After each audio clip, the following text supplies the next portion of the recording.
Is another edition, another excursion into the INFJ Experience.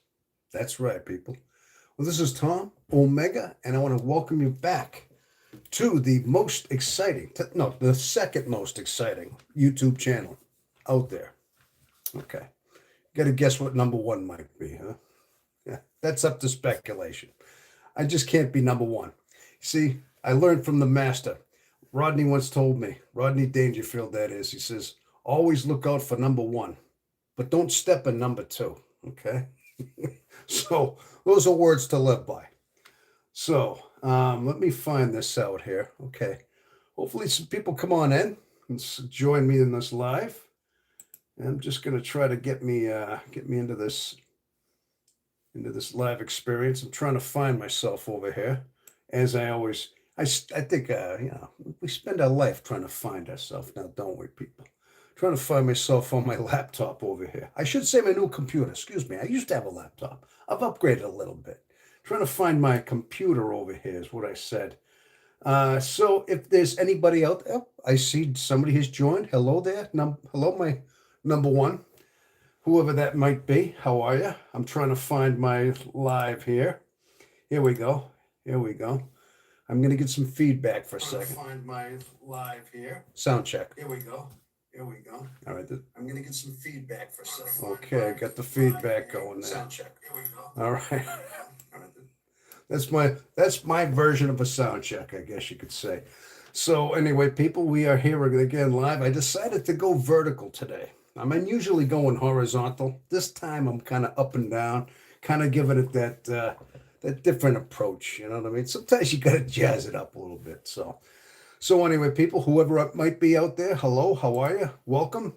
And feel free to, I have two watching, it does say, okay. And feel free to say hello if you would. And of course, let me know if you're okay with everything.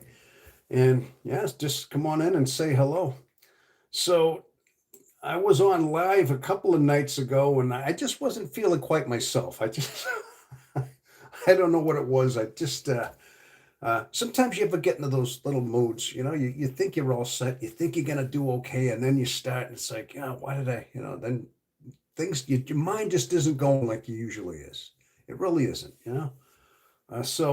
okay, so we have Justin in the house. How are you, Justin? Good to see you. I'm here cleaning up my kitchen and listening to YouTube. I may have to go in a little bit for a little minute. Yeah, okay, I got to clean the kitchen. Yeah, I just went and cleaned up my dishes and all that stuff. I just went ahead and took care of all that stuff. So, yeah, that's good. Got to take care of the kitchen. Yeah, say hi. Yes, definitely. And Noah, hello there. Hi there, Noah. Noah H. I'm trying to remember. I thought I saw the name Noah in there before, but the H. Are you new to the channel, Noah? If you are, then good. Hello there. Hi there. Yes, as you know, this is the INFJ Experience. I'm Tom Omega, and I try to go live here a couple of times a week now, as I'm able. And so let's see. Let's bring that down a little bit here. And I intend to, just touch base with you out there the best I can, as long as I can, as far as that goes. And usually I like to just talk about just different concerns, different things that we like to talk about, basically. I mean, we'll talk about anything. I like to get into philosophy, psychology, religion occasionally, spirituality, physics, quantum physics even, nature, science, and just all that good stuff, if that does interest you. Okay. But Jason Kruger. That was another Jason. There is another Jason out there. Now that's somebody else. Hello there, Jason. That's somebody new. How are you? Good to see you out there. We have a couple of new faces out there. That's good. So, okay. I like your Juice World. Juice World. Okay. I'm not sure what you mean. What is Juice World? I'm not sure what that means. Yeah. I just uploaded a short. It should be airing in a matter of a couple of minutes. I kind of just threw it out there. I needed to get something out there, and I mean, typically I like to make sure everything is good, and I want to keep. I see. I want to keep the channel going. I like the channel to survive, and I have to basically. You got to work on things. If you want things to succeed, you have to put in the effort. You really do. You got to put in the time. Yeah, Juice World, the rapper. Oh, okay, Juice World. Now, I got to be honest with you. I don't know who that is. I'll take your word for it. It's a rapper, Juice World. Then okay, all right. Now I must. What do I look like him or something? Maybe I get his. Maybe yeah, I must remind. I must remind you of him. He must be cool though. I can say that thing. He must be a cool dude. If I remind you of him, I hope so. Anyway, you know what I mean. Happy belated Friday the 13th. Oh, we celebrate Friday the 13th. Yeah. Yeah. Hey, we all made it through, right? I'm not very superstitious, although, yeah. So, yeah, but bottom line is, people, the channel is doing well. I noticed it was kind of hovering there for a little while. It was kind of teetering a little bit. I had to, you know, I had a bit of a change last week with my schedule, my work schedule. So I was back to work, so I didn't have a lot of time to do my typical normal things. But now I did. Yeah, but I'm trying to get myself back into a routine here. Now, people, if you have any questions, any concerns, anything you'd like to ask about any videos or anything going on in your life, we could address. I'm hoping that I could offer some kind of a little bit of an assistance into things. Okay, we have four watching. Yeah, okay.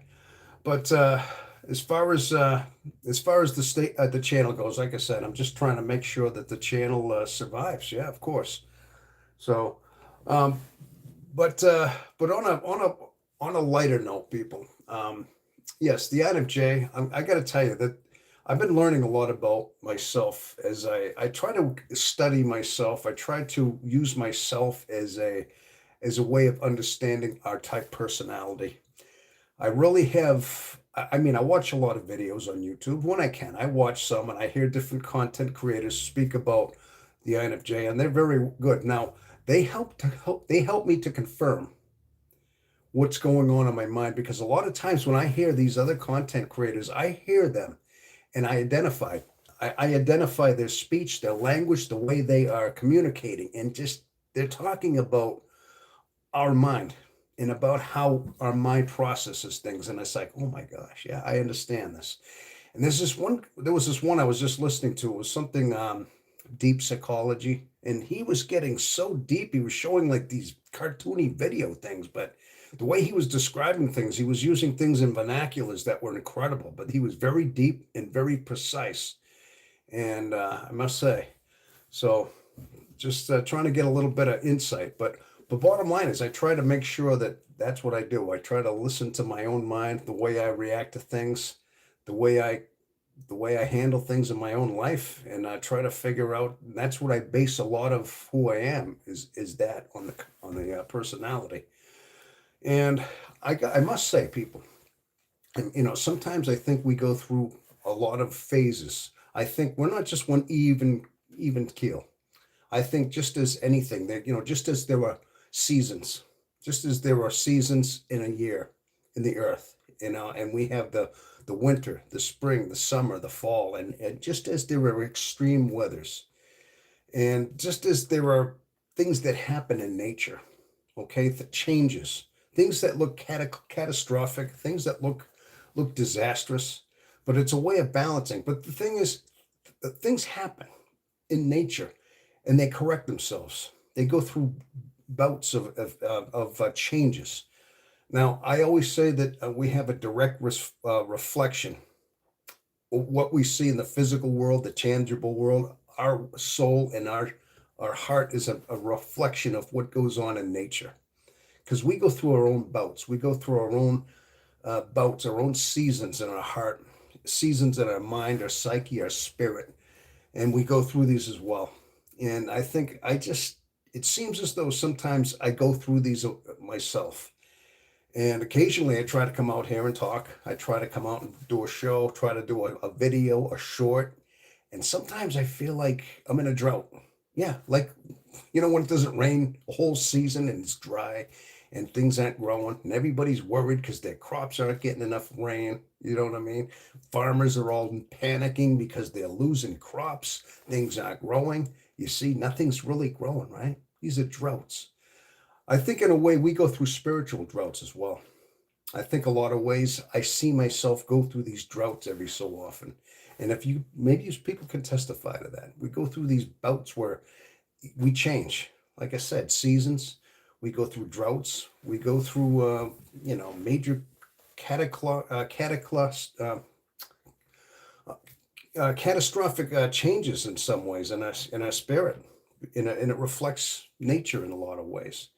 So I felt like I was going through one of those. I'm trying to break out of it. I'm saying, God, you got to start raining. I need some rain over here. You see what I'm saying? So I need some inspiration. Need something to drink. Kind of like, remember the Who? Love rain on me. From Quadrophenia. Love rain over me. Love rain on me. I think that's what he was talking about right there. Give me some of that cool, cool rain. Okay. All right. So okay, so we got here narcissists love to look at themselves in a camera. Oh, okay. Yes. Uh are you talking about me? You think that's what I am? Huh? Okay. Um you look like Gene Simmons. Okay. Uh do you like Jesus? Okay. Hello from Shreveport, Louisiana. That's in Louisiana. Okay. The Wee Garden Witch said hi. Okay. Say hi. Okay. What's happening? Rapper. Juice World. Okay. Yes. Um, all right. Well, I see a lot of new names out there. I want to say hello to a lot of new ones out there. Sometimes I have a lot of regulars that come on in. We talk, and but right now I'm seeing some new ones out there. Okay. Well, thank you so much. So, do you like Jesus? Oh, you asked me that twice. Uh, well, listen, I do consider myself Christian. Yes, I do, and I believe in Jesus. Yes, of course. Yes, I would say so. Hopefully that, yeah, I do. I definitely think he was the Lord. Yes, absolutely. Um, but Shreveport, Louisiana, the wee garden witch. Okay. Okay, Justin, sounds goofy, but I haven't had much musical inspiration since Ozzy passed. Oh, okay. Yeah, Ozzy. Listen, the guy was the Prince of Darkness. I know he was the way he, but yeah, he was. I get it. Uh, I'm subscribing. You're too stinking cute. Well, thank you. Yeah. Okay. Got to watch the old ego. Somebody already accused me of being a narcissist. Unless they were just saying narcissists like to be in the look at themselves in the. I mean, that's true and all, but also YouTubers also have to reach out to an audience. Okay, you got to understand something too, that this is a way of reaching out to. I mean, yeah, you can call me that. I mean, if you're calling me a narcissist, that's fine. But the thing is, this is a way to connect. This is how we transmit into multimedia. This is a way of outreaching. This is my FE reaching out, my extroverted feeling right here, okay, is trying to make connections, okay, and I'm trying to do some good. My goal here is to start this channel to reach INFJs and anybody that has not found out who they are. If you have stumbled across this video, maybe I might say something that testifies to you. Maybe you're having some bouts of loneliness, sadness, isolation in your heart, and right, you found this, and all of a sudden I'm saying something that makes sense that you've never heard anybody say before, because INFJ personalities are extremely rare, very rare, and you might stumble across this algorithm. Okay, and you might find that out.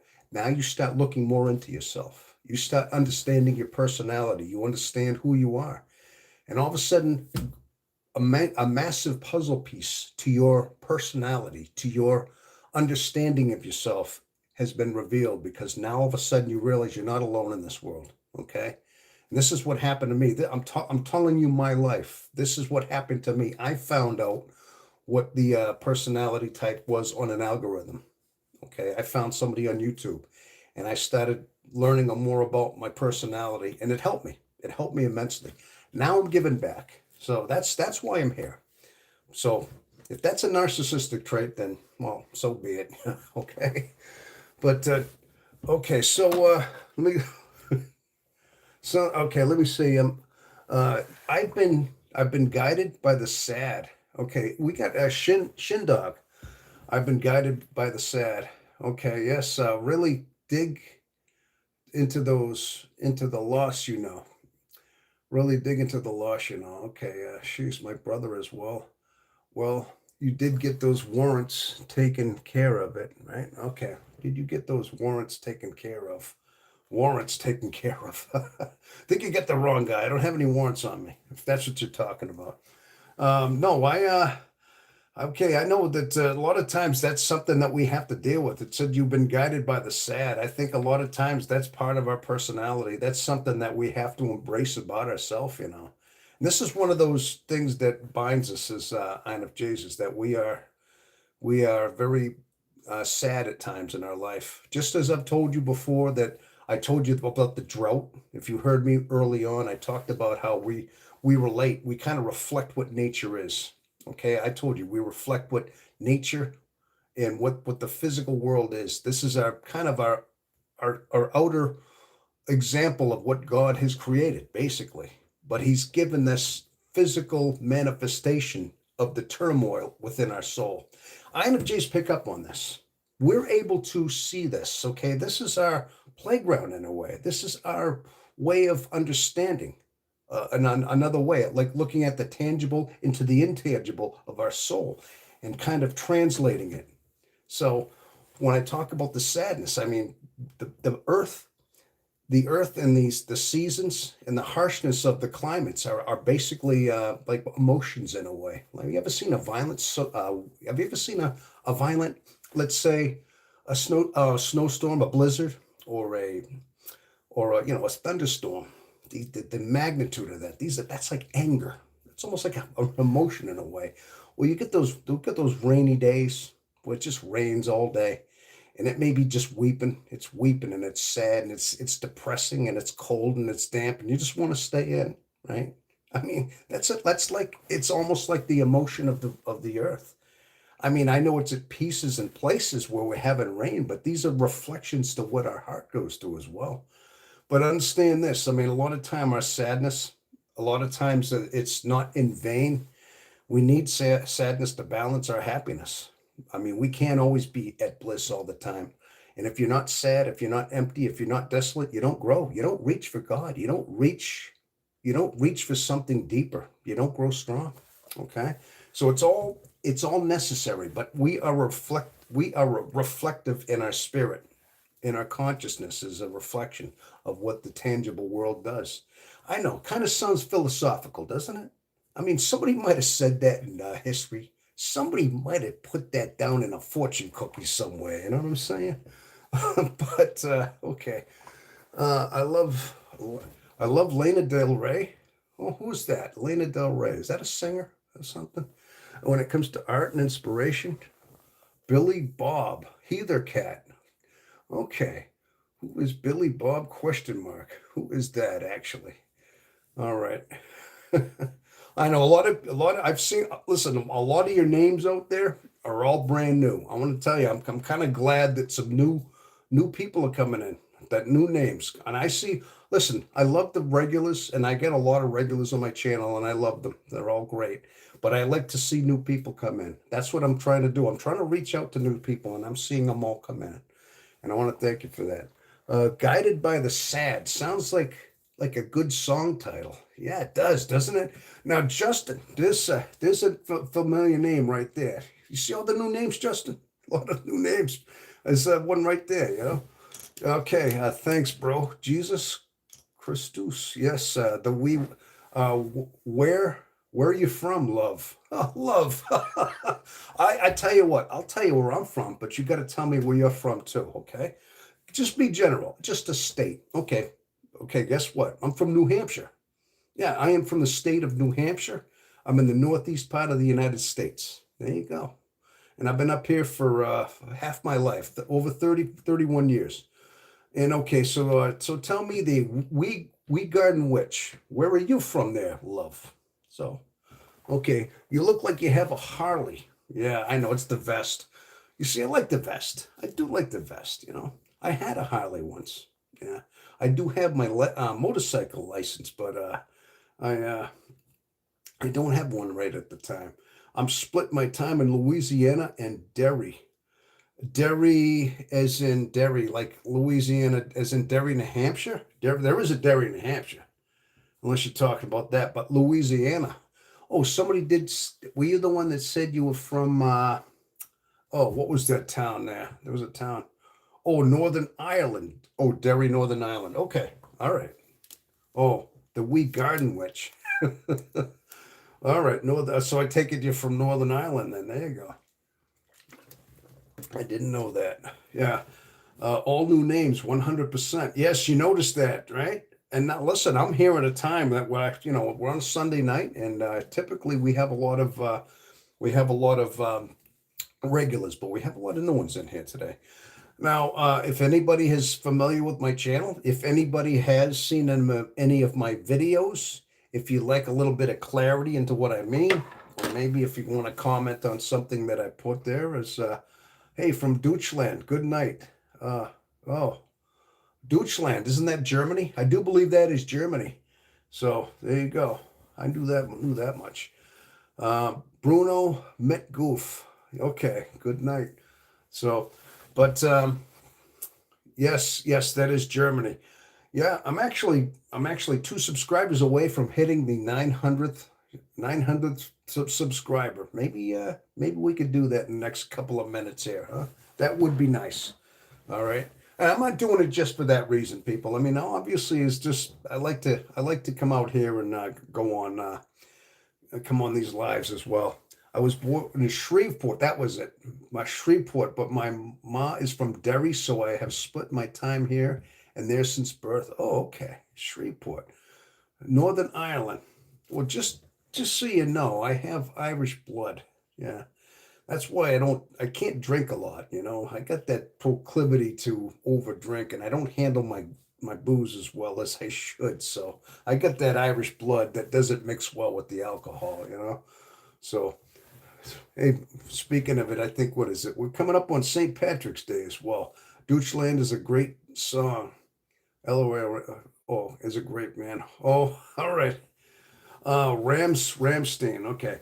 But as far as the INFJ experience, as far as this channel goes, yes, this is basically an outreach, and I try my best to, yeah, just reach out to new people. So we have I like to think of this this channel as a sanctuary. The bird sanctuaries. They have a set aside. They let these birds flock there, and they make sure nobody bothers them or tears up the wetland. They get a place to nest where, yeah, they can keep surviving. Well, it's a sanctuary. Well, that's what this is. Okay, INFJs were very rare. Do you know that the INFJ personality type is less than 1% of the world population? Okay, less than 1 to 2, and it's even especially more rare in a man. Okay, it's less than 1% in a man, so it's very rare. So we kind of need a sanctuary. We need a place that we can flock and migrate, where we can find some kind of camaraderie, and that's what we are here. Okay, I like to think that this is a safe haven. Okay, I like to offer some kind of inspiration, some kind of wisdom. Now, understand too that I'm an older guy, as you can tell. I mean, I look older than I am, but I've I've pretty much survived my life without even knowing what the INFJ personality was, and it's only been about 4 years. And a lot of times, going through this personality, just blind, feeling out your personality, it can be challenging because we feel so different than other people, and we get isolated so many times. And there's a lot of times we wish we could confide in somebody, talk to somebody about what we're going through, but we're kind of limited. We're very limited. We might have tried that, and people just can't see a lot of what's going on in our mind, they're not on our level. So a lot of times it makes us feel even more isolated because there's just nobody that we can talk to out there. And so a lot of us go through this life, and we go through our life very isolated, and a lot of times we're alone, very much in our life, almost by default. It's like we're kind of trapped there and alone in our loneliness in some ways. Now, of course, we may find relationships, we may find people to love here and there, but even love, if we don't know ourselves, if we don't even know how we tick, and know that we need solitude, we have to balance our FE with introversion, with solitude, in order to basically reclaim some of our strength. Okay, we have to know how to regulate ourselves. And if you don't quite understand that about yourself, that the introversion needs that recharging, then you're going to go through a constant state of in your life. You're going to go through a state of just not understanding that. You're going to overregulate or not regulate. You'll get yourself exhausted to the point where you'll almost have to just almost break up, just like leave relationships, slam doors. I mean, whatever it might be, just like abandon, just to find some kind of relief. And then you wonder, like, why you're going through a roller coaster in your life. Yeah. So it's good to know. It's good to know when you are. It's good to know your type. It really is, to know that you need these regulations. You need to keep balance within yourself. Okay. Oh, we have some new names out here. I got a lot of new names out here. Okay, so yeah, I love duck, gator, frog, squirrel, deer, and dove hunting. Wow, is that right? Okay, all right. The wee witch, yes, yep. Okay. Mango pour. Got another one. Mango pour de love. Uh, when is the car giveaway? Oh, when is the car giveaway? Oh, I know I sound like one of those guys, like talking like I'm like a DJ or something. I'm in that DJ mode. I guess I'm trying to be, I'm trying to be a little bit upbeat right now. That's all. Okay. You look 24. Oh, really? Well, thank you. Thank you. Well, thanks a lot. I'm a bit older than that. I'm a little bit older than that. I mean, I tend to, maybe I look at, but can you see some gray hair in there? If you really look close, I mean, there is some in there. I got some distinguishing gray in there. I've been getting exhausted lately from long hours at work and obligations on the weekend. I think it's time to get out of town soon. It's wearing me out. Oh, okay. Suggested. Yeah, of course, man. Yeah, maybe you need you got your obligations and work. Well, listen, work itself, you got to work for a living. Gosh, I mean, whatever you do for a living, I mean, whatever it is, we almost have to find the right kind of work for us as well. I have a job where I work by myself. I do a route. I deliver fuel at night, so I'm alone a lot. So I get plenty of solitude. That's good, but I mean, it's kind of repetitious work. It's just me filling up trucks at night, delivering diesel. But it's what I got to do. It's what I do. But you got to work. But the point is, you got to keep your job. But as far as your obligations go, I mean, if you have obligations, you might have to scale them down. Just kind of back them up a little bit. I mean, just you're gonna have to find a little bit of time to find some kind of relief and get your strength back. All right. So, cause if we don't leave this town, we might never make it out. Luminar. Oh, that sounds like a song lyric or something like that, huh? Sounds heavenly. Okay. Yes. All right. But I'm a pipe fitter. All my jobs are temporary in nature. The hours vary. Okay. Yeah. Pipe fitter. Yeah, that's a good job. That's okay. Yeah, enjoy it while you can. Yeah. Um, well, I mean, definitely. I mean, you gotta make priorities. I mean, you gotta also maintain your mental health. Listen, as you know, I mean, this is one of the ideas of knowing how to regulate yourself. Um, just knowing you need certain bouts. It could be that maybe you said you have a lot of obligations. Are you getting a lot of too much people time? You know what I'm saying? Sometimes we get burned out, And I remember going through half my marriage, not even knowing that my type, and I was exhausted constantly. I mean, I was like way over exhausted. And there were times in my life I let myself stay in situations way too long, and I finally just burned myself out. And, but, but understanding your type and understanding you need that regulation, you gotta make time for that, you know? But we have a tendency to put ourselves way out on a limb for people. Sometimes we overdo it for others' sake, and we end up burning ourselves out. So, sometimes you have to reel it back a little bit and make sure that you're not doing that. Okay. So yeah, that's interesting spot philosophers. Okay. Well, so we have another one there. Arc Z. Hello there. We got a lot of new names coming in. Listen, I'm actually seeing a lot of new names coming in here. Now, I would imagine that maybe the algorithm steered you to me. That's a possibility, but that's good. That's what the algorithm's all about. Definitely. That's what it is. Um, I uh, I pronated weed and Bastogne against the lies of the cable.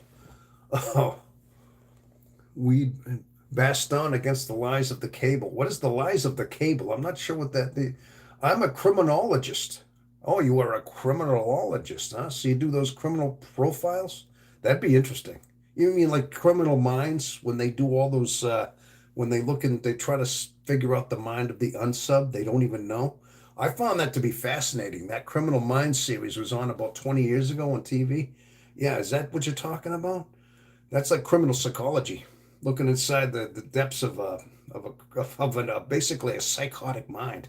Oh my gosh, that must be spooky in a way, but also fascinating at the same time. Yeah, I can imagine that. Yeah, that's interesting. Spot philosophy. Okay. Yeah, obligations at church mostly. Okay, dealing with some of the people there is exhausting, but it's my home. Okay, all right. Uh, yes, you are a boon to humanity. A boon to humanity. Not sure what you're a boon to humanity. What is a boon? Hopefully that's a good thing. A garden witch. I did eat some candy. Genesis. Detective, love it, detective. Okay, yeah. All right. I'm glad you guys are just kind of mashing with yourself over there. No, that's good. Yeah. So we're starting to have a little bit of fun here, though. That's good. That's what the whole thing is. We want to have a little bit of fun. We want to have a little bit of connection here, but at the same time, we want to learn a couple things. See, yeah, we love to learn. We love to we stay fascinated about things as well. But I mean, some of the jobs you got out there, criminologist. Boon means beneficial. I had to look it up too. LOL. Okay, beneficial. All right, got that. All right, I was trying to figure out because a lot of slang. I'm sure there's a lot of slang out there. Yeah, right. Idiot. Oh, okay. Okay. I'm not sure. Was that directed at me? Hey, I've been called a lot worse, than idiot, if you're referring to that. I mean, I've been called an effing idiot a few times too. So, yeah, it's going to take a little more to rattle me than that. That is, if you're trying to rattle me. I don't know what that is. Okay. So, but yeah, but anyway, so I'm going to welcome everybody to. I'm glad you're sticking around. You're sticking around to the channel. You're learning a little bit. Now, if there's anything, hey, Falcon, how rude. Yeah, no, yeah, that was something. Is right the right spelling? We got quite. Is there a full moon or something? What's going on out here? Huh? They got quite a crowd here. Like Rodney Dangerfield, he'd say, "What a crowd! What a crowd!" You know what I mean? He'd be pulling his tie right now. He'd have quite a crowd going on here. Huh? The right is right spelling. Huh? Yeah, but you people are cracking me up. You really are. Um, but if there's any questions you want to ask, listen, now I may be goofing around here and I'm kind of joking with you, but, I'd like to think I have a little bit of wisdom, okay? Like I said, I'm a little bit of an older guy. Of my wisdom, my experiences that I've lived with this personality type my whole life. And yeah, I've had a difficult life in some ways. I've had a hard life, but I think it made me who I am. it strengthened me. It bound me into who I am. It made me a made me a man that's very strong-minded. That is, I feel like I've got a lot of wisdom inside, and I think my journey is what forged me on. And I started this channel because, like I said, I wanted to give back. I wanted the rest of, I wanted us to have a place to go. Okay. Tom, being successful on YouTube attracts trolls. Another guy I listened to talked about that. Just keep it real, like always, and disregard the haters.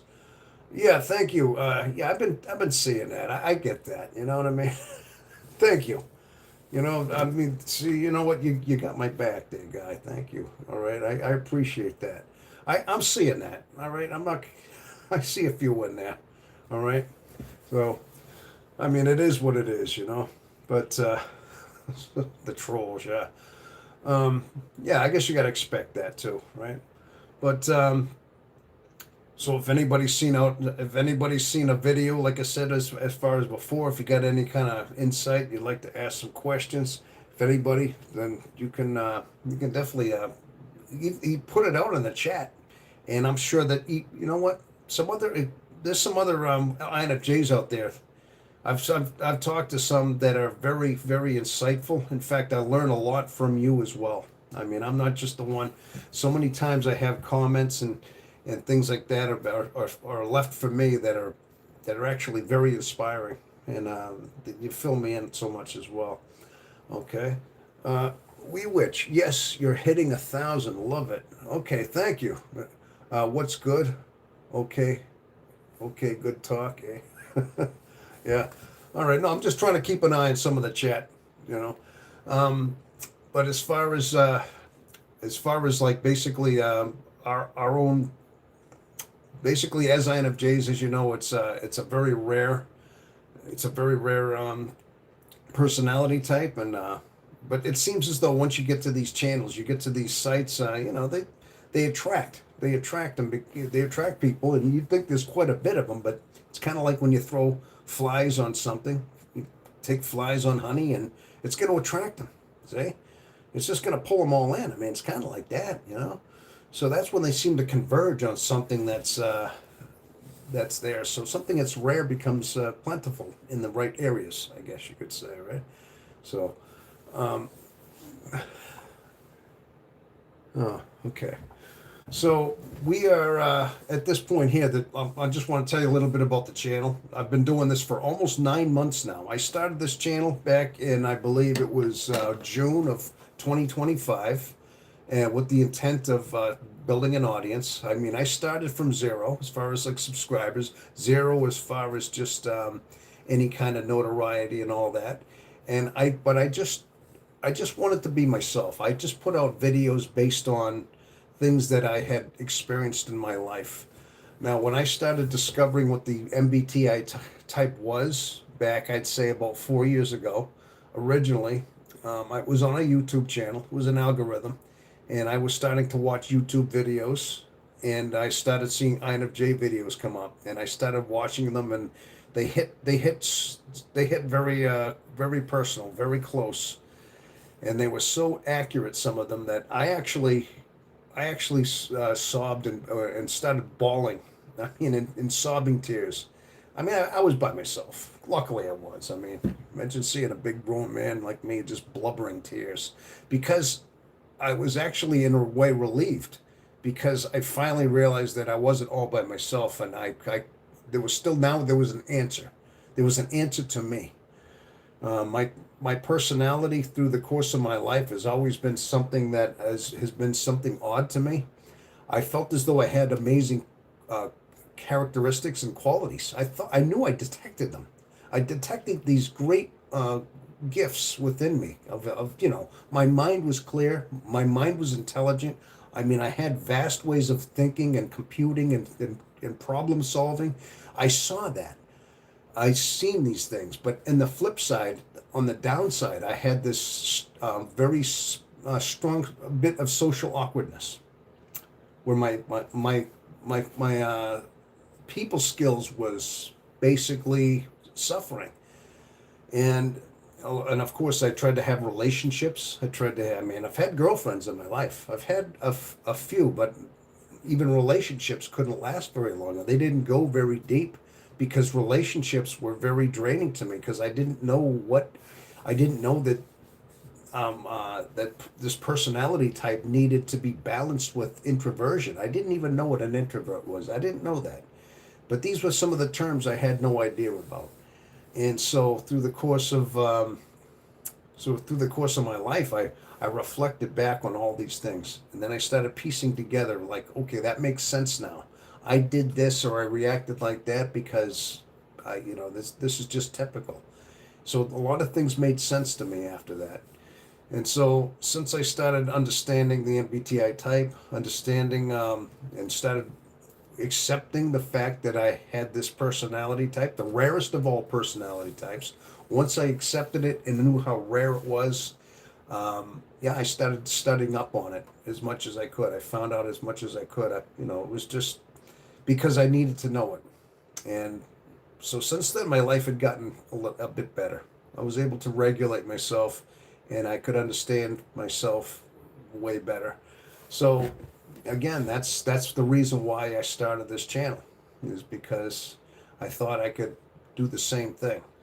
Like I think it's very important that this personality type understands themselves so that they can live a better life at least. Now, there are certain things you have to do. You have to learn some things in the hard way, people.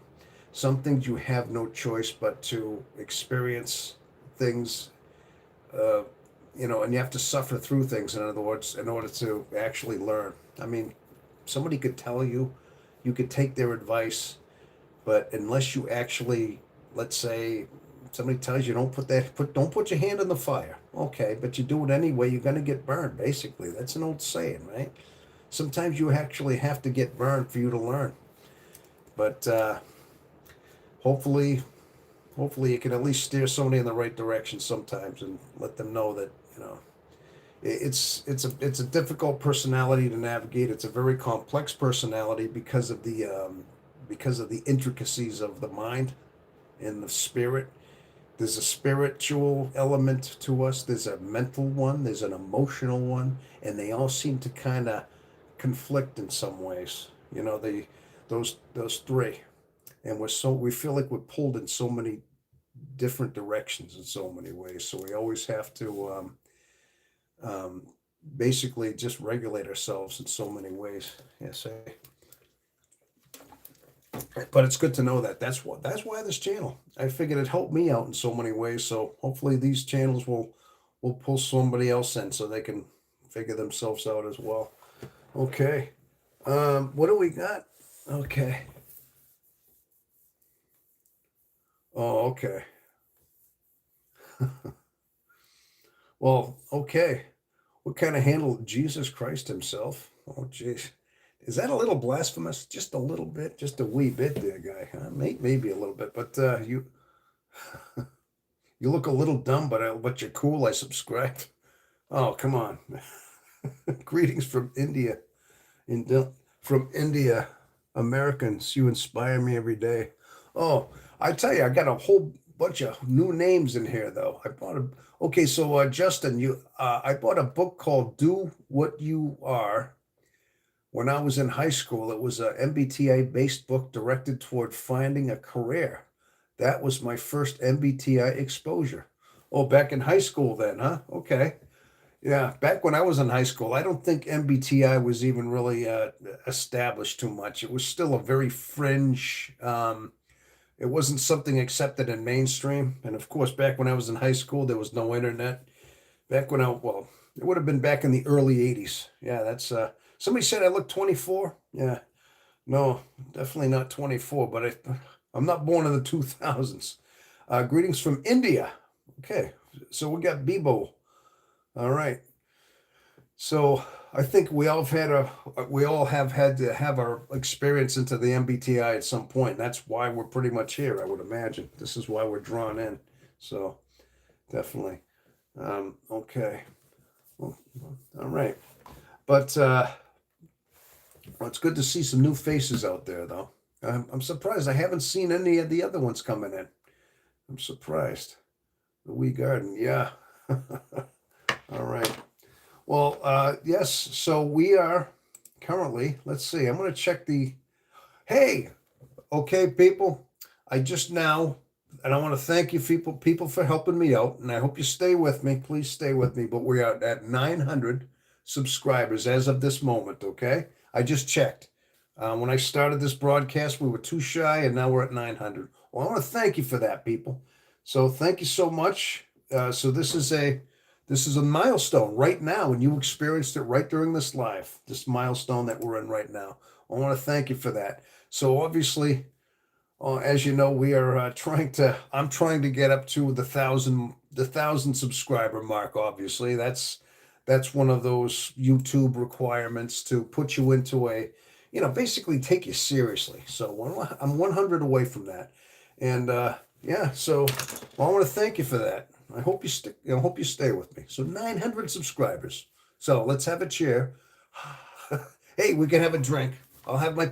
Anybody want a drink? Huh? Champagne. But we're gonna have a real party when it gets to 1,000 subs. Okay? How about that?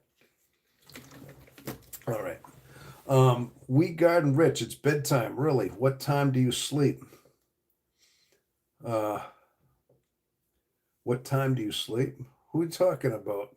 It's not that early. Are you talking to me? We Garden Witch. Okay. I'm an INTJ. Um, well, wherever you are, it's okay. I have a good friend that's an INTJ. We clicked immediately. Yes, INTJs. I mean, gosh, they're very, very similar. I mean, INTJs just have a little bit more logic. They're just um, little more logical, basically, and very smart. They're probably the smartest type. You, Tom, what time do I sleep? Oh, okay. It's Eastern Standard Time right now. Right now it is 8:30 at night on a Sunday. It's not that bad. Oh, my bedtime is at 7:30. Oh, okay. So it's beyond okay. So yeah, 7:30. Now would that be if you're in Louisiana, that must be Central Time? That would probably be Central Time right there too, right? So you're an hour ahead of me, or an hour behind, excuse me, hour behind. No, it's only 8:30. I usually go to bed like one o'clock in the morning, actually. So this is actually quite early for me right now. So hopefully I'm not keeping you up. I mean, but if you like the broadcast and you want to hang around a little bit, that's fine. But I don't hope you don't. I just hope you don't get too tired for work tomorrow. Dang. Oh, That's one of those southern expressions right now, isn't it? Dang, I believe. Yes. So, but yeah. Hey T. Hey, thank you. I am. Hey, INFN 357. Tom. Hey, I know. Hey, IN.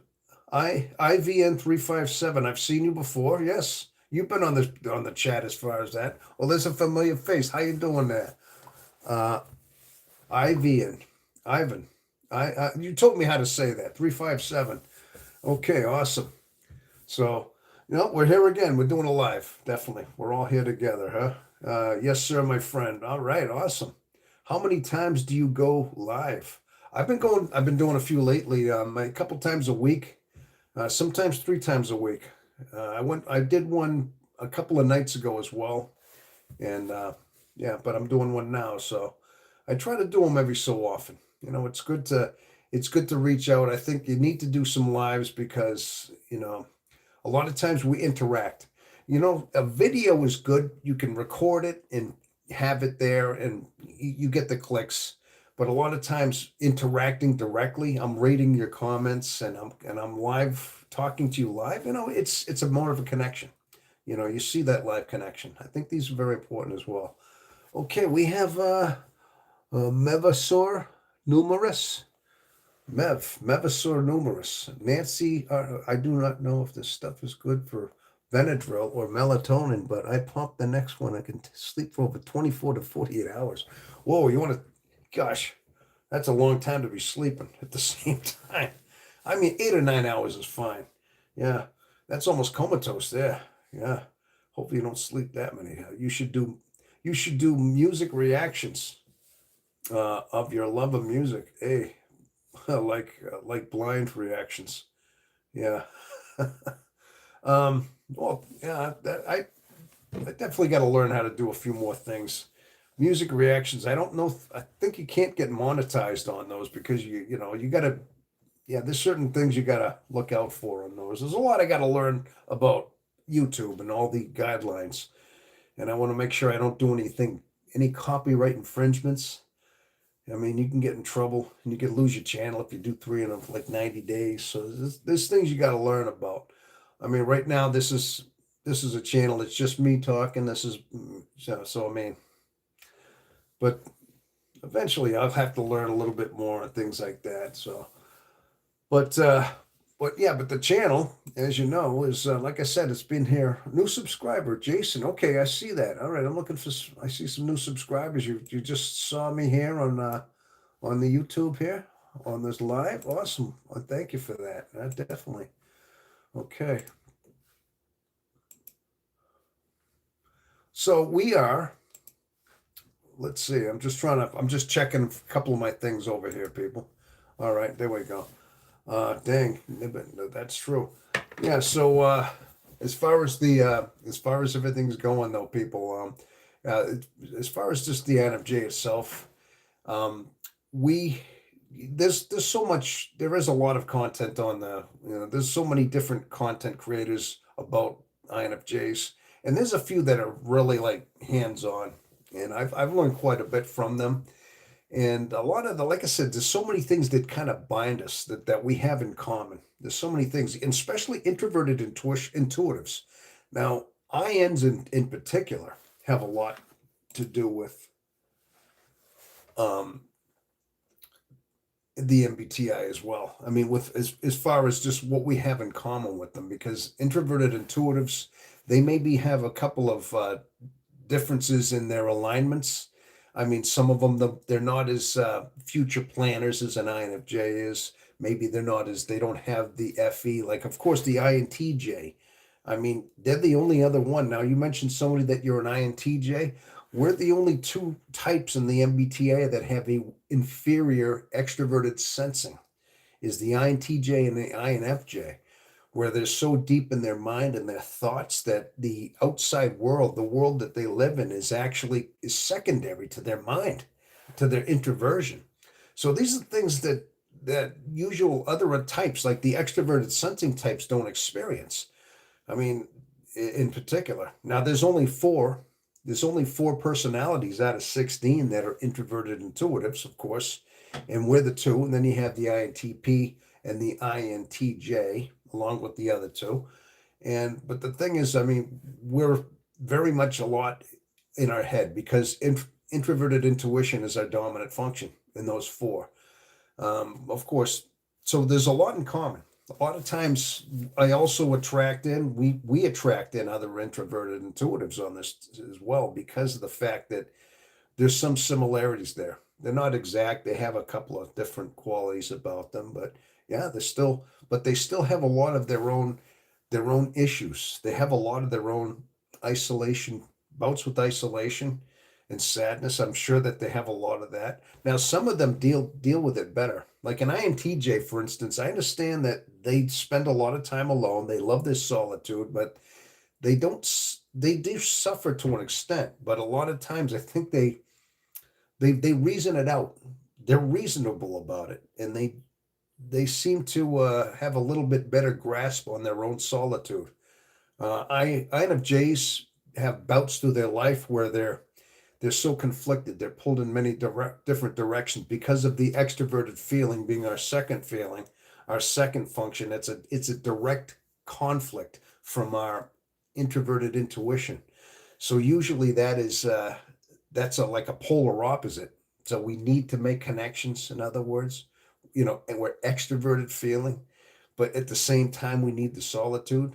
So, but we only have limited time to be with, to make these connections as well. Let's say.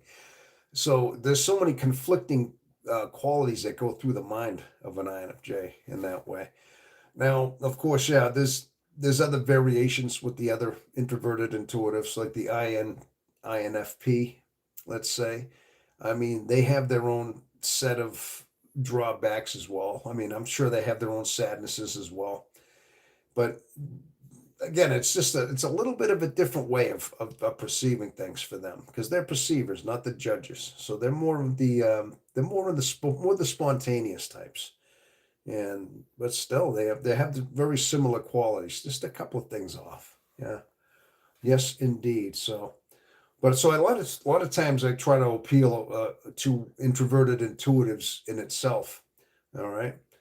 Now I also got a video that I just uploaded. I'm going to have it released. It's not going to be for a few hours, but I basically was told a story about something that I happened when I was a kid. About one of my friends about how I foreseen how he wasn't going to live very long, and I even told one of my friends like because he was a kid that wasn't very intelligent. He was kind of a little bit naive. Not didn't have a lot of common sense. He was a good kid. I mean, a little bit obnoxious. He was still part of like a crowd of kids that we hung around with. I hung around with, and we were typical kids. We drive around and we just listen to music on the radio, and we just were living the '80s. Basically, right? And but anyway, there was one time I said that this kid, I said, he wasn't around at the time. My other friends were there. The subject of him came up, and I said, I don't think he's going to live very long. I just said that, and he was probably only 16 or 17 at the time. And of course, nobody said that. They looked at me like, what do you mean by that? I don't know why I said it. I just said it, right? Now, a little bit of time went by, sometimes we get older, your friends get older, you drift away a little bit, you start going on your own, you get your job, you get your new life going. So I lost contact with some of my friends. And even the kid that I'm talking about, turns out this kid had some problems with his heart. Okay, he had some defect in his heart or something, and he had to get a heart transplant. Yeah, and he was only like a kid, 19 years old. He had a heart transplant, maybe 20, and I think there was some defect in there. So I hadn't seen him much at this point. There, I didn't hang around with him much. But bottom line, my point of my story is that he within a year after he had his heart transplant, he passed away. And I remember thinking to myself, oh my gosh, uh, when I realized that, what intuition is and, foreseeing things, I said, I remember being a kid, like I was in a teenagers, and I thought about that. That was one of the most glaring examples of knowing that I actually foreseen something. I mean, I just saw the pattern there, and I knew this kid wouldn't live very long. Now I did put out a video. I was basically telling that story, and I was just trying to say that a lot of times as INFJs, we can research our history, we can look into our past and kind of piece together things that um, we had experienced in our life and things that we had accumulated as a reflection back and find times when we actually became aware of our intuition. Yeah, because I think at some times in our life, I think it develops it early on as a child. I think it can develop as a young child. We develop it as a sense of protection. All right, because we, for some reason, I mean, I think a lot of it was our environment that caused us to go to basically turn into an introvert, to go into becoming an INFJ because of the way we were traumatized, because we had no one to confide in.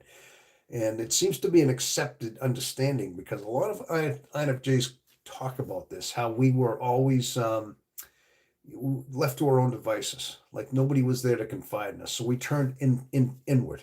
We looked within ourselves for our own comfort and our guidance. But our introversion and our intuition had to develop. We had to come up with our own way of coping with the world, our own way of adapting to the world. And so having introverted intuition and being able to piece things together and look toward the future was our way of making sure that we didn't walk into traps, let's just say. It was our way of future planning because we might have learned from our past that there were certain situations, certain times in our life would have only brought more pain.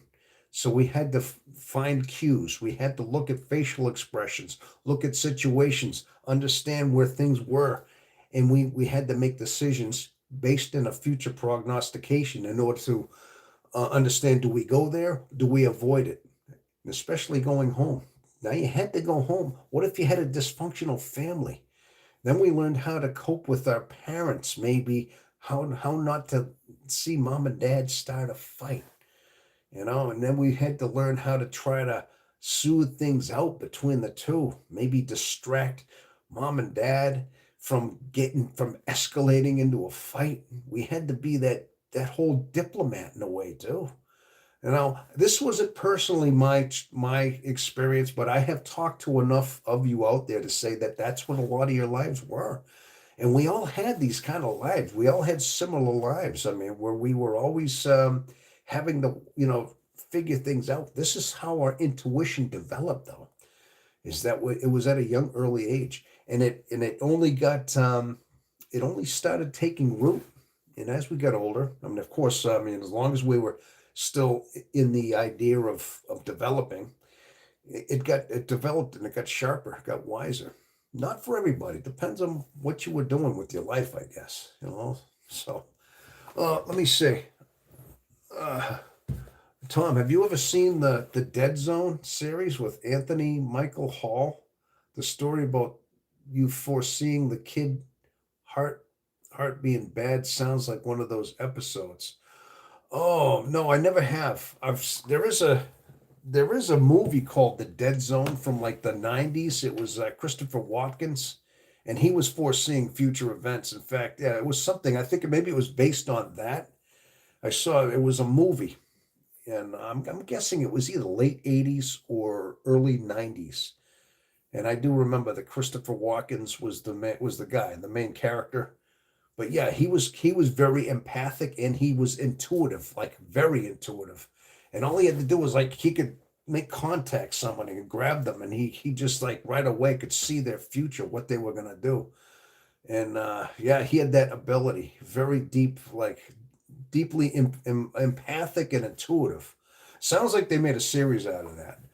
But yeah, that was just something that but the thing is, after I said that though, and that really did happen. A couple of years later, he passed away. But I remember telling like one of my friends, I remember saying, "Remember I said I didn't think he was going to live long," and then one of them said, "Yeah, I kind of remembered that," but they didn't really say much about it at the time. It affected me more than anything because it was just that it happened, that it came true.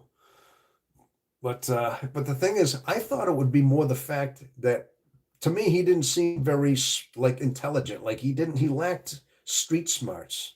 He lacked common sense. Like it was mentally. I just figured he would do something dumb as far as like he would end up making a bad deal or like overdose on drugs, or he would just do something, say the wrong thing to the wrong people, and he would foul play.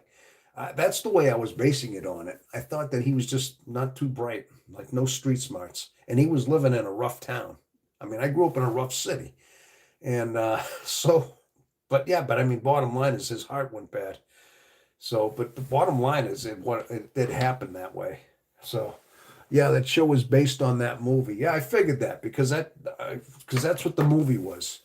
And if I remember right, he actually, like I think it was Martin Sheen was running for president of the United States, but he foreseen his future that he was gonna get us into a nuclear war. And that's what it was. He saw that, and he tried to assassinate him before, but something happened where it was kind of a deep plot. It was a deep plot, I must admit. I can't remember exactly. I don't want to give away too much of it in case somebody wants to watch the movie. That is.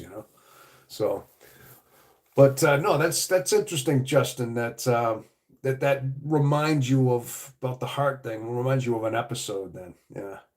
But I mean, that was one of the earliest, most glaring things. Now, I can cite a couple more times where I was able to read people really close. And I remember there were certain times in my life where I was reaching certain ages. Now, that's another thing. Maybe I can ask you people. See, I think that with the INFJs, as we develop, we're molding even as young kids. Like I said, I was trying to use that example as like when we start off at home and we have to navigate through maybe our dysfunctional parents, maybe our dysfunctional family. and we have to navigate around, and we have to find ways to basically distract mom and dad from getting into a heated fight, let's say. And I know some of you used to tell me that. And some of you left comments to me that you've had very, very deep scars from trauma from your parents having fights in front of you. And I think that's a lot of what made us who we are. Now that's where they develop. These are some of the early stages, the early seeds of our intuition and our way of coping and our way of having the FE in order to try to solve problems, in order to try to smooth things out within people, trying to see deeper into people and going all out of our way almost to make it happen because we learned that at home. This is a matter of survival for us. So we adapted. We adapted this all-out survival of going out of our way, of being selfless in order to try to smooth out things in people's lives because we lived it. And this is where it came from. But a lot of times it's up to us to know that this is destructive. When we get older in our lives, we can't keep putting ourselves out like that. We can't keep putting our foot out there so much where we're we're basically exhausting ourselves for other people.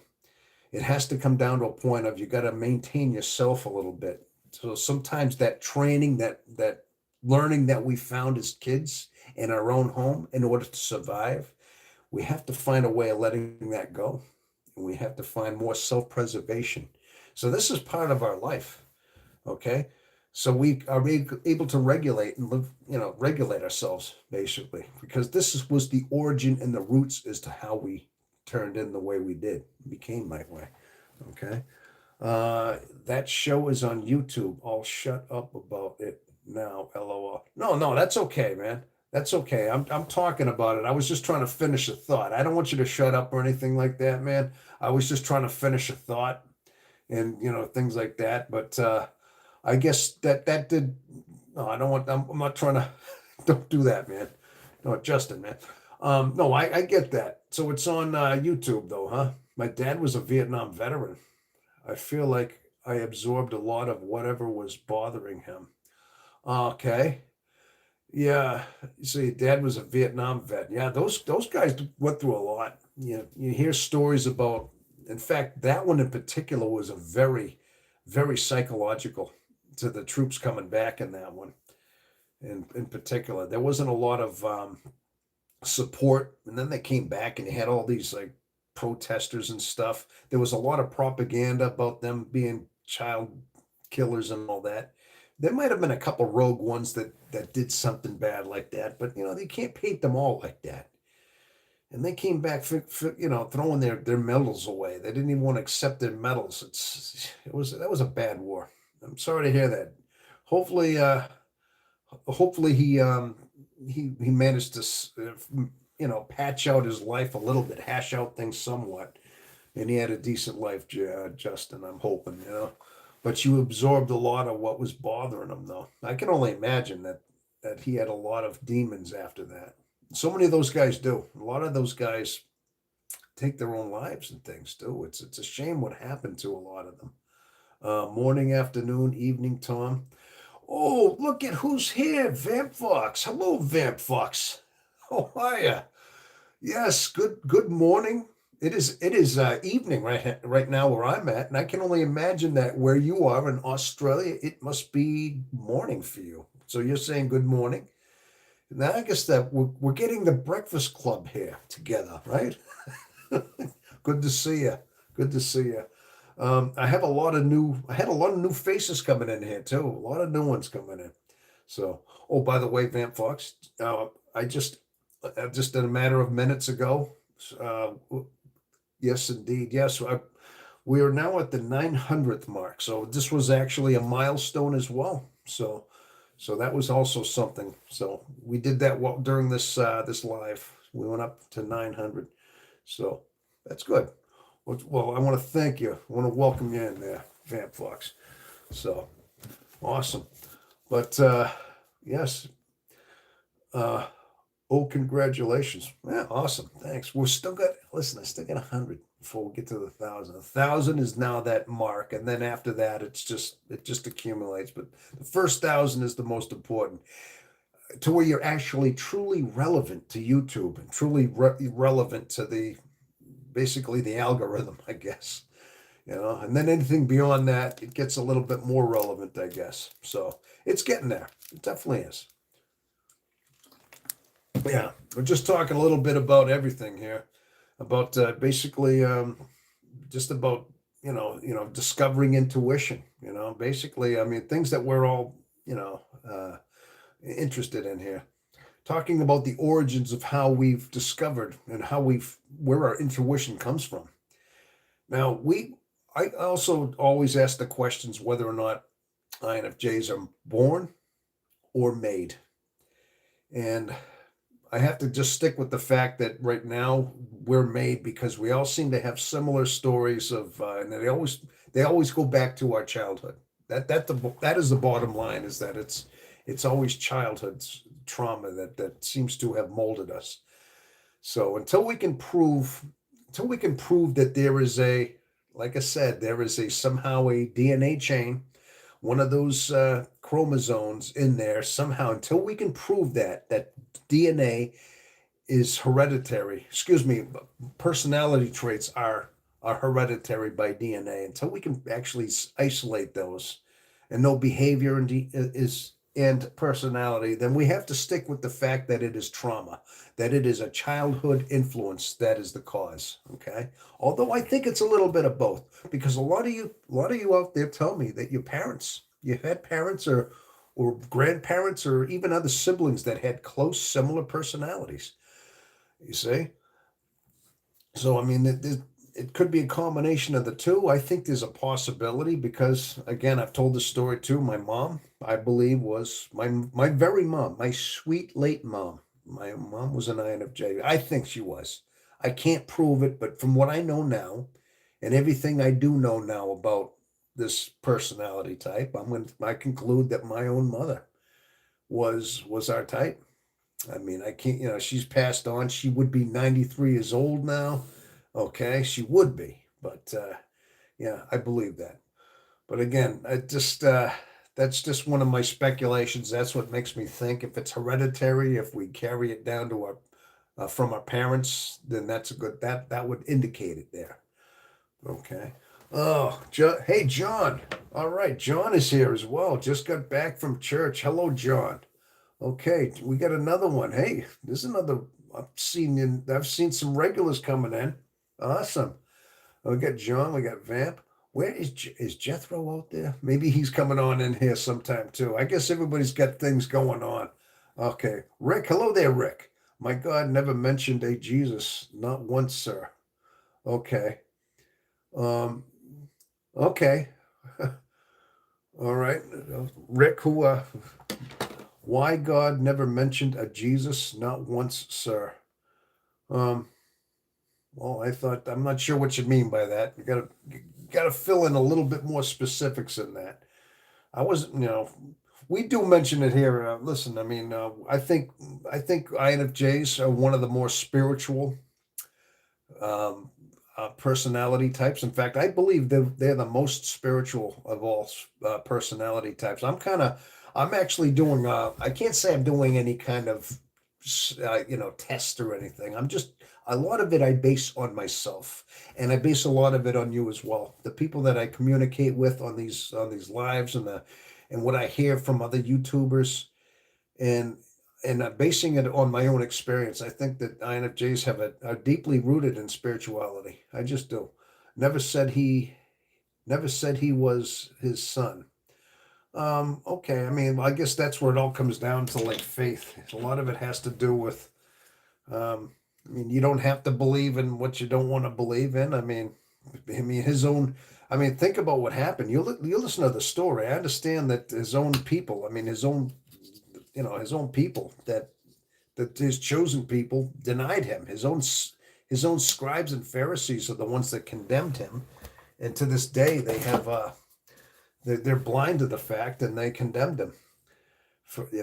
They just were basically they expected the Messiah to come down in like a chariot, come out of like almost come out of fire. Like they knew that he was going to come down out of the heavens and all that. And they had the prophecies, But I don't think they weren't expecting him to be born in a little humble manger and grow up as a carpenter. He humbled himself. These Pharisees were expecting this grand entrance, basically, somebody rough, riding out through the skies, and he was supposed to report to them first. They were also baffled that he didn't seek them out. He was out there looking for the masses of people. He was healing masses. He came in very humbly. When you think about how he came in and how he humbled himself, and he didn't kind of report to these scribes and Pharisees of the day, that that basically was like, how dare you? How dare you? We're the holders of the synagogues. We're the holders, but they were also very corrupt. They were also very just outwardly projecting. They wore their tassels and their robes in such a way, but their minds were full of twisted, evil thoughts. And he even called them out on that. If you remember right, he called them out for what they were. He could read their mind, their thoughts, and so he basically they condemned him because yeah, they were just expecting to be the ones that were anointed along with them, and they did not expect the Christ to come down as humble as he did. So Christ is even present in the Old Testament. Well, yeah, he was prophesied as well, right? Exodus 4:10 says different in Psalms. Uh, God calls King David his begotten sir. Okay. Psalms 22, Old Testament talks about how Jesus died. Yeah, they predicted it. There was actually prophecies and like some yeah, they were. I mean, listen, I don't know a lot about all the passages of the Old Testament. I read a lot of the New Testament, but I'm going to take your word for it that there was a lot of prophecies in there about it. Okay, they did say he would be born in Bethlehem or something. There was some excuse me, there was some references as to how he would come down and all. But uh, do you do you do you? I disagree, but it's not my job to convince anyone. Uh, all right. Yeah, no, that's okay. I mean, yeah, listen, we're not going to agree on everything. Even look at INFJs, whether or not we are, we don't have to always agree that. See, the thing is about about God is if faith is as mysterious as it is. A lot of times we can't see it on face value. Okay. Now, this is where INFJs, I think, being very spiritual as that we are, is that a lot of times we spend so much time in our head, we spend so much time in our mind, and we get very close to our spirit as well. I think our very soul, and I've said this before, I think that's one of the things we're left alone for a reason, and I'm convinced of that, is that we are left to almost be we're chosen in a way. I don't mean that to be we're better than anybody. Don't take this the wrong way. I think in a lot of ways, INFJs are chosen spiritually to to have a rough road as it is. I mean, yes, we have some drawbacks. Our isolation, our lone isolation within our soul is our drawback.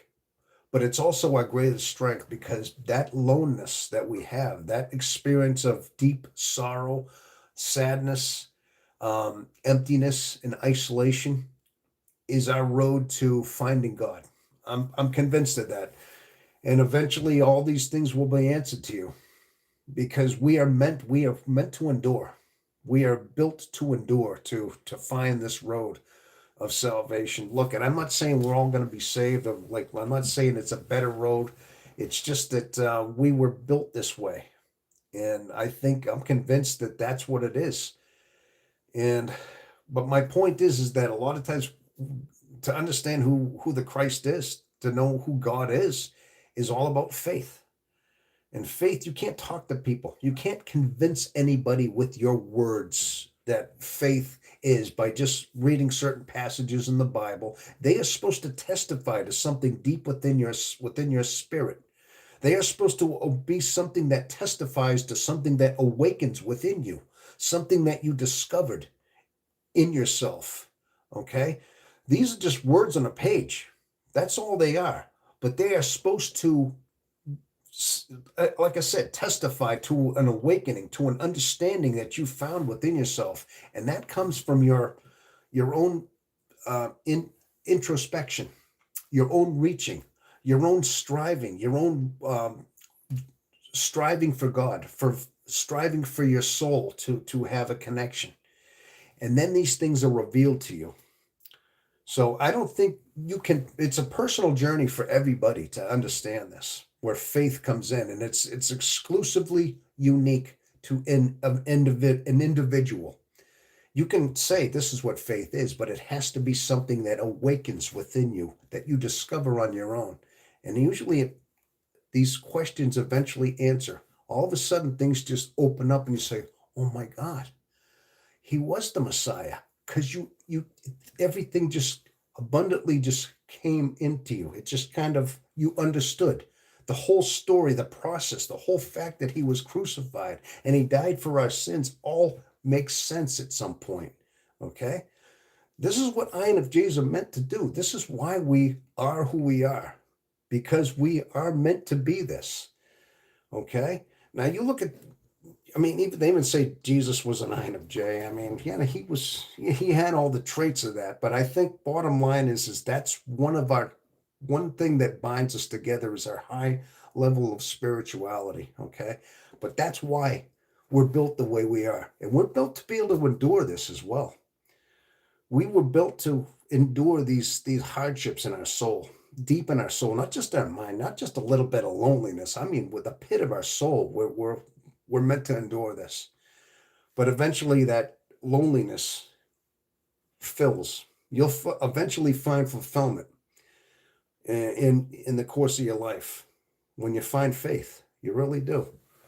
Um, so, a lot of stuff's been going on over here. Oh my gosh. I'm trying to catch up on some of your texts here, people. Jesus will crush Satan's head. Yeah. Rick, do you disagree? But my job is not to convince anyone. Yeah, that's right. We're not trying to convince anyone. We can't do that. Your faith has to do that. You have to, for hey, blessed are those who mourn, for they shall find. Remember the Sermon on the Mount? This is one of the most beautiful things. Listen, Rick.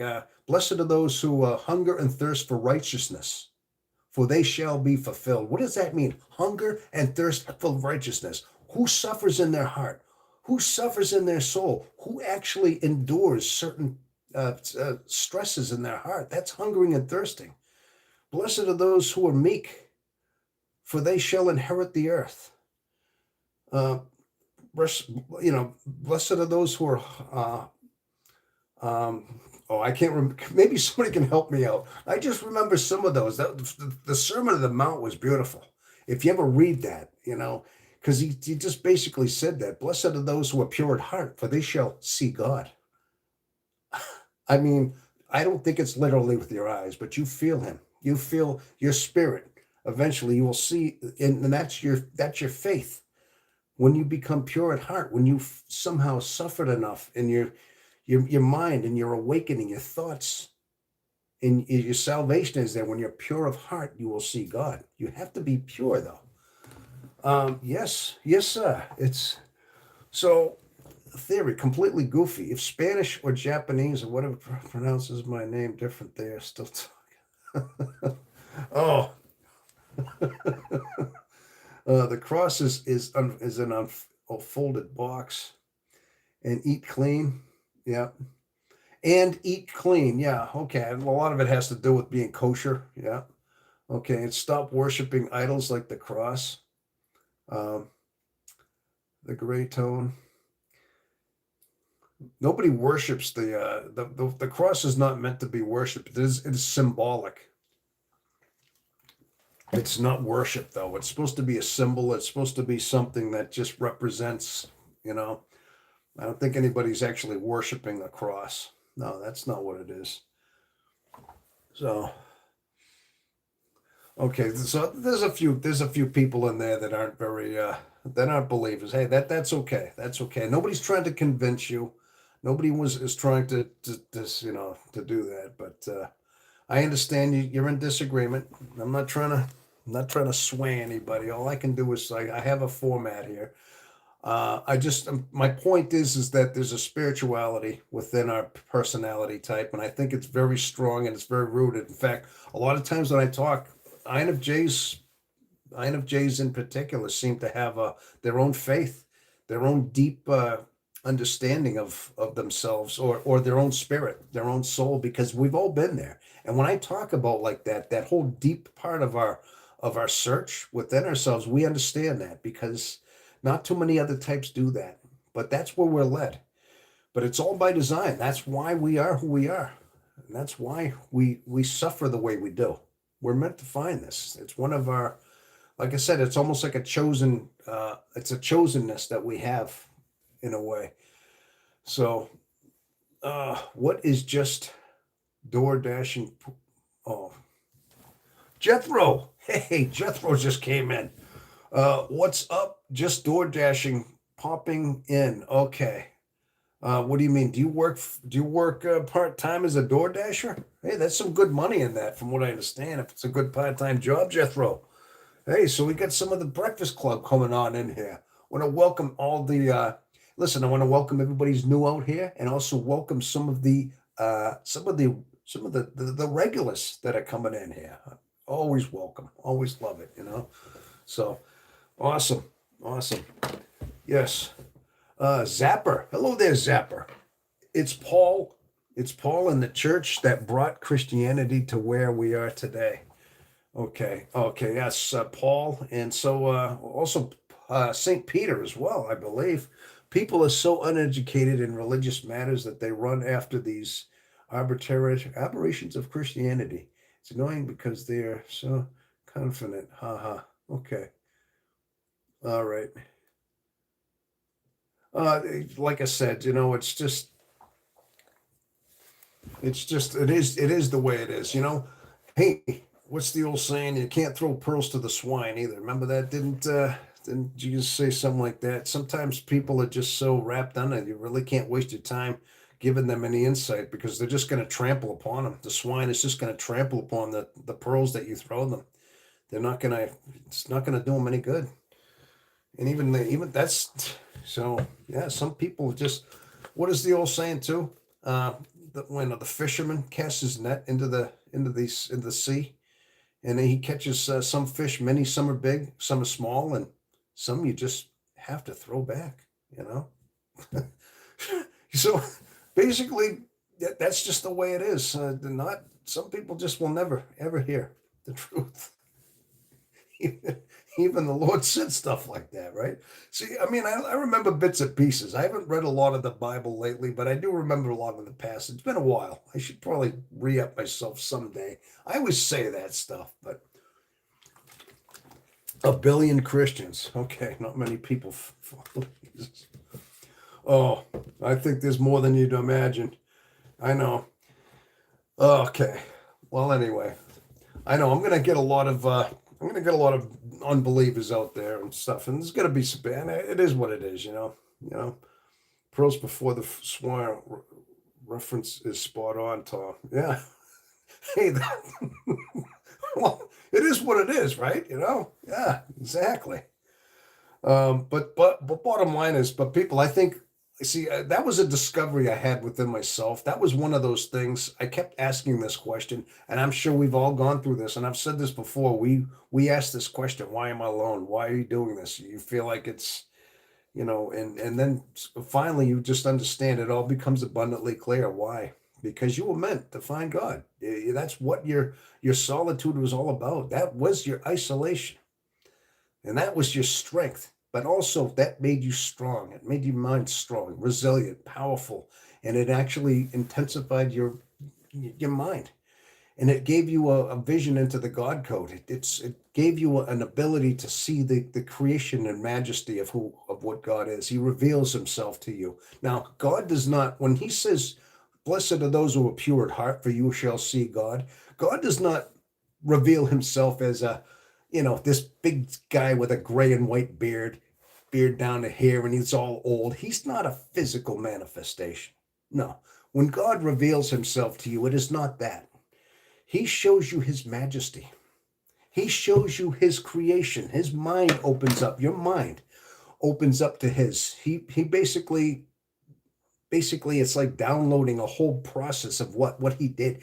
He shows you the universe and how he made it, how he put it together, how he expanded it, how everything is circular, how the galaxies and the planets all have a relatively circular motion, even down to molecules and science. Everything is just all like relative in that way. These are just some of the specs of how he reveals himself to you.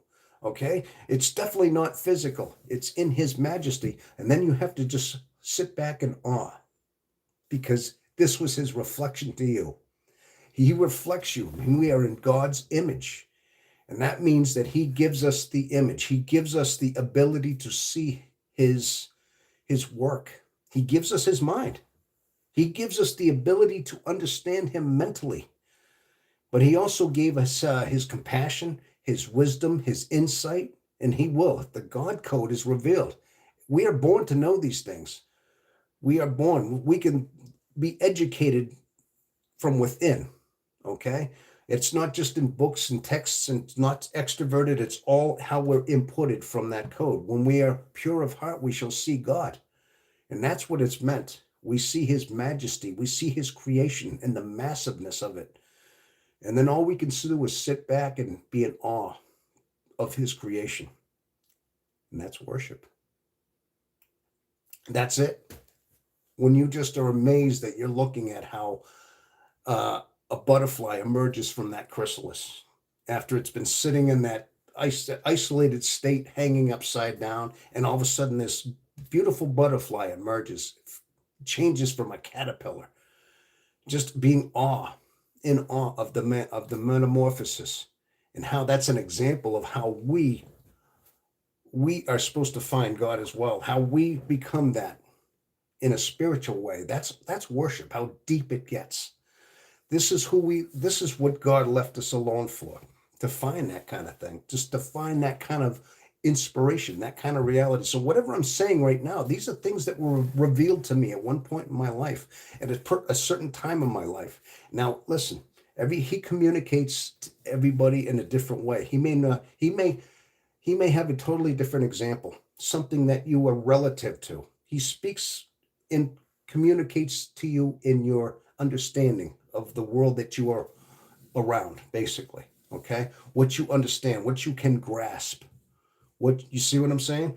And he will reveal himself to you in a different way. Maybe not exactly like he did with me, but maybe to an extent. But he talks to each and every one of us in an individual way. Hey, just like a father talks to his son this way, another son, he talks another way, explains things. He may talk to his daughter a certain way. Yeah, well, he's that way. He's got many children. Okay. What do we got here? I'm going to read up a little bit here. So, yes, you got to have an open mind to people's beliefs. Yes, of course you do. Jesus said, I come not to change the law.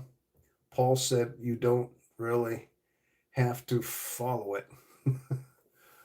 I'm not sure if Zapper. Hello there, Zapper. As follow, I think was follow is FL is FA. Wow, okay.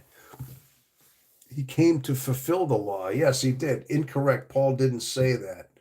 See, well, thank you. I mean, it didn't sound like it was correct, but if listen, John, if you know that, then yeah, he said you don't have to follow the law. It didn't sound right. But you know what? But I'm glad you said that, John, because I didn't think it sounded right myself. But hey, okay. And Justin Vamp, this is true. It seems like too many within Christendom thought someone's saying that themselves were the best version. They don't want to learn what the faith actually is. I forgot to take the cap off there. Yeah, see, I didn't know where this live was going to go, but see, a lot of times when I tell you though, when it comes down to spirituality and things, that's when I wake up, and I'm so glad to know that this is a lot of how we touch not figuratively, how we just communicate. We bond too, spiritually. Yeah. So, like I said, I mean, like I think that's part of our element. It's a very deep part of our element. We can't leave out. We can't leave this out of who we are. Okay.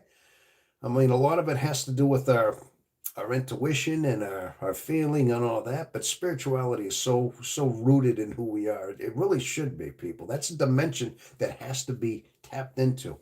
Okay. Do you know who Paul was? Oh, you're talking about Saul, who once became Paul. If you're talking about Paul, he was at one time, I believe. I listen. I don't know a whole lot of who Paul was. I believe at one time he was actually part of the. He was persecuting Christians originally. Originally, he was actually part of the. He was a Roman, I thought, back in the early part, just slightly after the crucifixion of Jesus, when a lot of the early Christians were being persecuted, and some of them were being thrown to the lions in the Colosseum and things like that. And a lot of them were being, if they didn't deny Jesus, they were being, basically they were persecuting them. And I think he was one of those. He was one of those Roman legions or something. And I think God came to him.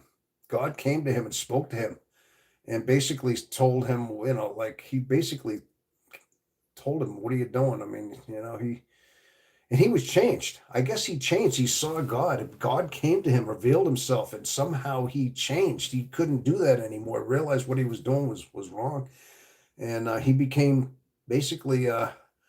He started fighting for Christians or something. And I think he had a hard life. He had a very suffering life as well, and he wouldn't deny God because of it. Yeah, but I think he changed. I know that. Now these are some of the basic. I don't know a whole lot. These are some of the basics of who I know. But I think he also changed his name. I think originally he was Saul, and then he changed his name to Paul when he became a crusader. And I mean, to this day now he's Saint Paul.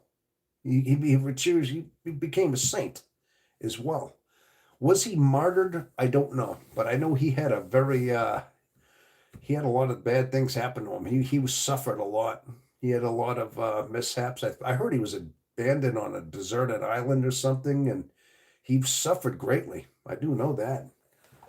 Uh, to the Romans, yes, selling them for ransom. Yes, so it was something on that idea. So I do know a little bit about that. Do you know when he went to Rome? He said he was God himself. I don't. I'm sure he didn't say that. Zapper, are you sure you got all your facts right? You sure you're taking things out of contents? No, they beat the trap out of him. Uh, yes, he did. Well, you got one other thing incorrect. I mean, I don't know. Did he say? Did he say I am God, or does he represent God himself? Yeah, it could have been something that he said that was taken out of context. Listen, a humble man will never tell you he is God himself. That would not happen. Then he's truly not a humble man. If he says I'm God himself, then God doesn't recognize that. That's blasphemy. And he will not, he won't be any, there won't be any spirit in him. Okay. But if he said, I represent the God himself, and see, put represent in there. Now that changes it. Maybe he used a word that said, I am here to serve God himself. I mean, it could have been not that he is or was. Now the man he received sainthood, and he went on a pilgrimage and basically denounced everything he knew from the Roman legion, whatever it was, and he changed himself, and it caused him great persecution for the rest of his life. All right, and I think he basically sacrificed himself for God himself. Okay, so I'm thinking you're taking that out of context. Okay, now he would not have attained any kind of sainthood if he had said that and believed it. Okay, so yes, Zapper. Yeah, I know all about that, and I grew up a lot in a Christian faith. Yes, Vamp, you did, and they watched, and they're watching. You wouldn't listen to me when I was younger when I questioned things. So you had okay. Uh, in Athens, he said he was Jesus. Paul never said he was God. Yeah, there's a lot of nuisance concerning the law and the gospel. Yeah. Now, listen, Zapper. Listen, I'm glad you're out there, and I'm going to say, I'm only going to say, I hope good things for you. But Zapper, I think you're coming from a bad place right now. I think you're coming from a very biased, hateful place. For some reason, you don't like Christianity. You don't like Jesus. I mean, you're coming from a bad place. So of course when you're coming from a bad place, you're not gonna come up with good things. Okay, and I think that's where you're coming from. But I hope you're the best, man. I really do, whoever you are. Okay. Yes, Genesis. The Dominicans, the Hawaiians are with us. Oh, we got a lot of new names out there coming in. We really do. Okay. Man, unfortunately, people do that with Christianity. Not all, but many. It's confusing and frustrating. Yeah, of course. Yeah, there's a lot of people that are going to be negative and try to cut it down. Yeah, you know what? But then again, didn't Jesus call that? Even Jesus said there will be many that will persecute me and say that I don't exist. He said that upon his even at the Last Supper. He warned the apostles that people were going to deny him and persecute you in for my name's sake. He said that. He predicted all that was going to happen. He basically called his shots and said that there would be people that were going to hate him for that and do everything they could to deny him. So it's all there. All right. And there's many people that do that. It's like some people, some people represent truth and good, and there's other people that are there to squelch it and tear it down. So, um, yeah, but unfortunately, people do that. John, yeah, yeah, he's just saying stuff. Can't talk to people like that. Pointless. Yes, of course. Like I said, it's like when you're coming from a bad place. Hey, listen, a river is only as clean as its source. I mean, that's a saying that I say. If your river, if your lake, your pond is polluted, okay, and now you get that river that runs away from your pond or your river, what isn't your river going to be dirty, just like your pond or your lake? So a river is only as clean as its source.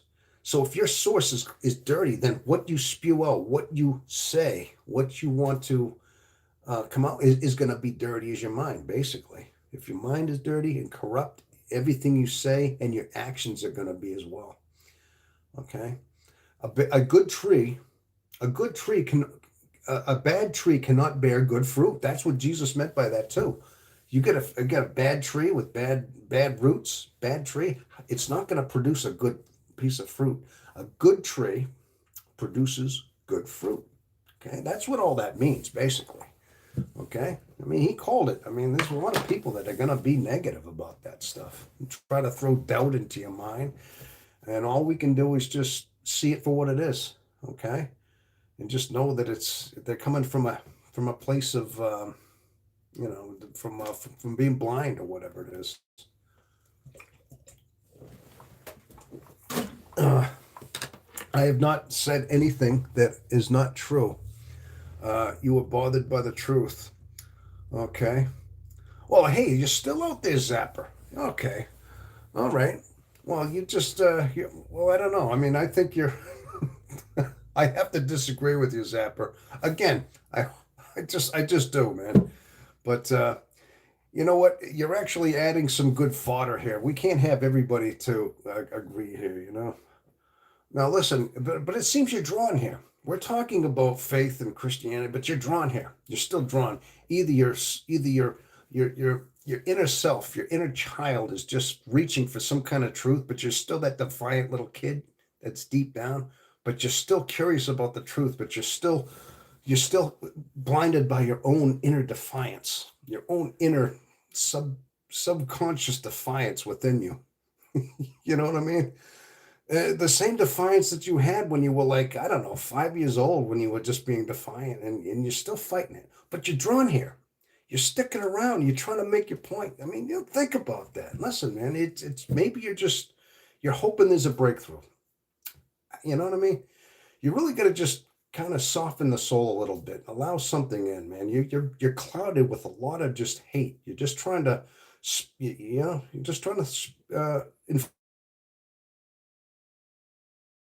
confusion and anger and angst. Oh, these are negative. These are negative things within you. And they're eventually just gonna eat at you. You see, what's the old saying? I'm gonna go back to an old saying. Nelson Mandela, great guy. Resentment is like taking poison in hoping that it kills your own enemies. You see, it's only see that angst that you're trying to spill out here, the doubt you're trying to inflict, is only going to tear you up eventually. Okay. Paul wrote 14 books out of 24. You mean projection? It's based projection. There you go. That's basically it. There, Justin. Has nothing with me. What are you talking about? Who are on the short's lives? You meant to do that. No, why are you on the short lives? You meant to do that. Oh, Jethro, I just did this. Yeah, I put the camera vertical today. It was just something I was doing different, man. I just decided to jazz it up a little bit. I don't know. I was in one of those moods where I just wanted to do it like that. Not, nothing personal. Just thought I'd do it. I'm just trying to read up on things here. Okay, Isaac Newton, America first, not Israel first. Okay, Isaac Newton, 98. All right. Gee, we're really trying to get political. We're trying to get religious here. We're getting into those uncharted territories around here, aren't we? We're trying to get into these touchy subjects, I guess you could say, right? That's okay though. So no, but I'm saying you were either stupid or a liar or both.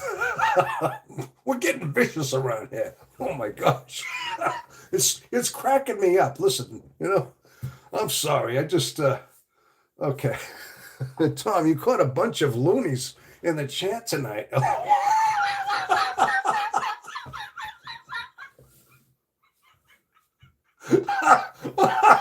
You're cracking me up, man. I don't think I've laughed that hard in a long time. No wonder I like these. It cracked me up right now. Uh, Listen, you know what? I know what you're saying. Listen, I'm hoping. I don't want to get online and call these guys names. I mean, I just think they're lost. They're lost sheep right now. But they're hanging around here. There's a reason they keep hanging around. They keep throwing that stuff out there. They want to be part of it. Like I said, it's that angst. I think I came up with an analysis in there. It's that, you know, and you're just denying that inner child. It comes down to that. Yeah, go figure. It all comes down to your, some kind of child repression that was out there somehow. Yeah, you love that one, but that will not change the truth. Hey, you're still out there. Oh my gosh, Zapper. All right, man. You know what? I mean, Zapper. So let me ask you a question there. I'm just curious. Where you from? Where you from there, Zapper? I'm just curious. I mean, are you from the United States? Are you from another country? Hey, a lot of us are from the United States, and some of us are from other countries. Pretty much anywhere. Uh, no, it bothers you? No, it's no, nothing's bothering me. I mean, I'm seeing to me that you're not interfering with any of our faith. You're just showing us that you're very stubborn, and if I think there's something hateful in there that you're trying to spew out. But the thing is, you keep sticking around. It's like there's something in you. You have a toxicness that wants to come into an area where there's peace, where there's a little bit of harmony within a certain group. You're attempting to interfere with that peace, is what it is. But you can't do that. Okay, there's too much peace going on here. But I do. I pray. I wish you the best. I really do. So where you from? I mean, where are you from? Are you from another country, or you from the U.S.? What state you from there? Anybody? Anybody want to ask him that? Is he going to talk to us about where he's from or no? No, not you, John and Vamp and Jethro. Oh, ha. Oh, okay. All right. Rick started all this. Yeah. Rick threw a grenade and left. Oh, is that what happened? Okay. LOL. This is about me. Whoa. You look cool, by the way. All right. Uh, hey, Baku Temple. Hello there. Yes, there's a new name. Welcome, Baku. I'm just trying to ask. Why is that important? Hey, just trying to get to know you a little bit. That's all. Just why is that important? That's all. Just trying to talk to you. Just seeing where you're from. You know, I'm from New Hampshire. I'm just from New Hampshire. It's just a way of getting to know who the audience is. That's all. You know. I mean, I'm just trying to level it down a little bit. You got just bring it down, man. Relax. Have a little decency. I mean, listen, we disagree. That's okay, but you can still communicate here. You know, try to be just relax a little bit. And I'm just trying to level it down. Okay, that's all. Okay, I'm from Indonesia. Okay, Baku, you're from Indonesia. Whoa, my gosh, that's right next to Australia. Vamp, we got somebody from Indonesia out there. Vamp, she's from Australia. Okay, whoa, you look cool there, by the way. Talking about like with the glasses. Yeah. Well, thanks. If you mean me, I mean, so. Okay, Zap, everything is about you all at all times. Okay. Uh, so I bet you have a pretty daughter because your genes is perfect. What? What? Who said that? Oh man, I think we got a lot. I hope is that. Come on, tell me you're not a roller over here. I hope, are you? I got a lot of. What is the topic here? I don't know. The topic is typically it's supposed to be this is the INFJ experience. We talk about the MBTI type, the INFJ mainly, or other introverted intuitives. That's mainly what it is. And this is basically what INFJs, I'm just trying to talk about things that interest our type, basically. What keep us. What keep us interested because a lot of times we don't have a lot of people to talk to because we're very rare. Okay, so that's what it's about. And spirituality, in religion, some things like Christianity, even other. I'd even be open to Buddhism, and certain as long as it's like tangible, believable things, philosophical ideas. They're open here. Okay. That's all. But anybody who's just going to try to throw a grenade and say, "Oh, somebody's just there to put toxic, negative twist on it," we can see that a mile away.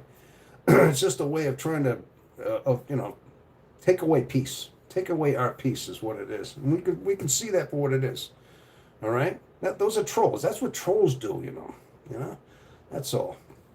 Trolls everywhere. I see trolls. Yeah, you're seeing that. You seeing that too? Hey, I guess maybe that's a good thing. Maybe that means that this channel is finally breaking. Maybe that's what it is. Maybe that we could celebrate this in more ways than one. The more times the trolls are coming out, the more like this kind of thing comes out. That means maybe the success of the channel is growing finally. We're turning a new milestone here. Hey, so think about that, huh? That's a positive right there. That's a positive. Okay.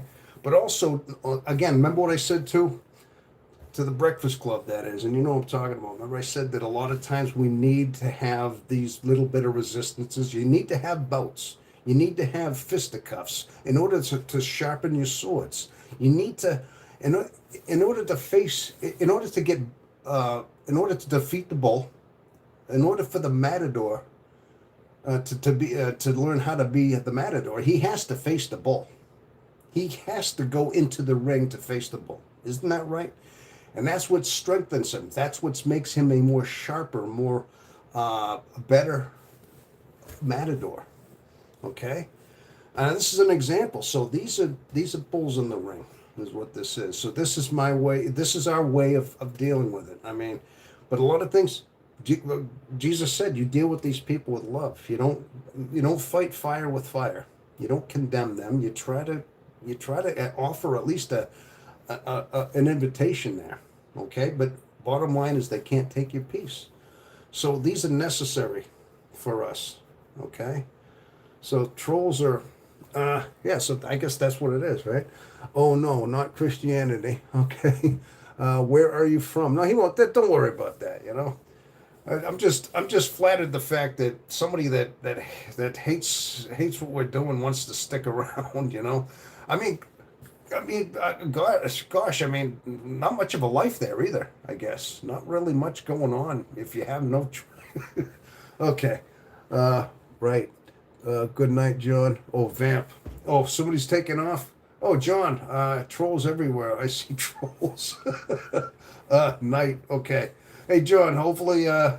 Hopefully you're not. Oh, night, Vamp. Oh, you're taking off, John. Good night, John. All right. Looks like John Shotter's having. He's taking off. Probably has to go to bed for work or whatever. That's okay. That's okay. All right.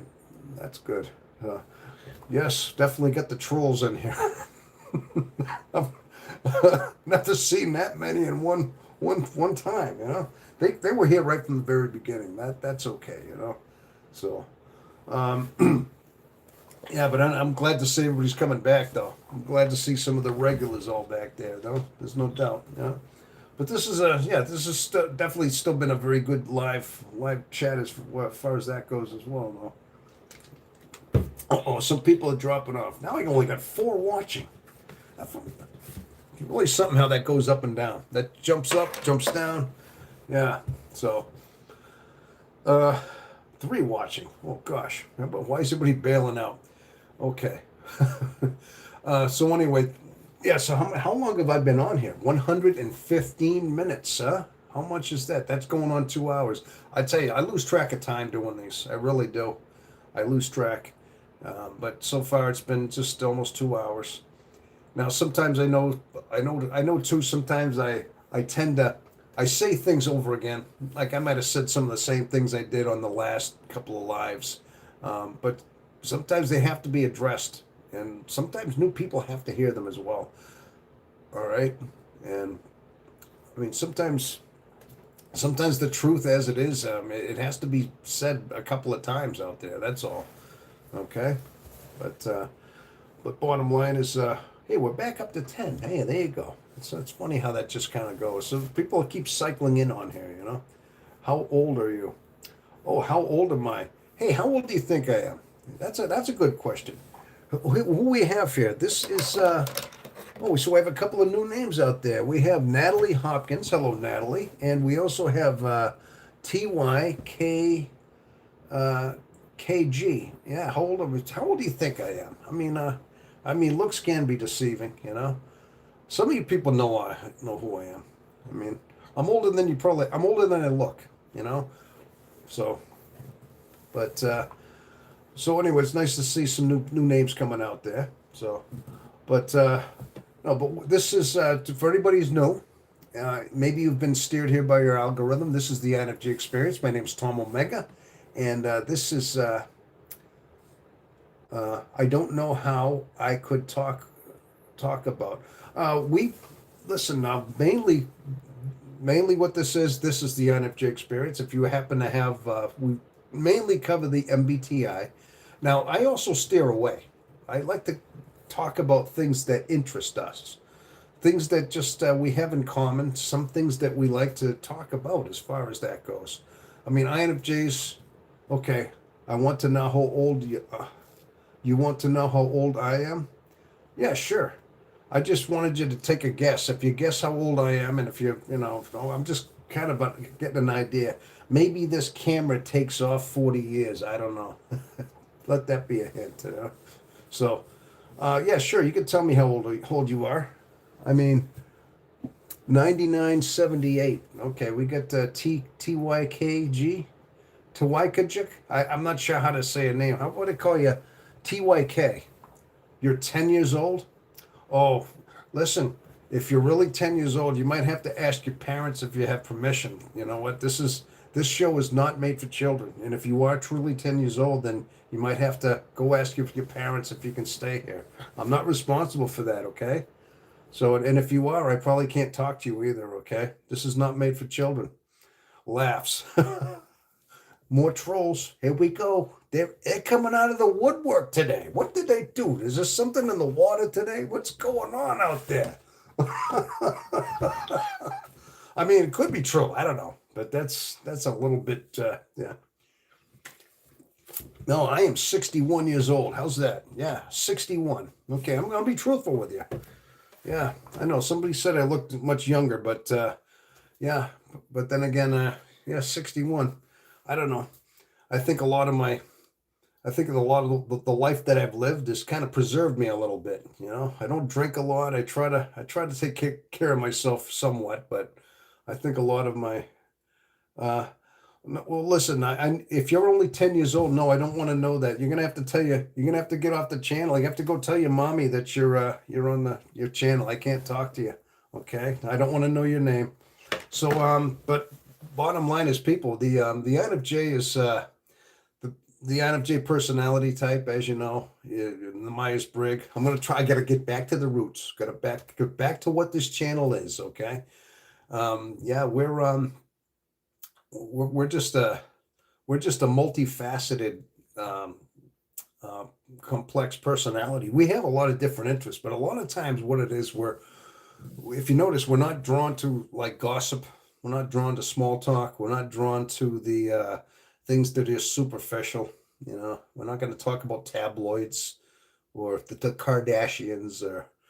I mean, we might get into politics every so often. I keep them off of this channel only because it's not my place. You know, this is not the place to bring politics in.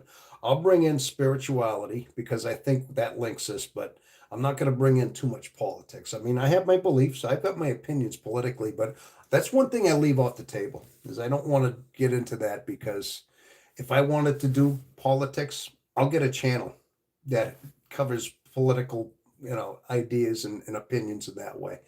I have to go with a whole channel, but that's not what it is. Okay. So other than that, I mean, we're basically drawn to, we're just drawn to, things that, like I said, are meaningful, that are substantive. And of course, one of the main things INFJs want to do, we want to understand ourselves. Mainly our understanding of who we are, what makes us tick, because we've been trying to figure it out our whole life. And now finally we have a station here, we have a channel that we can all converge in and talk about basically what makes us tick, because that's mainly what we're all about. Okay. And but we have a certain amount of characteristics, certain amount of personality traits that seem to bind us. Some of these, you know, typical telltale, you know, traits that just bind us. Okay, so we talk a lot about those as well. Okay, I mean, one in particular is, like I said, I got into the whole spirituality thing because that's one of them. Okay, that's one of them. And the other thing is too, I get spiritual like that because, like I said, a lot of the other creators, I've noticed them. Maybe some do, but I see a lot of the major ones. They don't get into that. I mean, they keep it neutral. They stick to they just stick to the the philosophy and the psychology and the things like that. But I just like to add that element every so often. But I do think that that's what binds us, though. Oh, Hayward. Uh, uh, oh, they keep coming in. They keep rolling in here. Okay. Uh, Hayward, how are you? Okay, I just know what that's all about there. But bottom line is, yeah, that's what we are. Is well, what binds us to being in this personality type. So, um, but if anybody has any, uh, but bottom line is that, but so what the INFJ is, for anybody who doesn't know this, okay, if anybody doesn't understand what the MBTI is, basically the MBTI is the Myers-Briggs Type Indicator.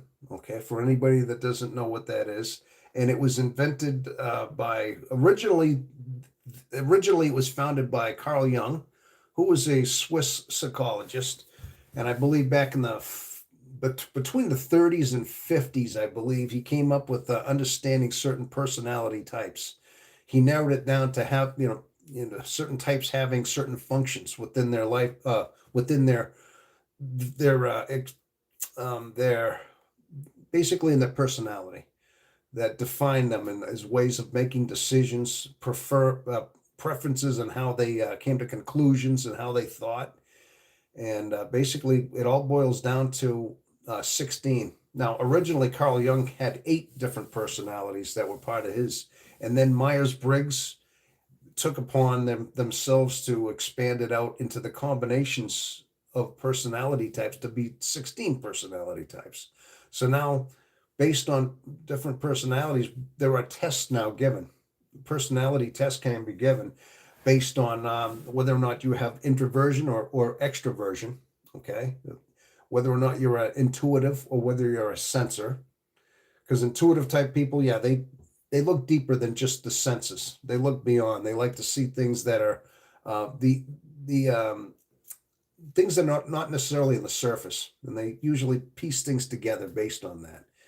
And of course, there are thinkers, and then there are feelers. Some people are more logical. Some people are more emotional in how they make their decisions. And you know the types. There are people that are definitely more have more. They lean more one way or the other. And then there are perceivers and judges, the P or the J on the very end. Now, perceivers are more take things at face value. They see things and they see things based on the now, and a lot of times they're more in the now. They make decisions based on the what they're doing at the moment, the present time. While judges are more the type to be more orderly, and they project things long term. They in combination with their introverted intuition, they're long-term planners. And depending on the way your alignments are and your preferences and your personality, there are 16 different personality types. Now, the INFJ personality type is actually the very rarest. I think there's most of the introverted intuitives are rare. Somebody had mentioned that it is 4 to 5% of the world population are introverted intuitives. So in a total, as far as introverted intuitives, and there are 4 different types of that. But the INFJ is 2% to 1% of the world population, which makes it the rarest type. So, and that's what this channel is. It's basically it's a safe haven. We are a safe haven. I like to think of this as a safe haven for INFJs. If I'm doing a live or if I'm ever on, I try to do my best to offer advice and offer insight, offer some kind of clarity, and offer some kind of direction as to our personality type, so we can have a better, just understand ourselves better, have a better life. Because so many times there's so many drawbacks to our personality that we have, and a lot of times our personality is a very complex, difficult one to navigate in our life. And a lot of times, yeah, that's exactly what it is. Okay. So we are, yeah, we're basically, we have so many things going on in our life. A lot of times, we get confused a lot. Sometimes our life makes us, makes us, makes us sad. Sometimes we go through bouts of sadness and depression, and sometimes in our life. And when we start understanding who we are, and understanding our type, and understanding why we are who we are, we can help that. We can remedy that, where we don't feel so isolated a lot. Don't feel like we're putting ourselves out there, because we have a tendency to have that extroverted feeling where we're always reaching out to people, trying to help them, trying to go out of our way to accommodate certain people. Yeah, because we're thinking that's the only thing we do in order to to bind with people. And sometimes we get taken advantage of. So a lot of times we just have to know ourselves, and not to go out on a limb too much. We have to preserve our own inner self as well, our own selves. Okay. Okay. Uh, uh, okay. All right. I feel like an imposter human as a child. LOL. I feel like an imposter human as a child. Grip I 8. Okay. Now, what does that mean? You feel like an imposter human as a child? Okay. Oh, okay. Looks like we had some trolls in there. We still got a few. We get some. Do we get some? Okay. Yeah, like I'm not sure what exactly that means. An imposter child. Now, so are you on INFJ? Are you calling up in regard to to this type, are you? Because that's a new one there. Grip I8. Yeah, like yeah. Now I've actually listened. I've had a few trolls in there, and there's still a couple out there. So I gotta make sure that I'm talking to somebody that's that's serious with me right there. Like I wasn't a human like everyone else. Yeah, like I'm INFJ. Uh, the way I think. Okay. Yeah, a lot of times. I mean, so I mean, how are you now? I mean, you said that was as a child. We had a few spammers. Yes, we had for Vamp. Yes, exactly. And there's still out there. There's a few out there too. Yeah. Um, Now, okay. So, Grip, you're saying, feel like can you? How is thing more? I know that I'm trying to decipher who is and who isn't. We've had a we've had a plethora of trolls. So we had an infestation of them tonight for some reason. I'm laughing out loud. I understand myself better. Okay. All right. Listen, I'm just trying to get to know you a little bit. So, Grip, where you from? Where are you from? You're new to the channel, and I welcome you to the channel. And where are you from? Are you from the United States? I'm from the United States. As you can tell, this I have this very thick New England accent that's going on right here. It's very prominent, I'll bet you. So I'm from New Hampshire, and so Oregon, live in Texas. Okay, so you're from Oregon, now you live in Texas. Okay, hey, there you go. Texas is a beautiful state. I was actually thinking about moving there about 6 years ago, and I never did. Never did. I kind of still wish I could have moved there. I was thinking of moving out of New Hampshire, going down south, but I decided just to stay here. So, well, as far as like feeling like you're not human, I think that's something that's part of like the INFJ thing is because our mind we're so unconventional in so many ways, and we're not like a lot of people. We're really different, and especially early on in our life, we think so much different. We use our intuition. We have a deeper way of thinking, and a lot of people are just very sensing. Okay, they pick up what's going on, in the world. They're really reactive to the world around them in so many ways. And introverted intuitives mostly are not subject a lot to that. Introverts are quieter. They're more introverted, obviously. That's why they're introverted. They stay within and usually they just gather their own thoughts, their own processes, and from their own thoughts. And usually that's how they gather things. While extroverted people are always taking from the senses.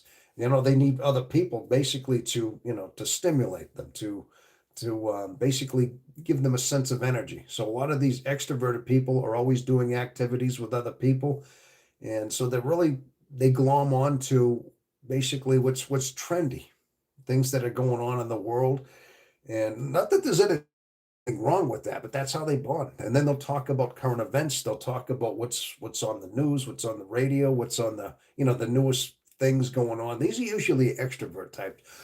My point is that INFJs feel so much like we don't belong in this world. Is my point.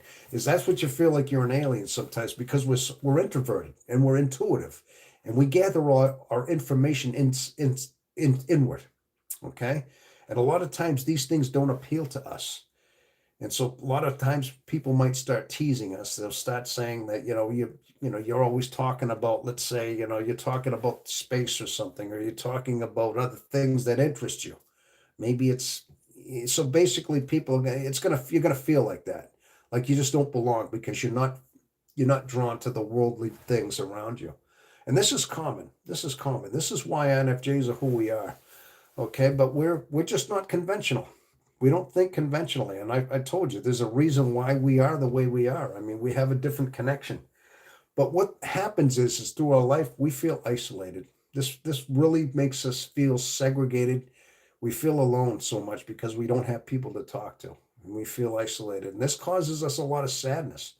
Now, maybe you went through a lot of sadness in your life as well, you know.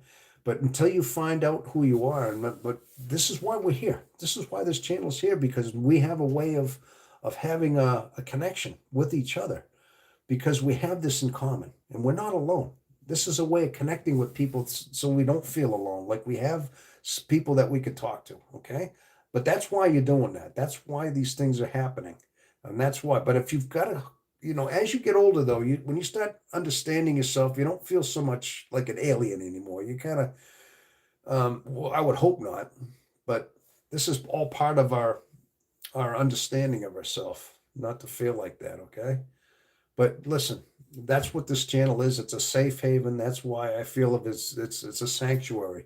So we do have a place where we don't feel like an alien, okay? Because we're all the same. We all think like that, okay? Well, anyway, I hope that so Grip, I hope that helped you out a little bit. But from Oregon. Yes, I couldn't understand how others could understand others like I could. Yeah, okay. I get that.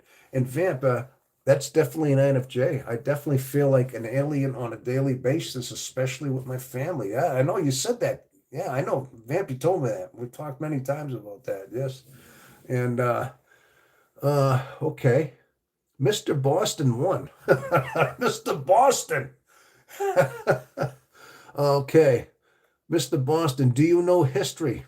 Rome fought Persia for 728 years. Guess who won? Mr. Boston, let me ask you something there, Mr. Boston. Are you from Boston? I'm just curious because I am. I'm from Boston. Okay. So I do know some history. I mean, I'm not like a history major or anything. I know some history. Yes, I do. 80% of America is underwater. Usually when you are smart, it's lonely. Okay. Jethro, if you do a live vertical, you have to do it on live shorts.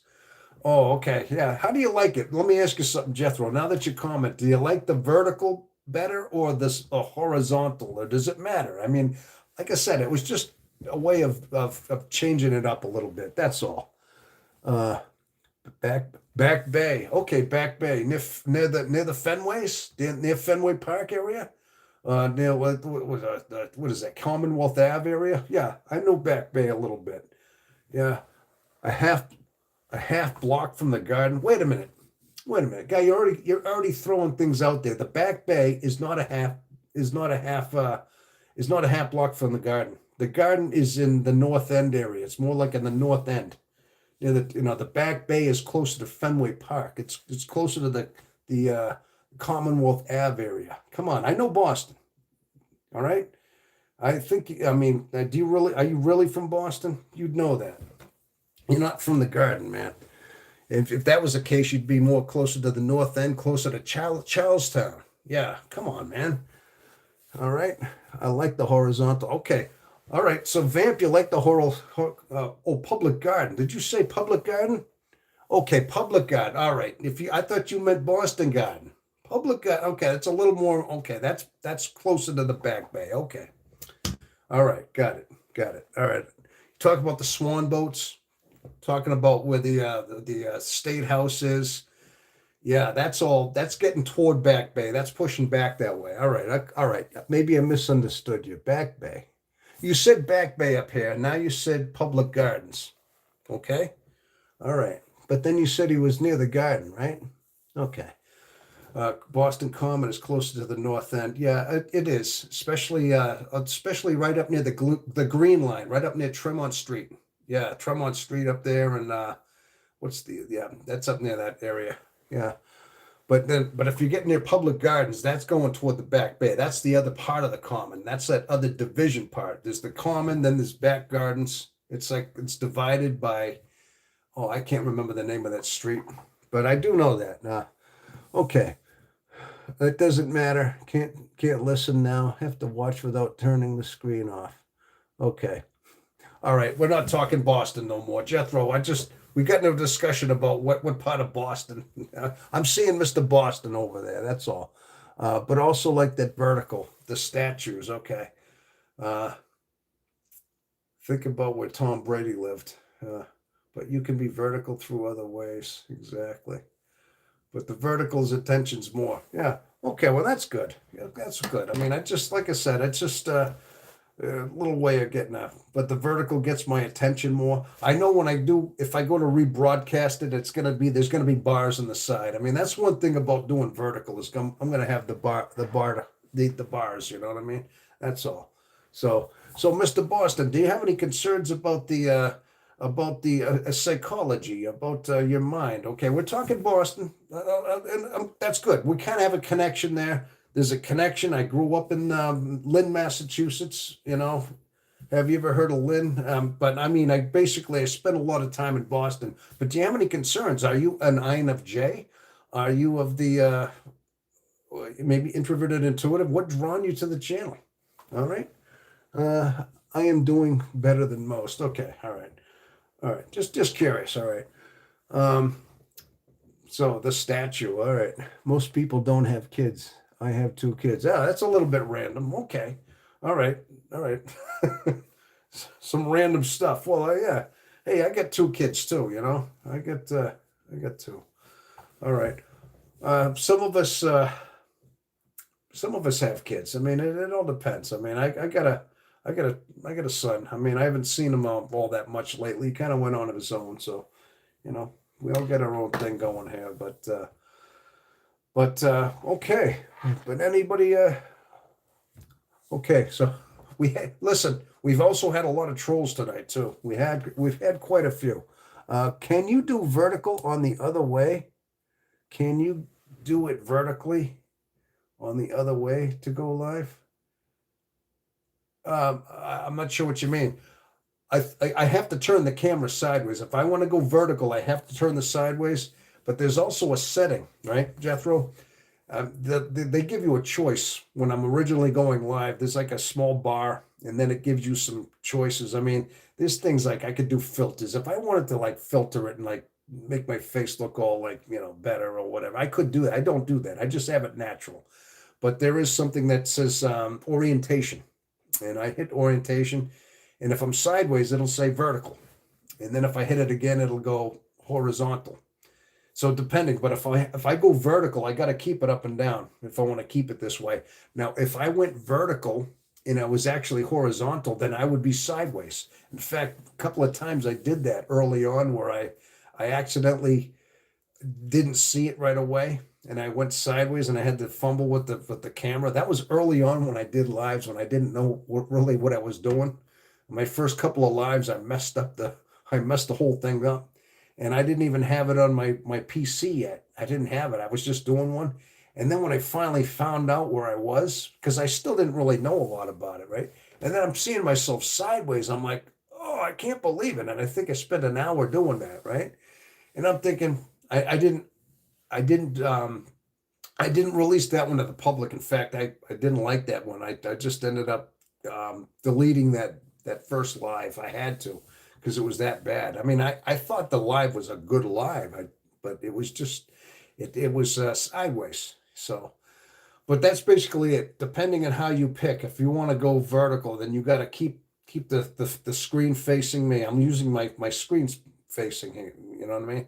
And I'm also just going up and down. So it all depends on you. It's a choice. It's a choice that you're able to choose if you want to do that. So, but you're on live shorts, not live long. I guess this is the way to put it. Oh, okay. This almost looks like a short, but it's a live short in a way. Yeah, I get that. Yeah, that's what it would be. Once I worked in Lynn, the city of Sim. You never go out the way you came in. Yeah, that was it, right? Yeah. Okay. So Mr. Boston, where did you work in Lynn? Just curious. I mean, like what business did you work in Lynn, huh? I used to be a carpenter. Okay. All right. All right. So, but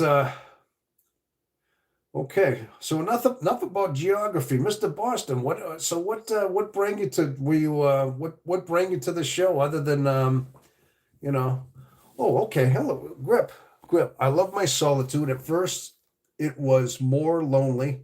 Now I embrace it. Very good. Oh, all right. Now, you know what? You're on the right path, though. That sounds like yeah, that's exactly what happens, That's what happens. I think that's what each and every one of us testify to that. As you start getting older, because we have to figure ourselves out, okay? As INFJs, we we basically have no choice. In a way, we're loners by default. And I say that so, in other words, we're kind of, that's just who we are. It's just in our DNA. It's just in our profile. I mean, a leopard has spots, right? He can't be a tiger. He can't change his spots. Loners, lone wolves, we are the same way. It's like being a loner is like a lion having a mane. It's just who you are. So in a way, we have no choice but to learn how to be good with our solitude. It's who we are. It's what we are. But again, I was talking earlier about how it's part of our mental, our emotional, and our spiritual development, and how they all mesh as one. And this is part of our growth. We were set aside for that, to find something deeper, a deeper meaning about our life and about our spirit. Okay. And that's why we are who we are. Okay. So, King Cobra 91. Oh, God. GD, that's a sick vest. Well, thank you. Thank you. I guess it's just something I like to wear. Yeah. It's just something I like. Just remember, the lone wolf dies alone, brother. Yeah, that's true. He does. So what's your point? So he dies alone. Okay. Don't we all basically die alone? I mean, even if you got somebody by your bedside holding your hand, I mean, basically you're drifting off and you're dying alone. Your spirit don't, those people that are by your bedside don't go with you. Oh, it's nice. It's nice. You get your family around and they're all kind of seeing you as you die. And I get that. But they're not going with you. You're going alone. So you're alone already. Just saying. Okay. um, okay. Can't turn the screen off, but should kind of. Okay, Jethro, can't turn off the screen when the shorts live, can kind of annoying. I like the vertical, but should do it on a live long. Okay, I just gave it a try. It sounds like you're trying to figure this out. I mean, it's something different. I just wanted to go different, but yeah, I mean, eventually I'm gonna I'll probably do another one vertical again. You know what I mean? Actually, invented technology makes everyone 27. Okay, come on. Morphine dries. Okay. So we got things going on here. Okay. King Cobra morphine drip is nice too. Oh gosh. Oh, we got. Is there a full moon? We've had quite an interesting bunch of people coming in. I listen. I appreciate new people coming in, and I'm glad your input is always welcome here. But I tell you, I've had an interesting night. Maybe it's the vertical, Jethro. Maybe that's it. Maybe when I go vertical like this, it's bringing in a certain group. Yeah, we coming in. We had a blood moon recently. Oh, maybe that's it. Huh? Damn, that's got to be it right there, huh? There is a cure for pain, brother. Oh, okay. Yeah, okay. I read a lot of books. Yeah. Hey, I say a lot of random things too, man. I just blurt random stuff. You read a lot of books? Okay, yeah, that's good, man. Hey, I used to read a lot of books too. So, I used to modern perfect Nikola Tesla. Yeah, you're throwing a lot of random stuff out there. A lot of stuff out there, Mr. Boston. Mr. Boston's throwing out. Mr. One. Okay. Uh, okay. But bottom line is, who was I talking to before about finding that, finding contentment with their solitude. Yes, that's very true. And I can tell that's somebody right there. That's genuine. When you make comments like that, I know that's something that we truly find. Grip, yes, me, grip 8. Yes. Listen, I'm going to get back to that comment because you kind of, I mean, I'm sensing that. I'm sensing that's a genuine connection right there. Okay. And you're genuinely trying to, get some answers. But again, you told me about what you felt like as a kid, and you've had to get over that, and that's typical. And of course, you're having contentment with your own solitude. Yes, that's just something that's in you, and yeah, but that's part of what you need to find. Now, eventually, though, grip 8. I don't know how old you are or what your level is, but one thing about being an INFJ, is as you get older, as you mature, it gets better with age. Like just like brandy, just like some nice fine drink, maybe cigars. Certain things mellow as they age. Now, an INFJ is like that. Some of the personality types don't do that. I mean, I'm not saying it's a personality type, it's a lifestyle that some people have. And I mean, sometimes they get old fast. By the time they're in their 60s, they look like they're 90 and they're all, maybe they abuse their body and all. Now, I'm not saying INFJs will or won't do that. Not everybody's the same, but what I'm saying is a lot of times INFJs age well. It's something about the stress we're under. When we go under a lot of stress. Now, for you to say that, I know you've had a difficult life, Grip. Okay, I know you've probably had a hard life. You've had a very lone life. You probably had a difficult spiritual life and a lot of emptiness and sadness, but because we all have. I know that we all have. But these things are not in vain. These things strengthen you. These fortified you. And okay, and it gave you to the realization that you're able to withstand your solitude. You can stand yourself alone. You can go long periods without needing people. But in those moments, though, you've been completed. Somehow your spirit is being like filled. You're finding grace bit by bit, and you're eventually going to excuse me. You're eventually going to discover your authentic self when you have an awakening. And this is ultimately what you do. And of course, even even you can say that that's finding a state of grace with God or the awakening, whatever it might be. When you find some kind of completion, find your authentic self. When the world was so much trying to turn you, change you into what it wanted to conform you to be, you ignored that. Just slowly ignoring that because you found contentment within yourself. You're not taking the cues from the outer world. You're taking the cues from your inner world, your inner soul, your inner stillness. Basically, that's your bond with your creator, with God. And eventually you become your authentic self. You change into your real self through that. Yes. I mean, so that's eventually where you're going to go. Okay. That's all. And that's where you're being led. Now that I'm just saying, Grip, I can see that what you're saying there, you're really reaching for that. And that comment you left was very profound. Okay. I just want you to know that, Grip. Grip 8. All right. Every day's Young taught me a lot. Okay. Carl Young. Okay. Well, what did he teach you there, Mr. Boston? You got to be a little more. I know my father taught me to try everything once, else you won't know what you like. Okay. All right. Both correspondent. Okay. I used to starve. I used to stare at myself in the mirror and disassociate as a kid, but I've grown so much through it. Hmm. You used to stare at yourself in the mirror and disassociate as a kid. Um, okay, okay. So you stared yourself in the mirror. Now sometimes you look inside. You're trying to see your own soul. Hey, look at. I think we've all done that. I mean, the eyes are the windows to the soul. How many times you want to look into your own soul, just see what your own eyes look like, trying to figure out if you can see, because we try to do this internally, and then we try to think, can we do it externally? Now you're looking into the eyes, the reflection in your mirror, because that's what we're trying to ultimately do through our life. We want to find out how to figure our mind out, because most of our life, yeah, we go through a confusing part of our life, and a lot of it is forging through.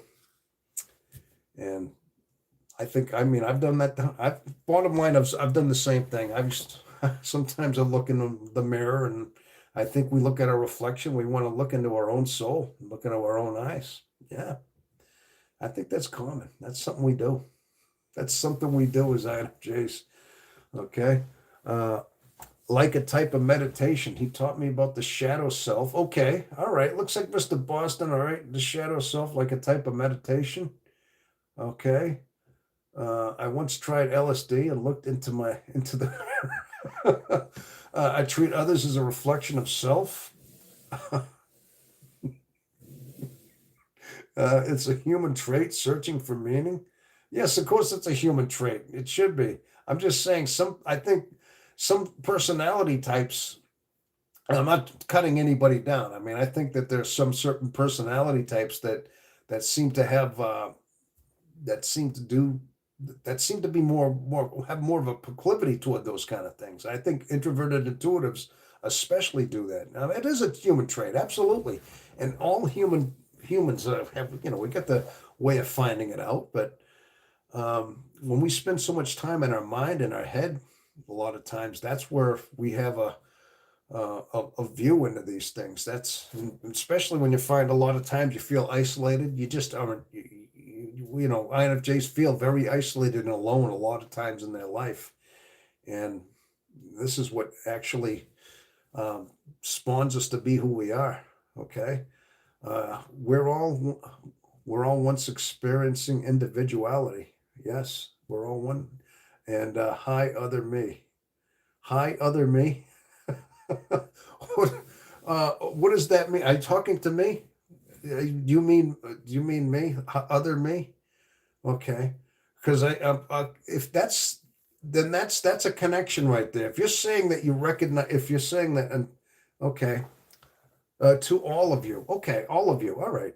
Until next time, Tom. All right. Well, Mr. Boston, thank you for showing up and yeah, giving us a grand tour of my old hometown. All right, yeah, that's good. All right, to all of you. Well, there you go. It sounds like you're understanding a few things. Okay. Well, like I said, Grip, this is a sanctuary. That's what this is, and that's what we're here for. All right. We're basically here to say we're not alone, and somebody else is experiencing what you're going through. And a lot of times is when you say things like that, you're finding comfort in your own solitude. That lightened me up because I think that's part of your journey. And you just said that on your own. That's what we do. Okay. Bye, Mr. Boston. There you go. To all of you. So yeah. Well, but I'm glad that helped you out a little bit though, Grip. Grip 8. Yeah. Okay. Oh yeah, from Oregon, moved to Texas. That's it. That's it. Okay. So yes. All right.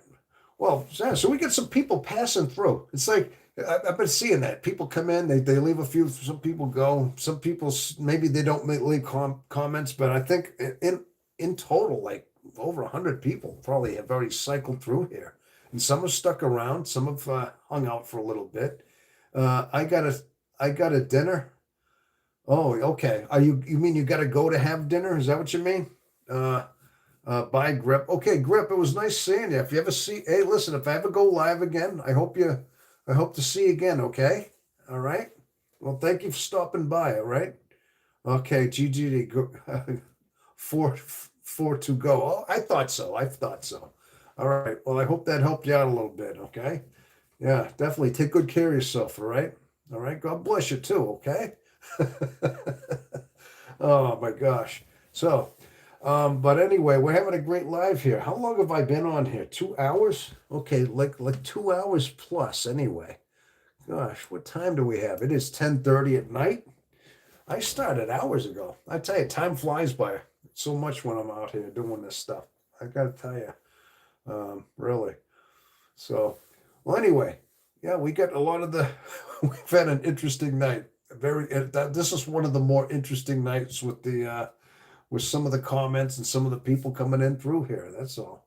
So, see, the thing is, I got to tell you though, see, this is still a learning experience for me, just doing these lives, and everything is different. I got to tell you, and I mean, just seeing the different variety of people come in, and some people don't always agree. Because you can see some people that they're not very nice. They're just trying to kind of throw a wrench into your life a little bit, and we just have to make sure that doesn't happen. All we can do is just keep being ourselves and just be the best we can. All right, that's all. I mean, but it's strengthening though. It's showing you how you got to deal with people because not everybody's going to agree with us. Not everybody's going to want to see eye to eye. So I guess you gotta see the good with the bad. You got to see all the different varieties coming in, and you got to treat everybody the way you'd wish they would treat you, even if they didn't agree with you. I mean, that's what we're supposed to do, right?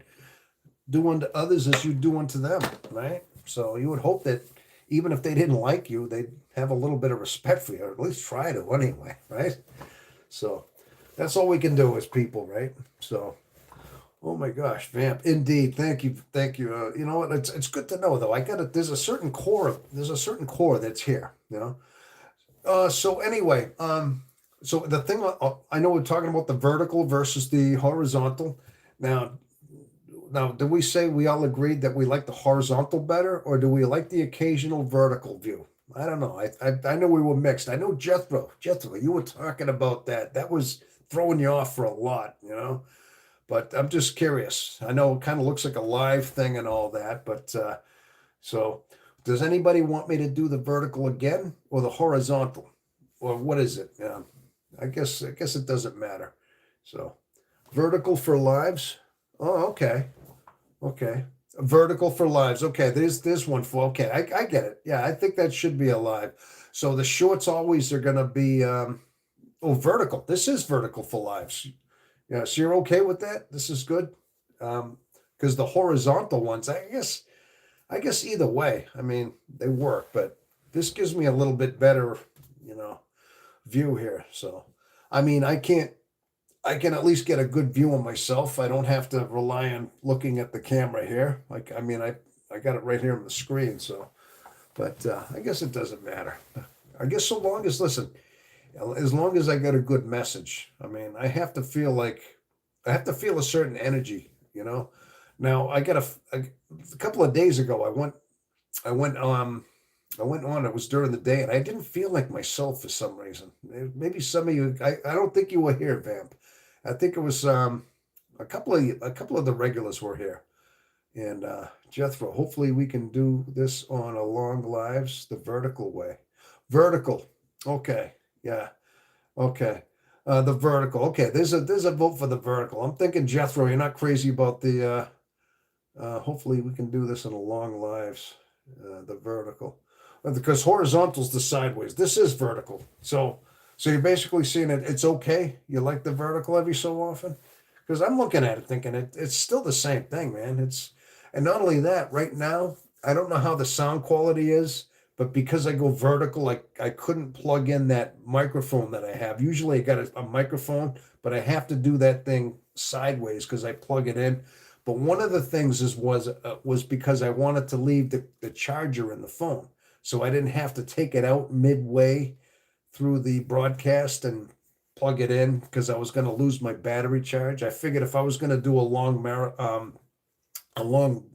live like this, I didn't want to change that midstream. I thought just leave it plugged in, but I wanted it to be enough where I had a good audio microphone as well, that you could hear me just as good. So that was one of the things. So I kind of thought it out for that reason too. Like, so I'll just keep it plugged in, so I don't have to do that. So, but hopefully, yeah. But anyway, so everybody looks like they're doing well over there. I like it, but the short lives can't be played in the YouTube background. Oh, but the short lives can't be played in the YouTube background. I mean, I could broadcast a short live. I could do that. I'd have bars on the side. It would be the same thing. If I do like a rebroadcast, if that's what you mean, I could do a rebroad. It would just show it as it would shorten down the screen and there would be bars on either side. I believe the bars would be wider on the side, but I could still rebroadcast this. It would still, at another time. So it would just be a whole different setup. That's all. It'll look a little different. Yeah. I'm sure I'm going to go back to doing a vertical one again at some point, though. Yeah. Okay. So I'm just curious to know. All right. So we did reach the milestone of 900 today, which is great. Let's see. You have to keep your screen on in short lives. Oh, okay. Well, when you say screen on, what do you mean by that? Because I got my screen. I'm looking at the phone screen right in front of me, and then I got over here on the computer. I got my screen over here, so I got two views. But of course, the one I'm looking at on the computer, that's the delayed like 5 seconds. So that's a delayed version. I'm looking at the absolute live one here.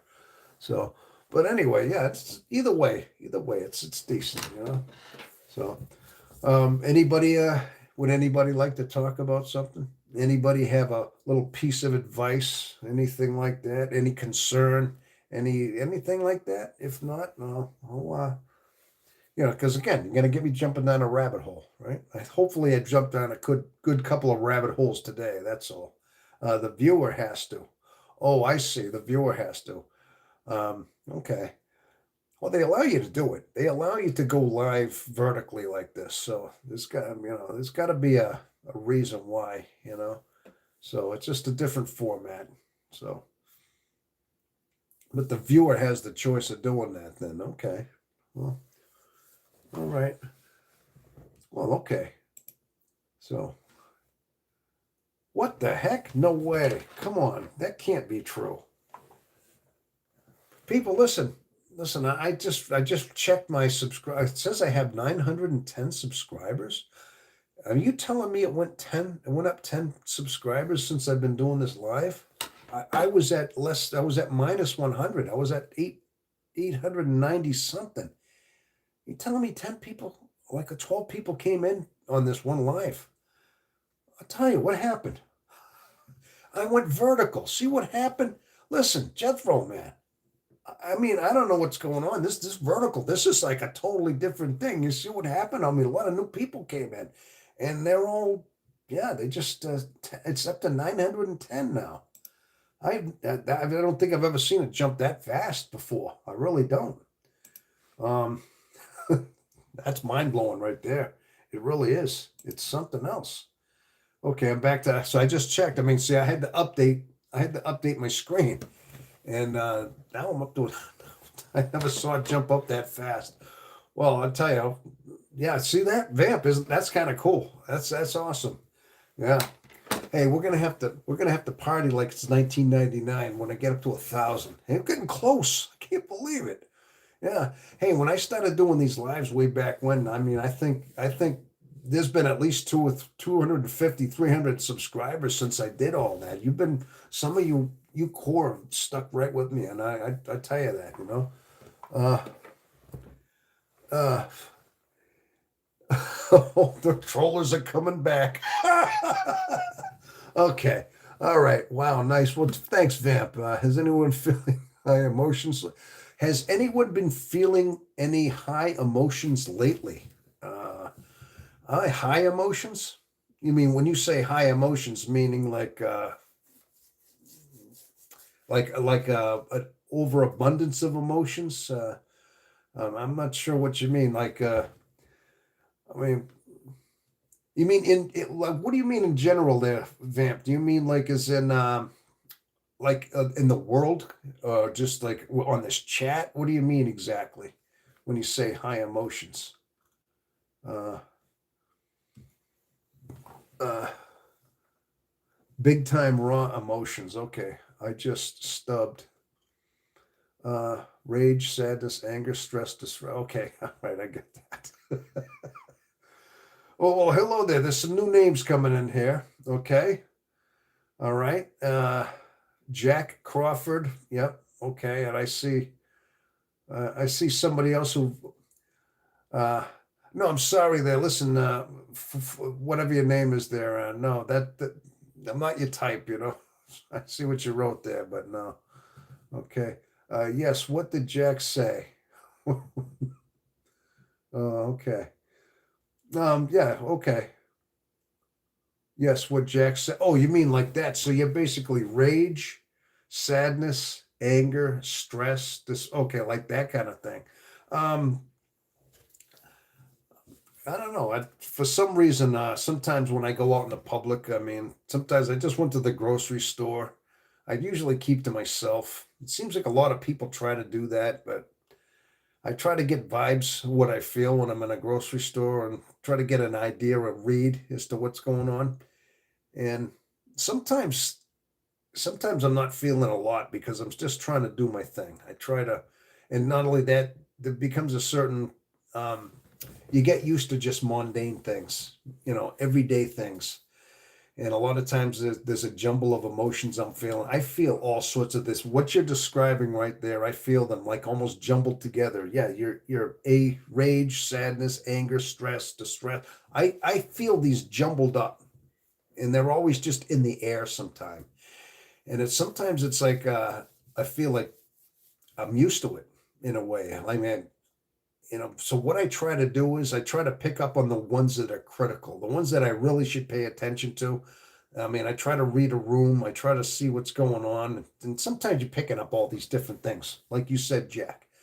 Um, but I think I try to just look for the ones that are concerning to me, the ones that are going to pertain to me directly, are the ones that I should be concerned about. And if I do feel certain things, I have to also decipher that they're not mine, that I'm detecting them, I'm not absorbing them. See, that's one thing I try to do now is with empathy is I try to make sure that uh, I I distinguish what's mine and what's not mine. It used to be before we picked these things up, and when we were oblivious, when we were kind of naive, we thought they were our emotions. I've got to the point now where I don't do that, and I'm hoping a lot of us do that.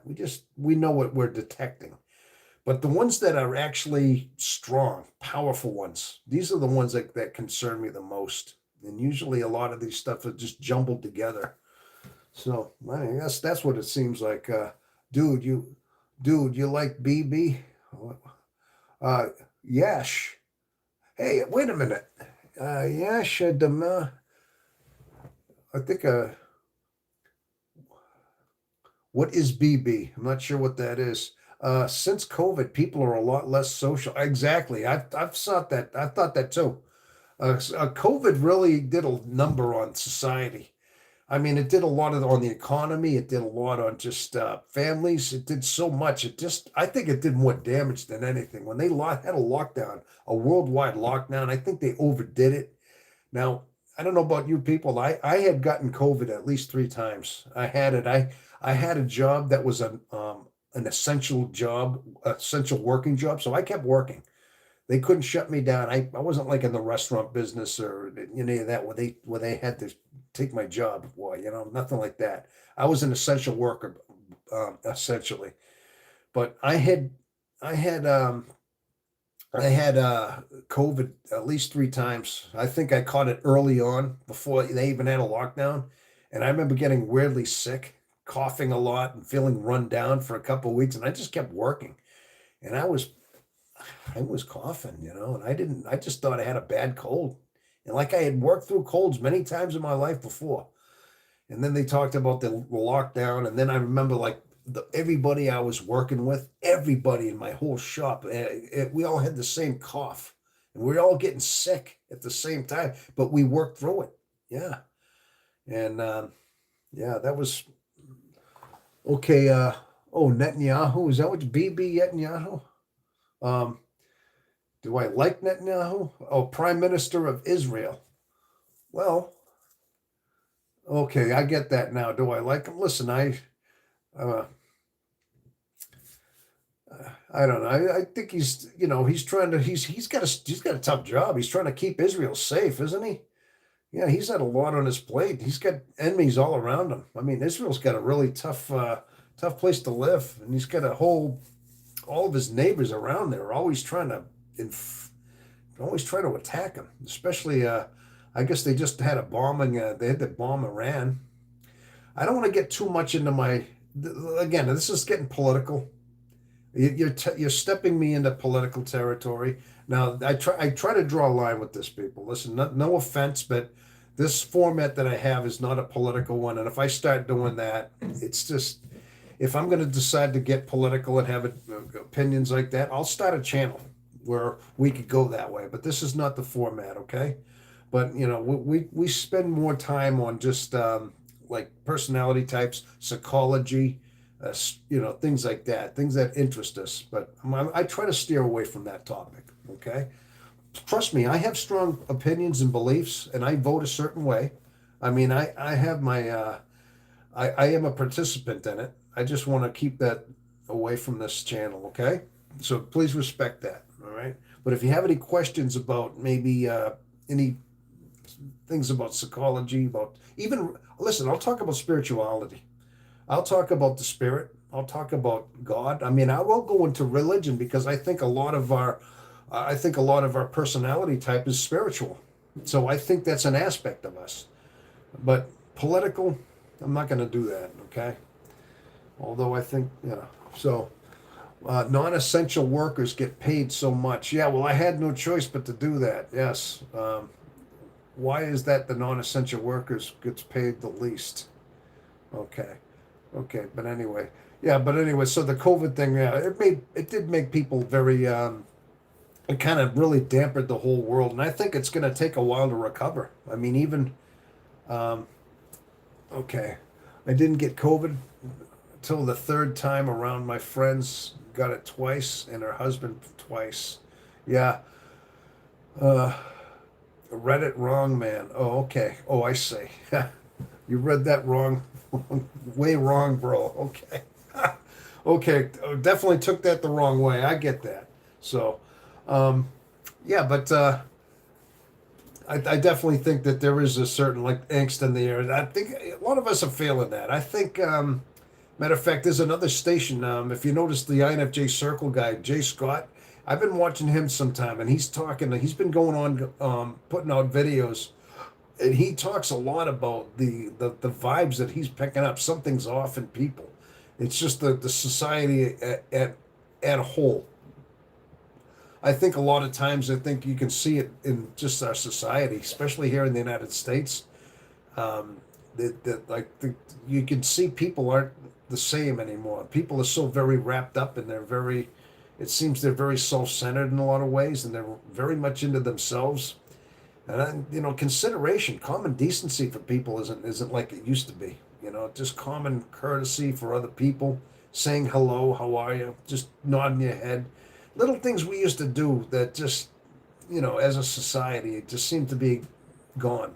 Where people seem to be more like, if you're in front of them, they're in your way, they're bothering you. And if you're driving in traffic, it's they got more the idea that, you know, they're mad that you're just in front of them and you're going just 2 miles per hour. It's too slow for them. So they get right on your bumper, even though you're going 5 miles over the speed limit. Things like that. It's almost like their attitude isn't, okay, I'm in traffic. It's more like, I wish that guy would get out of my way so I could pass. You see, it's that kind of thing where you're just in people's way. People are just an obstacle now. And I feel like that. Just everywhere I go, it's like you're in the grocery store. People are looking past you. They're not saying hello. They're just, I mean, I kind of do it too. I stay to myself. I try to like watch people and make sure I let them go. I try to be courteous. I mean, I don't have a conversation, but I'll be nice to them and I'll try to be courteous. But some people aren't like that, and I see a lot of that where it's just everybody's out for themselves now and everybody's kind of caught in their own little world. And, the whole, yeah, it's just, I sense that a lot about it. I sense that's where we are in this world. That's just the things I'm talking about. We're in the end times. The society is losing Jesus. Yes, I think you're right. In some ways, Kyle Williams. That's some good points you got there. You read it wrong, by the way. Okay, so Kyle Williams. Okay, I think there's some truth to that. Okay, that the society's changed in a lot of ways, and we're talking about how COVID might have brought that out, may have had that be a part of it, but I think a lot of it is too. I think, like you said, a lot of it has to do with the fact of faith, and how we've let a lot of just anti spirit, anti well, whatever religion and anything spiritual, anything that is based around living a moral life based on the truths of just our consciousness. I mean, we do have a consciousness after all, and we have a certain set of guidelines, certain moral conducts that we're born with, and especially as a society that we follow. Obviously, there's 10 commandments, okay, that we follow, and of course there's just some like certain rules and laws of just that we follow. We just um, laws of the like society, decency of society. I mean, we have our 10 Commandments. I mean, our basic ones that are supposed to testify to our consciousness and to our God and to our belief in that. But also, we have a certain consciousness that we are is just a society of decency, and that seems to be lost in so many ways. You know, now where people are just rude to people or they're not considerate, things like that I'm talking about.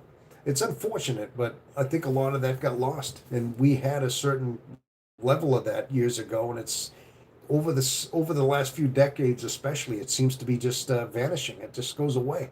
It just does, and it is unfortunate that it happens that way. But I still say hello to cleaners at one of the shopping centers, even though sometimes I may not, uh, don't mean it much sometimes. Yeah, you're just trying to be courteous. Yeah, I get that. I mean, I know what you mean. You got to say something. It's a formality, is what you're doing.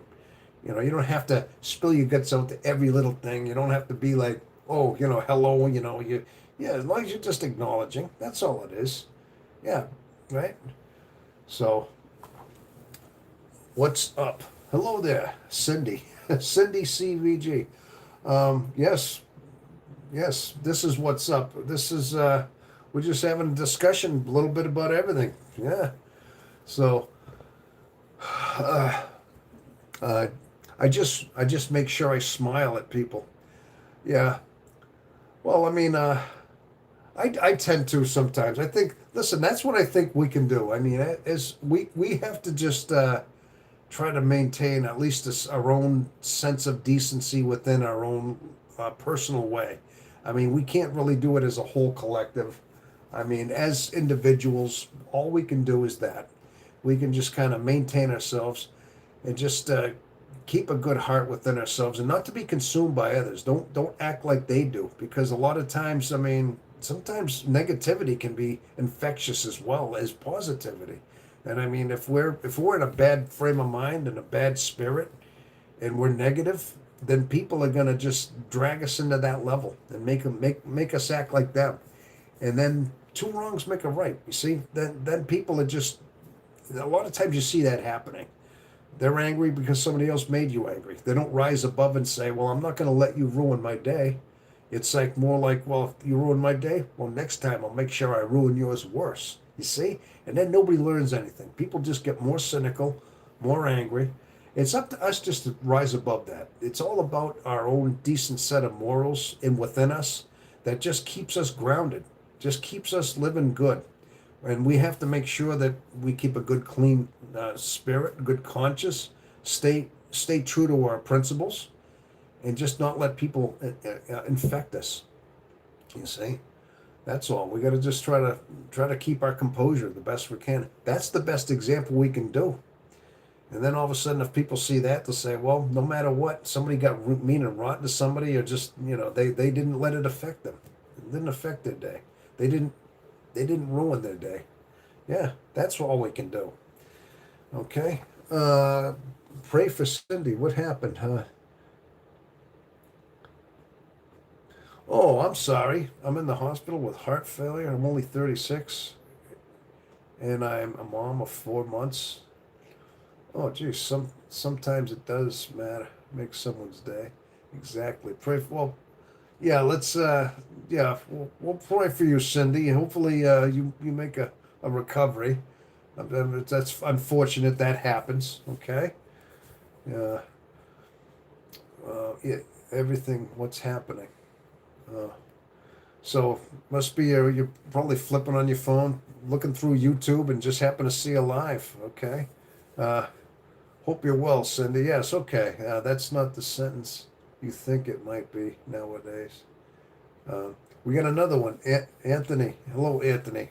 Best of luck. Uh, I I am a mom to a baby. Oh, that's what I figured you meant. We figured you meant that you had a heart failure. That's kind of young. Kind of young. Yeah. Yeah. Well, hopefully everything goes well for you. Okay. Was it some? Yeah. Oh. Yeah, see, that's all we can do is just offer our prayers and our support, and just to be like that, right? Broke white man.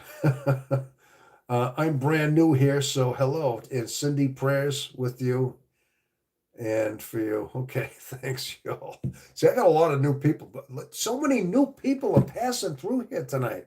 Listen, if anybody's new here, if you like the channel, I hope you like what you get. Okay, I hope if you've never seen me before, hopefully you check out my channel. My name's Tom Omega, and yeah, this is the INFJ Experience, and this is a sanctuary for INFJs. And if you're new here and you steered here because of that, yeah, we're yeah, we're basically we try to just be a sanctuary here for the INFJs, and I try to keep this as authentic as I can. That's all I can do. I mean, I just try to be as authentic. And what I know about the INFJ a personality type is the fact that I've lived my life like this, and that's my credentials right there. Is I just lived through it. Okay, and I think that's what a lot of us are. But this is a place where we can not feel so alone. Okay. Uh, Broke white man. Well, Olive caught me because I am one of them, and I know that's rare, and you're the only other one that I know, I guess. Yeah, well, that's good. So I would imagine an algorithm steers you this way. Broke white man. Gee. Yeah, okay. Anthony, sit back, know your baby's in good hands, work free and meditate. Yes, yeah, hopefully that's what you got to do is yeah, look after her. INFJ as the psychological test. Yes, Anthony, INFJ is in the MBTI test. Yeah, that's what the station is. It's basically, it's a personality test, is what it is. It's a personality, um, Myers Briggs personality type. Yeah, that's what this is. And the INFJ is the rarest of the one. It's introverted, intuitive. Yeah. That's basically what this is. Okay. Can't recall the FJ. Oh, FJ. Feeling judging. That's what it is. Feeling and judging is what those are. Okay, that's the one. Myers Briggs. Okay, sounds like you've heard of it, but you're kind of, yeah. It's Whitman and Brooks is my first name. Oh, okay. All right. Uh, Feeling judging. Yes, yes, he did say something about that. Yeah, Jethro. Yes, the shorts lives is different algorithm. Why it must be. Gosh, Jethro, I didn't even think of that, man. This is like it's gotta be is that what it is? Is it it just in the matter of how you angle the camera? It changes like this because this algorithm is completely different than the other one, but it's just yeah, man, you must be on research because you're thinking about this. Jethro, thank you, man. You're actually it's got to be something, man. Yeah, the shorts, it's a different algorithm. That's why you get new people so fast. Yeah, I noticed that. I mean, I've seen some all brand new people now. Some are cool. Most are cool. There's been a few, but yeah, but it's been an awesome night. It's really been amazing. I got to tell you, as far as everything goes, that's what I'm trying to do. I mean, I'm always trying to. Of course, I love you regulars. Trust me, I love the Breakfast Club out there. If you know what I mean. But I mean, I need to see new people in here as well. I mean, it's just good to see everybody's passing through here. You know. But I mean, I'm telling you, it's see the energy just kind of perks me up, especially when there's certain comments that just light me up because I know the authentic ones. I bet you can see what I'm talking about. You know the ones that are very authentic out there. Okay, too much vitriol in the world. We need smiles. Yes, exactly. Believe in aliens. Believe in aliens? Oh, question mark. Do I believe in aliens? Um, Hey, listen, until they prove that they're here, I'm really, as much as I am about a guy that is very much into the introversion and believing like deep in my soul, I also need proof. Some ways I need to see concrete evidence of things too. That's my that's my TI side. That's my logical side that kicks in. Listen, I think it's possible, as vast as the universe it is. I don't think we're the only ones here. It doesn't make sense, okay, that we're the only speck on this universe that has life or intelligent life, as vast as the universe it is. I'm kind of doing the logical math. But if they are there, they gotta let themselves be known, man. They gotta come down and let us see and prove it. Prove it. I mean, reveal yourselves. But I think they're smart enough to know where, human beings are too crazy to do that to. Yeah, you can see. Look at the world we're living in. They're smart enough to keep silent. Okay, but that's my thing. And as far as like believing in Bigfoot, believing in like Loch Ness monster, again, show me proof. Show me some evidence that there's a Bigfoot, that there's bones out there. It's possible, sure. I could say that, but prove it. All right, find some DNA. I mean, so I guess that's my logical side. As much as I have this feeling side, I also am very practical. I mean, I need black and white evidence in some things. So I hope you like that answer. Oh my gosh. Oh, it's going way up. Area 51. Man, this thing just scrolled up real quick here. The extraterrestrial one. Me, ET. Oh, I'm an IFJ. What's this all about? Miss you. Yes. We're talking a little bit about everything. I just got asked a question about, do I believe in aliens? And that was my answer. If we are all around, there must be another right. I'm the real ET in my family, Van Fox. uh, we're all talking about stuff, Mishu. Yeah, nice. Yeah, we're going like all over the place. This is full of rabbit holes today. This is full of rabbit holes and new people. And like I said, Jethro, man, the algorithm, you're right about that thing, man. Is that it's just this vertical thing's just like it's like another dimension. Literally, it's like another dimension because you put it sideways, man. Yeah, that's what it is. It's not the angle, it's the short. I think it could be because of vertical. I'm not sure. You should look into that exactly. I mean, is it possible? Something's up with the algorithm, man. It's definitely, but I mean, these are all new INFJs. A lot of them are. Okay, they're coming in here. But what about the blurry photos? Okay, so we're talking now about like possibilities of photos of Bigfoot and stuff. I mean, again, all the blurry photos and I mean they could be easily explained as possible hoaxes. But again, show me evidence. Look at hair samples. As hairy as these things are. I mean, these guys are what, 8 feet tall? 9 feet tall, and they're full of hair. They're hairy beasts. Come on, you telling me they haven't left a hair sample that we could see DNA that just it doesn't belong to anything else? Come on, you got to be kidding me. There's no skeletal remains. They see a few footprints in the ground. They're giant footprints, yeah, but those could be easily hoaxed. Show me some DNA. Where are the hair samples of these hairy things? Really, think about it, right?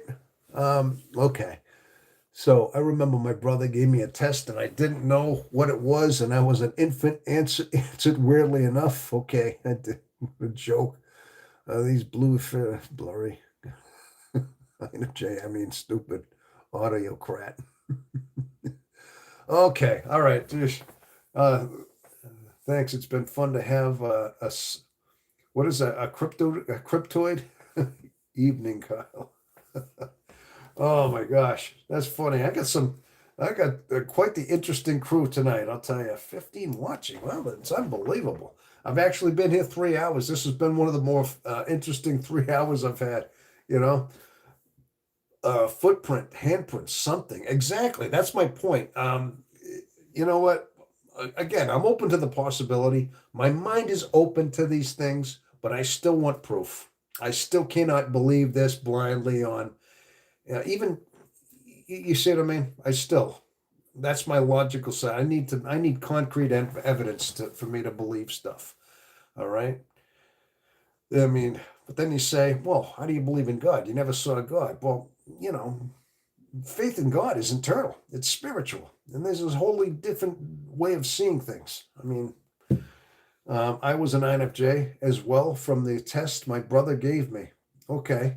Your brother gave you a test, Kyle? And okay, maybe did your brother obviously have concerns? Were you just some certain way? Because INFJs, we stand out in a crowd a lot, I know as a kid, and I'm look back at my history, and I just remember how I was different than a lot of people, and I remember being more sensitive too. I remember being like the type where I would cry easy. Not so much now, but back when I was a kid, I did. I was very sensitive, and I was ashamed of that because I was a kid and I was a boy, and sometimes, I was more sensitive, and other kids wouldn't do that. And I was always ashamed of myself for doing that. Saying to Bigfoot, those clay molds are too big to are too easy to fraud. Yes, exactly. It tells you which personality you were. Right, right. That's well, yeah. We're talking. Was it the Myers Briggs personality, Kyle? Yeah. It's okay to be sensitive, dude. I'm glad you got over the shame. Listen, as I got older, as I got a little more, experienced and wiser, I'm still as sensitive. I just don't wear it. I can keep it in. I can keep it well. I mean, not that it's buried. I mean, I think I've come to grips with it. I know it's me, and I know it's part of me. But it's when I was younger, I couldn't control it. Is what it was. I would do that, and it was not something I had a choice over. And sometimes I did it at the wrong moments, if you know what I mean. So, FI critic. Uh, Introverted feeling critic. Yeah. Oh, yeah. That's exactly what it is. Well, when you're sensitive about that, that's your FI. Exactly. That's the critic, man. And we have a criticism. INFJ's. That's one of our sub functions. And a lot of times our FE. In fact, I did a video on that. The FI. Excuse me. The FI. The introverted feeling in us is very critical, especially in men. I mean, I'm sure there's a bottom line. We have a very low opinion because we're just so different. We're so different and so odd, and a lot of times we stop believing what we think. And not only that, not to mention our depression, our own sadness. So we start sinking into these things. Yeah, our FI can be our own worst critic. You're absolutely right. It's healthy within reason, okay? But as a kid, yeah, it can be overwhelming. We're talking about the FI then, right? Exactly. Well, you see, there's some smart people out there. A lot of you're right on cue. A lot of you people have done your homework. You know what we're talking about. We're on the FI, man. We're definitely talking about it. Yeah, healthy. One of the hardest critics to overcome is exactly who's this?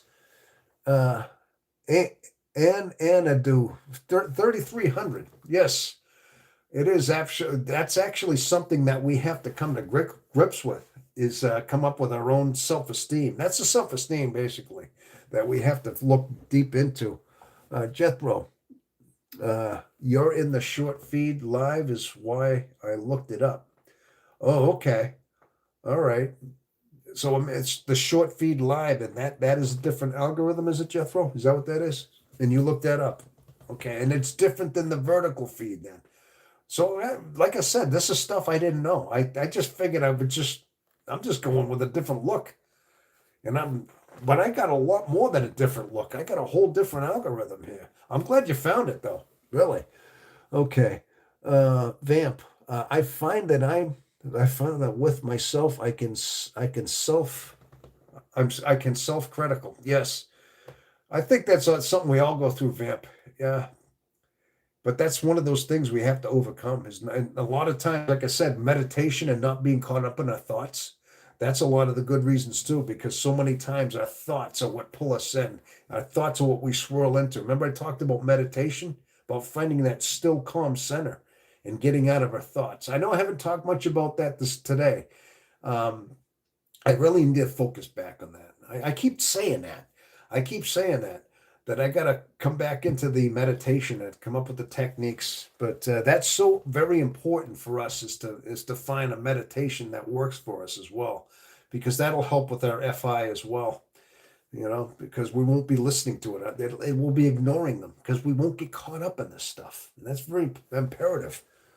Uh, uh, okay, I got that. The advice my uncle gave me was to talk to yourself the way you talk to friends and never call a friend a user, loser, or etc. Okay. You know about, okay, Anthony, we know more about us, but we need to be kinder to mistake. It has helped me. Okay. Self criticism is healthy to an extent. Yeah, it can be.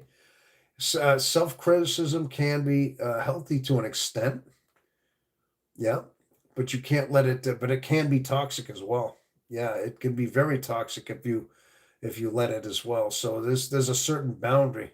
If you let it, like sometimes athletes do that, like extrovert types. I think it's they use that as fuel. You watch like Tom Brady. You watch like Larry Bird. Go back into Boston sports. These guys used to say, yeah, well, people used to call me this, people call me that, and I used to think it. I used to stop believing I was no good. Yeah, well, I started practicing more and I started working out more and I started passing the ball more. And you see what I mean? So a lot of these types use that self criticism. These extroverted athlete types used it in order to fuel them, put fire under their passion for and they practice more because they didn't want that. And that's how Tom Brady learned. He was criticized and he started believing it. He went all out of his way to become the best quarterback ever. You see what I mean? But in a spirit, in an introvert though, in introvert it's different though. I think because maybe some of these other types introverted feeling that now maybe somebody can answer this. Is there some extroverted types, like is the extroverted sensing types, do they have like introverted feeling as one of their main functions? There must be a few that have that where they're always thinking about themselves, like these introverted types, maybe INFPs, something like that. Maybe somebody knows that. But these are the ones that it's not a sub function. It's a primary one of their four. Yeah. So it makes you wonder if that's what the ones that use it for their, that it's one of the forefronts, so they can get a better grip on those. Uh, Thumbs up, thank you. Extroverted sensing, yep. Okay, and is SC. Sorry, I'm mute. So I write fast and a lot. Okay. How do you overcome SC? Oh, here's a question. Okay, and 3300.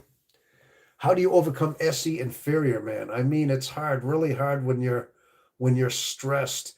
I get that question so many times. Now, listen, I'm going to try to come up with your name. I don't want to mispronounce it. You got 3300 is your number, but it looks like Anna do and I want to make sure I have a good name for you. How about Anadu? Anadu. Okay, listen. As far as like extroverted sensing goes, a lot of it is a very.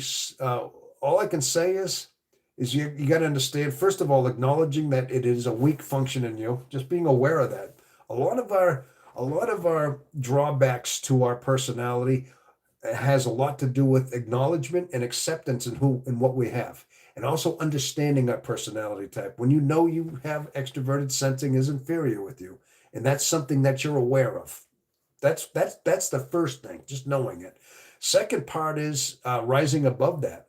You have to make very, very conscious efforts in discipline into especially doing your tasks. What would affect your introverted intuition? Excuse me. I'm sorry, extroverted sensing. Excuse me.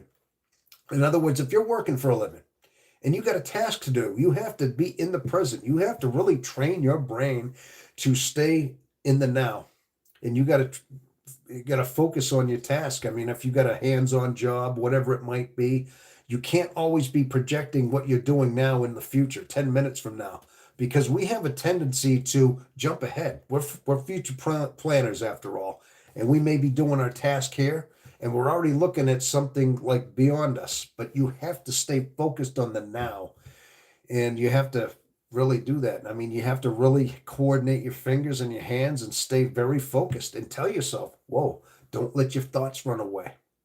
Don't let your mind wander. You got to stay focused. You got to keep pulling yourself back. You literally have to. It's a mental exercise to pull yourself and train yourself. Okay.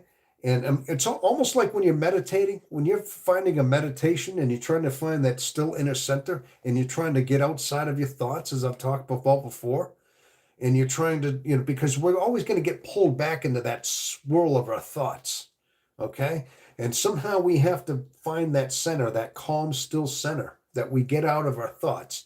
You have to kind of translate that into your physical life as well. You have to literally Just tell yourself not to get swirled with your thoughts, and you stay focused on your job or your task. It's a strict, very focused mental exercise that you got to try to do. But again, it's all in your practicing, and it's all in acknowledging that you have this weak inferior sensing, and it's up to you to just really have discipline in doing it. I guess that's my answer. Okay. Uh, Extroverted sensing. So Jesus loves you all. Yes, Mackenzie. Hello there. Yes, and Andy. Wise words. Okay. All right. I would probably drink a beer with this man. Hey, I had a beer last week. I actually had one. Hey, some of you remember that. I had a beer a couple of last week. I did that. I had a live, and it was some of the regulars, and we said we'd get together. I had a beer. I did do that here on the channel. Okay. Uh, Save Nicholas in silence for a while. Your just basic meditation can be absolutely life changing. Yes. Seems peaceful and sage. Okay, there you go. All right, awesome, awesome. So, no, I tell you. So I'm just glad there's a lot of enthusiasm out there. Now listen, people. If anybody's new to the channel and you like what you see, I can only encourage that some of you people, like I said, keep the algorithm going. You got to give me a like and give me some comments as you're doing. You're all doing that. And if you really like me, listen, only if you like me and you like the content, please help the channel. Subscribe. The best thing you can do is subscribe. That'll put me in the algorithm, and I can reach more of you. Okay, so please do that. Okay, and if you like the channel, yeah, subscribe and check out some of my videos. I'm still new. I'm still a kind of a relatively small guy here in YouTube. This is my first channel, but I'm trying to make a name for myself, and I'm trying to push myself into that, that 1,000 mark. So all of a sudden, if I get into that 1,000 subscriber mark, then all of a sudden I became, it puts me into a little bit of a higher, I'm take note. I'm basically, I'm important. You see what I mean? We're important. Okay. But also just remember too that when you join, when you subscribe to this channel, you're not just a subscriber. I like to think you're part of the channel as well. You're part of this safe haven that we're building here. Okay, so there you go. All right, so we got here ESP. Oh, all right, Jethro. Oh, thank you, Jethro. Man, you are like, dude, man, Jethro. You're like my. I don't know how to describe it, dude. You're like my right hand man, dude. I'm telling you, you're looking this stuff up. ESFP. I thought so. ISFP.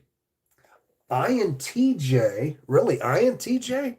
Really, and ENTJ have introverted feeling and extroverted sensing. Oh, okay. So, that's right. The INTJ is their instead of us being extroverted feeling, the INTJ is it their second function is introverted feeling? The INTJ, or is it their third one? I know one of them is extroverted thinking. I thought was one of theirs. It's like they're just a backwards version of us. Is the INTJ, but so they do. So yeah, they're always they may be introverted, but a lot of times they're thinking about their own thoughts, what's affecting them. While we're usually extroverted feeling, that's an extrovert one. We're thinking of like reaching outward. Yeah, I get that. So Brooks, it's the third, I believe, of thinking. Okay, broke white man. That's the third. Okay. Thanks, man. These days, I'm just trying to accept my SC inferior. I hope that helped, though. Okay, and Anadu. Okay, and Andua. I'm trying. I'm not. I don't. I'm not trying to jumble up your name. I'm just trying to read it there. Okay. Hell yeah, brother. Hey, we got another one. Fade 3D. Fade. I'm gonna call FAD. Fade. How are you? Hell yeah, brother. Jethro. Third. Okay, INTJ. It is the third. Okay, so the second is extroverted thinking is their second, and then the third is introverted thinking. Okay, well, that's quite a combo. Yeah. But then that's where they're very like they're thinking of themselves. They're thinking about their own thing. That's what makes them very intelligent. That's what makes them and that's also another introverted the introverted intuitive and introverted feelers on themselves. So they're very much inside. So INTJ, I'm back. Oh, hello there, Cindy. Oh, Cindy, I'm back. Oh, okay. Cindy, are you the one that was saying that you had a heart trouble? You okay? Okay. And INTEFFISE. Okay. Oh, that's the INTJ is what you're saying. That's the four functions in that particular one. The FI is that third function. Yeah. Yeah. But being that it's not a sub function, I mean, with us it's more of I think it's the seventh function or something like seventh or eighth in ours. But that's one that's really like that's one that's really a kind of a downer for us through the course of our life. Yeah, we have to overcome that whole thing. Yeah, we have to. I mean, not to say we want to just keep thinking happy thoughts about ourselves. We don't want to fill ourselves up with a bunch of, oh, I'm great. I'm a king. I'm a this. You don't want to just have it be artificial. You don't want to just try to pump yourself up with a bunch of words. You know what I'm saying? It's got to be genuine. It has to be a genuine cleansing within yourself. And a lot of times just getting the rest of you in order, the rest of you in check, and finding some kind of a spiritual balance along with your internal functioning balance. It's all one and the same. With an INFJ, I'm thinking we have to be in harmony and in balance within ourselves in all three aspects of who we are and in our being. Okay. I mean, there's a trinity of our being. I mean, our mind, our body, and our soul. And it has to be in link. It has to be somehow synced with the trinity of God. The Father, the Son, the Holy Spirit. It's almost like kind of like we're an extension of that in a way. It all has to kind of jive together. So it has to be a natural understanding that, basically you are important. It all comes down to a matter of that you matter. You have a duty, a purpose. Okay. A lot of that whole thing about finding a purpose and having a purpose, I think that's our FE. We're always searching for a purpose. We want to have some kind of an impact on the world and have an impact, just knowing that we're making some kind of difference in the world. And I think that's part of our FE. Excuse me, our FI, our introverted feeling. And so many times we're trying to compensate for something, like we're trying to fill a void, like we're trying to do it for others, which basically is. But a lot of times we have to know that we have to regulate ourselves first. We have to somehow put ourselves first so that we know that we're not always extending ourselves too much for other people. I mean, to an extent, but we can't burn ourselves out and let it depreciate ourselves first. Yeah, so I think that is important, but it's got to be genuine. It's got to be wholesome that we find it that way. Okay. We want to wish to make a positive change. Yes, right. That's right there, broke. And awesome sauce. Hello there. There's another name. Hello, sir. I'm so proud of you, and I hope you have a wonderful night. Well, thank you. Thank you. Awesome sauce. Our shadow functions are ENFP, I think. Yeah. Well, I mean, we're pretty much. I thought it was. So the feeling thing, the extroverted feeling stays, but we actually reverse all of those. Yeah. Yeah. When you start doing that, you're almost like living backwards. Yeah, and that's when you start getting reckless and all that. When you go start living introverted. Okay, so what it is, you're basically flipping the two ends. A matter of fact, I think I've heard that before. You're taking the two ends. You're taking the introverted and making that extroverted. You're taking the judging and making that perceiving. But the other two middle ones stay in there. Then we become the ENFP. I did hear that.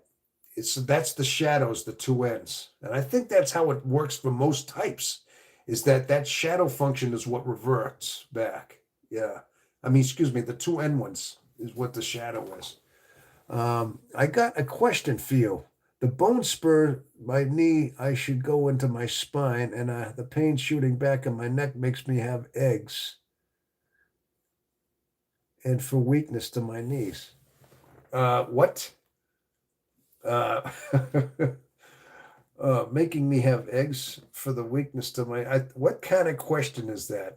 I'm suspected of that one. Come on. This is all right. I don't know about that. That sounds like an odd question. That would make a lot of sense. Okay. All right. So I want to wish you positive changes. Okay. All right. I'm going to talk until I fall asleep. Okay. So what, are we trying to put you to sleep there, Cindy? Okay. Let me see. Would you like me to sing you a little lullaby?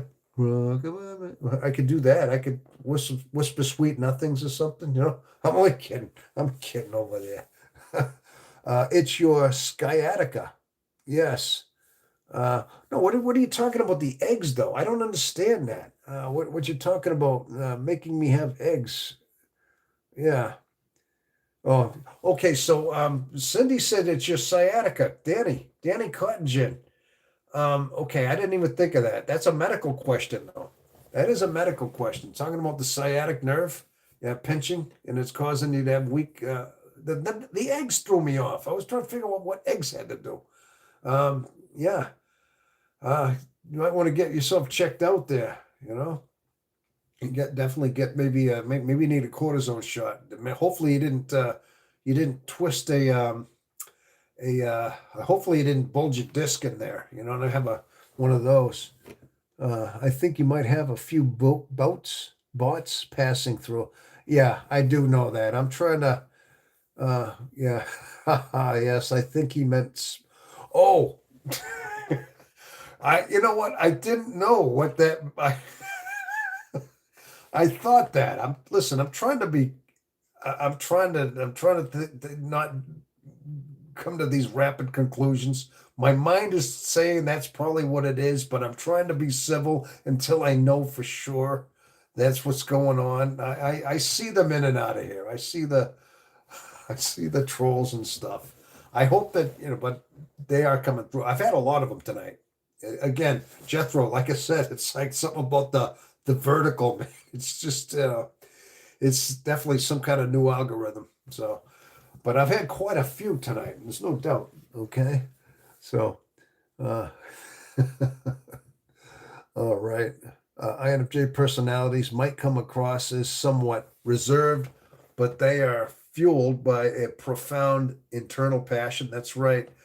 Just need to click them and report them. Oh yeah, I suppose you could do that. I guess you could. I haven't really done that yet.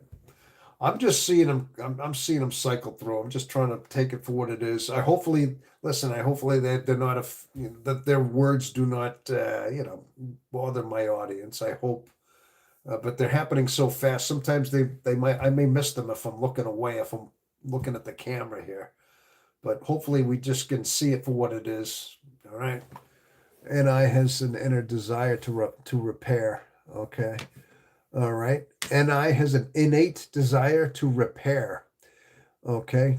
Repair themselves. I think that's what it is. Is that part of what it is? That's why we're always trying to self-improve. That's a very good point there. A lot of times INFJs, we're always trying to learn. We're always trying to grow. We're always trying to better ourselves. Yeah. Yeah. Maybe that's the good part of it. But at the same time, it's always seems to be our biggest weakness too. It brings us so much you know, low self-esteem a lot of times. We're always cutting ourselves down. I know I did plenty of times growing up. Yeah, but that's a very good point though. Always trying to improve. Ah, yes. Excellent point. See, this is what I mean. You people are teaching me. You're pointing things out that I think you're reading this stuff. Okay? Repairing themselves and the world. Yes. Well, by repairing themselves first and finding their own inner then they're going to eventually make sure it goes to their FE. They're basically going to transfer it to the rest of the world as well. Exactly. Okay. Trolls here aren't that bad. They're kind of nice trolls, LOL. Yeah, I guess they could. I've seen, listen, on TikTok, TikTok, the trolls are like vicious. I mean, they're very foul. I mean, maybe they could be here too. I mean, I'm sure they could be, but I think certain keywords, I mean, if you start throwing certain keywords, the algorithms, I think, pick things up. Certain combination of words get taken right down or get taken out. So they have to, I think algorithms are that sophisticated that combinations of words are scrubbed in so many ways. I think that's how they do it. Indeed, it could be worse. Yes, I've seen much worse, very much. I mean, I've seen things said that's worse than the shops I've ever worked in. Trust me, I'm a guy who worked in mechanic shops all my life, and I thought I've heard some of the worst, most foul mouths in the world, and I've heard everything. But some of the things that are written on some of these, they can get pretty bad. I know what you mean. Yeah. So I think you're right though, Jethro. They could be much worse than that, right? Definitely. All right. I tell you, I almost feel like I need to go use the bathroom, people. But what time is it? It's 11. It's only 11:30 at night. Yeah, I've already been here over 3 hours though. Now, people, listen. Could you hold my? Would that be okay if I went and used the bathroom? Don't leave. Understand, I will be back. I've been sitting here for hours, and I think some of this water I've been drinking wants to leave. If you know what I'm saying. Okay, so. If you give me just a minute, I will be right back, and I'll make this as fast as possible, okay? So please do excuse me, and I shall return.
Okay, all right. Oh, hey, thank you for sticking around, people. I appreciate that. I still have 8 watching. I tried to make that as quick as possible. Thank you so much. All right, but I do want to thank everybody for showing up today. And listen, I want to thank all the new people coming in. I really do. You're really adding to this, and some of the comments you're making are just you're really helping me out a lot. You're just teaching me as much as anything. I want you to know that. So, yeah, hurry up. Okay, okay, Cindy. I hope I hurried up for you. Okay, I definitely did. Thanks. I'm glad you stuck around. Yes, I'm back. Thank you. Of course. Yeah. Okay. Well, I don't want. Hey, should we sing little lullabies for Cindy? Huh? What do you think? Huh? No, I know. Hopefully you get some rest, though. I mean, if you say you're still, but at the same time, I just hopefully some of this stuff is helping you out a little bit too, helping you understand that there's people out there. We care about your safety and about your health. I'd like to think we all do. Yeah, we want to look out for each other here, right? So definitely. Um, yes, hurry. I think I hurried up a little bit there. Okay, that's good. Um, so yes, we're talking about NI and how NI introverted, introverted, introverted thinking is well, actually, NI, that's introverted intuition. But we were talking also about the what was it? Introverted thinking as well. That's the one. That's the one that's it's got a dual purpose though. Some said that it's part of our reaching, wanting to correct ourselves, wanting to better ourselves. Um, so many times though, a lot of times that happens when we're in the depths of our usually our isolations too. That's when we really find the most healing is when we're basically broken. How many times do we get broken? You know, hey, think about this. I mean, in a way, the INFJ, the course of the life of the INFJ, there's so many times we go through and we feel like we become broken. People maybe break us, maybe we're betrayed, maybe our hearts are broken. Things happen to us that devastate us. So then we go into our isolation. I call it the bunker zone. And then that's where we find our places to heal. That's where we isolate. We self-isolate. We build our walls mentally. We mentally build that wall and we isolate. And in that we feel a little bit of pain. We might suffer a little bit, but we pray, we meditate, we do what we got to. We might even start working out, eating better food. And of course, like I said, it's that introverted feeling, that FI that starts wanting to better, wanting to learn from this and become stronger, and making sure that it's wiser now. So it's not going to be as vulnerable as it's been either. So every time we break, every time we crumble, we rebuild emotionally, spiritually, and mentally. This is something that's unique to the INFJ, is that we go through this many times in our life, but these are those many times that we keep building back again. But that was a good point. Now somebody had wrote that. I'm trying to remember. It was somebody new who wrote that. Was it Anna? Was it no? Anadu 3300. Somebody wrote that, and it was a very good point that you made there. And that's so. I mean, it's not always a bad thing, but it's always the one that's trying to straighten us out, put us back on the right path as well. Okay, trying to get us better. Yeah, obstacles in the way. That's a long time. Yes, I know. I do. Nice vest, bro. Thank you. Oh, what kind of name is that? Come on, man. I don't want to say that. You got an X there, and you got the what kind of name is that? Oh my God. Nice vest. Well, thanks for that, huh? Hermit mode. That's right. Broke white man. That's your hermit mode.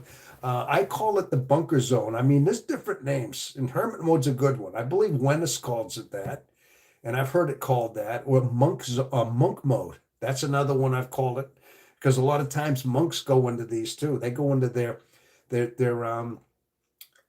do you call it? The monasteries. Now monasteries are designed for that. There's a place for these monasteries. These monks go, and they want to find their inner peace. They look for that inner salvation within themselves, and they have to find a monastery. Maybe they go to some place in Tibet, or they go to some countryside where there's a monastery way out in the middle of somewhere in the mountains, and they live there. And they may live there for years, even months, years, whatever it may take. And of course, what do? They probably do little odd jobs, like they grow grapes. Maybe they do gardens. They sell their things in order to keep the monastery upkeep, but they spend that time purposely staying quiet. They may stay quiet and they just reflect inward for months at a time, but this is their monastery. Now, in a sense, what is the INFJ? We got a built-in monastery in our mind and our soul and us and our just who we are. And this is our own version of a monastery, but we do it in our own private way, within our own house or whatever we got to do. But the thing is, we're the type that has to, let's say, go to work every day. We still got to do a job. We can't take 8 months of vacation and not get paid. You still got to go to work every day, do our job, do our thing, come home, and maybe, but during this time of healing, we're different. Maybe we're a little bit more withdrawn. We're into ourselves a little bit. We're probably doing our job, doing it effectively, but maybe we're a little more quiet. We're not so talkative, let's say, during that time. But then we spend our time trying to reflect inward. That's our monastery zone. You could even call it that too. It's our own built-in monastery that we have. But this is how we find our own selves. See, this is the way the INFJ is built because they're so internal. And then, like I said, they also have that spiritual part of them. They're built spiritually. See, this is some of the observations I've had in my life. Is that's why the element is so important to put in there, that spiritual element of the INFJ. Okay. Okay. So, Sydney, that's a long time. Obstacles, congenitive hygiene time, LOL. I wish we had holidays more. Oh, more holidays, LOL. Yeah, well, in Australia, I mean, you must have, I mean, obviously, you probably have different holidays down there. I mean, I'm sure you celebrate Christmas like the rest of the world does, New Year's and Christmas. That's a worldwide thing. I know you don't have like Independence Day, Fourth of July. You probably don't have American holidays, Thanksgiving. There's some that are just that is specifically American holidays, but I'm sure you have your own country holidays down there, Vamp.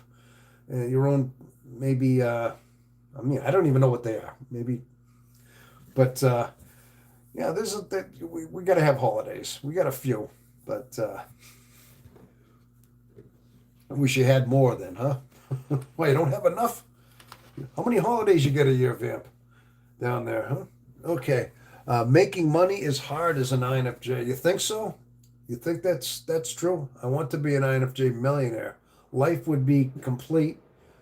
Could explore everything in the world. LOL. Yeah, that would be nice, wouldn't it? Just to be able to have $1 million, right? Well, I guess it would have to be unless you were Morgan Freeman. Oh, Morgan Freeman. He's oh, you're talking about the actor, right? Morgan Freeman? I think I've heard he was an INFJ, right? Yeah. I wouldn't be surprised. That dude has a certain calming presence about him. He's got a certain soothingness. I could he he could be on the movie screen, but he's got a certain trusting quality about him. If he's an INFJ, I wouldn't be surprised. Is he is Morgan Freeman INFJ?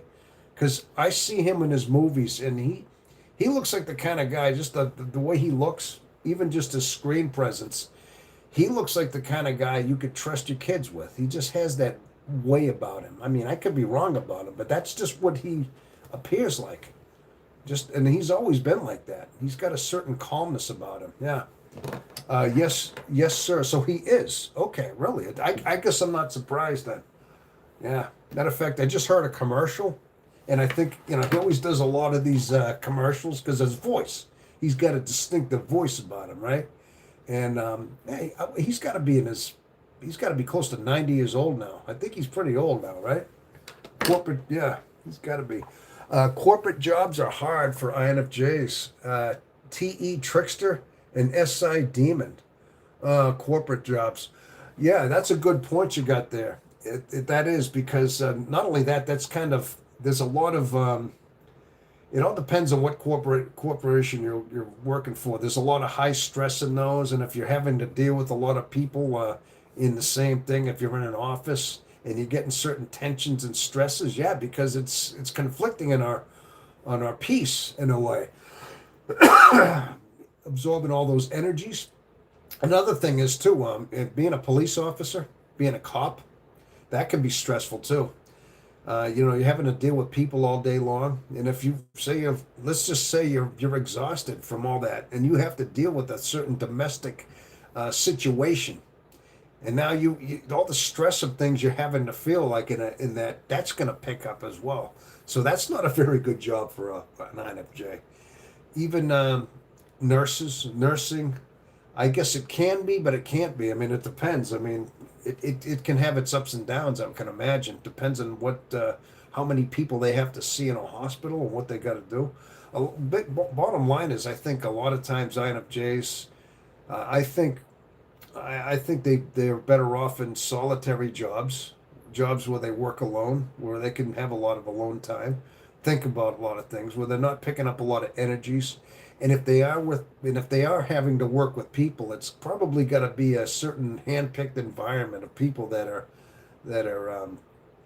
just are even keeled, people that are not draining to them, and that's that's somebody that would have to be, yeah, you have to find certain people that jive with your personality, that are calm, peaceful types. Not to say that we couldn't handle that. Not to say there are times we can deal with these people, okay? But over the course of time, yeah, they can be draining as well. They can just deplete us. Yeah. So then, of course, that's something again we have to know within ourselves. Know how much time limit we have with certain types of people. So, but that's a very good point there, though, right? Corporate jobs, yes. I like David Attenborough more. I don't know who David Attenborough is. Wen's helped me understand how to make money as an INFJ. She is great for that. Best out there. Oh, okay. Corporate jobs are hard for INFJs. Okay, got that too. Uh, Corporate jobs, yes. Remember the mum. I believe Morgan Freeman might be an ESFJ. Um, yeah, I'm not sure. I just somebody mentioned that he was, being like Morgan Freeman, and I thought I saw one. I thought I saw one of those videos. Sometimes they tell you famous INFJs, and they have a ticker, and they show like different ones. And then sometimes you see another one, and they're a different personality. Like somebody else had another opinion, but one was an INFJ, was Morgan Freeman. I guess Al Pacino is too. Everybody heard that Al Pacino? You know, uh, from The Godfather, Michael Corleone. Yeah, yeah. He had a certain stoicism about him, though. But I guess they say he's INFJ. So I guess there's a few other ones like Mel Gibson. I've heard that Adam Sandler, INFJ. Carrie Fisher, she was an INFJ. She was Princess Leia from Star Wars. Um, Margot, oh, well, was it Margot Kid? No, I don't think Margot Kid. I was going to say Margot. I'm not sure of that one. There's a few other ones. People say all famous people are INFJs. People say all famous people are INFJs. Sometimes it makes you wonder. Yeah, I've heard Gandhi, Martin Luther King were INFJs. And of course, we got our dark friend, Mr. Adolf. Yeah, we can't forget the Adolf. Yeah, our dark friend. Yeah, they say he was too, but he had all the traits of it. But obviously, he was on the dark side quite a bit. All right. Now I know what famous people. So, oh no, not famous people. Oh, what's the matter, Shindog? You don't want to talk famous people? I have Chase. We're kind of steered into it. I just kind of a lot of times. Listen, I kind of go where I see things trending too. I respond a lot to what the comments are. I like to, I steer where I see things. Sometimes I try to steer it my own way, depending. But that's all I can do. I mean, I can't. Hopefully you're not. I'm not going to lose you over that. Hey, Lincoln did say, you can please most of the people most of the time, but you can't please all the people all the time. That was a famous quote by Abraham Lincoln, the 16th president of the United States of America. Yeah. Agatha Christie. Yeah, but I heard Agatha Christie, she was an author. I heard she isolated herself in her room, and she would, write paragraphs of her book or novel, and she would slip them under the door, and somebody would have to leave her. She didn't want to see anybody. I mean, I don't know how true that is. I guess at one point she was so isolated when she would write, she'd have to be completely alone. I don't know how they got her meals to her. They must have left them outside her door. And then when she knew nobody was around, she'd open the door, grab her meals. But she was slipping her work under the door. I don't know. I heard something about that. Like she was very, very reclusive or something. So sounds like me. Oh, Shindog, you like that too? I got fired from a great job now at DoorDash. But Instacart. Oh, you were. Oh, that's right. You did say you got fired from your job there, Jethro. Did you? But you got. Oh, but you got a job at DoorDash and Instacart, and I feel like $1,000,000. So it's better not a corporate making me feel. Okay, I feel I've wanted my whole life. Oh, that's good. DoorDash. I guess DoorDash can be pretty lucrative if you work at it. I mean, the only downside to like Uber and DoorDash, it's a good job, but obviously it's a lot of wear and tear on your vehicle. You're using your own vehicle. You're using their gas, but they're compensating somewhat of the percentage of your gas, if I remember. And also, I know that, but there's a lot of wear and tear in the car. These are some of the downsides. Like you got to obviously do your oil changes and your maintenance and your brakes because you're using your car, and that's wear and tear on the tires. So, but I mean, take that aside, it's a pretty good paying job. I mean, I had to do Uber for a summer to pay some back taxes. So I know how it is like that, but that's good. Uh, okay. So, well, anyway, well, people, I tell you, it is almost midnight. You know what? I got to tell you something. Let me see how much I'm going on close to 4 hours. I am. That's one thing. Actually, I am 1 minute away from 4 hours on here live. How about that? How about that? I've been here 4 hours doing this stuff. And I just want to check something here, people. Just check what we got. Oh my gosh, four more people came in. Can't believe it. What happened? What kind of night have I had tonight? I've had a great night here, people. We are now up. I mean, since I started this broadcast, I've surpassed 900. Now I'm like beyond that. I want to thank anybody who has subscribed to the channel. I want to thank you all. But Carl Young. Hey, yes. Are you talking about INFJs, famous INFJs? Carl Young. I heard he was as well. I know he was definitely an introverted intuitive. Whether or not he was actually FJ, he might have been, but he definitely was intuitive because he saw what we see. And only somebody that would be in that camp of having an introverted intuitive mind and being able to see that dimension of the introvert, that then there's only it's almost a blind. Anybody who's not seeing that is oblivious to that, really. And so in fact, it's hard to describe when you don't understand what it is and you have that introverted intuition, even as a kid, let's say, and you can't quite understand what it is. Maybe we think everybody thinks that, but a lot of it is just very abstract. It's just like a lot of flashes of abstract images. And then, of course, your memories of certain things are translated into these symbols and these stick figure images and caricatures, and they're just flashing and they're drifting by and they're like it's kind of weird how to describe what it is. But I guess only another introverted intuitive mind sees that because I guess extroverted sensing types they're more based on their senses and they're based more on what they see, you know. But that introverted mind is like unique in that way, and it's almost like it's almost like an unknown. It's an unknown to those who don't have that mind as well. So, but bottom line is Carl Jung. I've heard something about that. He was INFJ, and also he was, you know, he's definitely introverted. Mel Gibson, INFJ. Yes, I've heard that as well. I've heard that. I've heard that Mel Gibson was also an INFJ. Yes, I have. Hey, I don't know. I've heard. There's no confirmation, but you know Alice Cooper. Yeah, Alice Cooper. I've heard.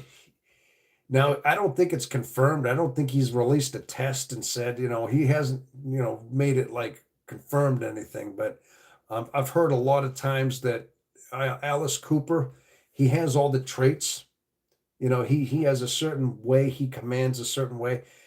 And, he's nothing like what you see on a stage act. I mean, if you ever seen Alice Cooper, I used to hate the guy as a kid. I never liked him because I always thought he was creepy.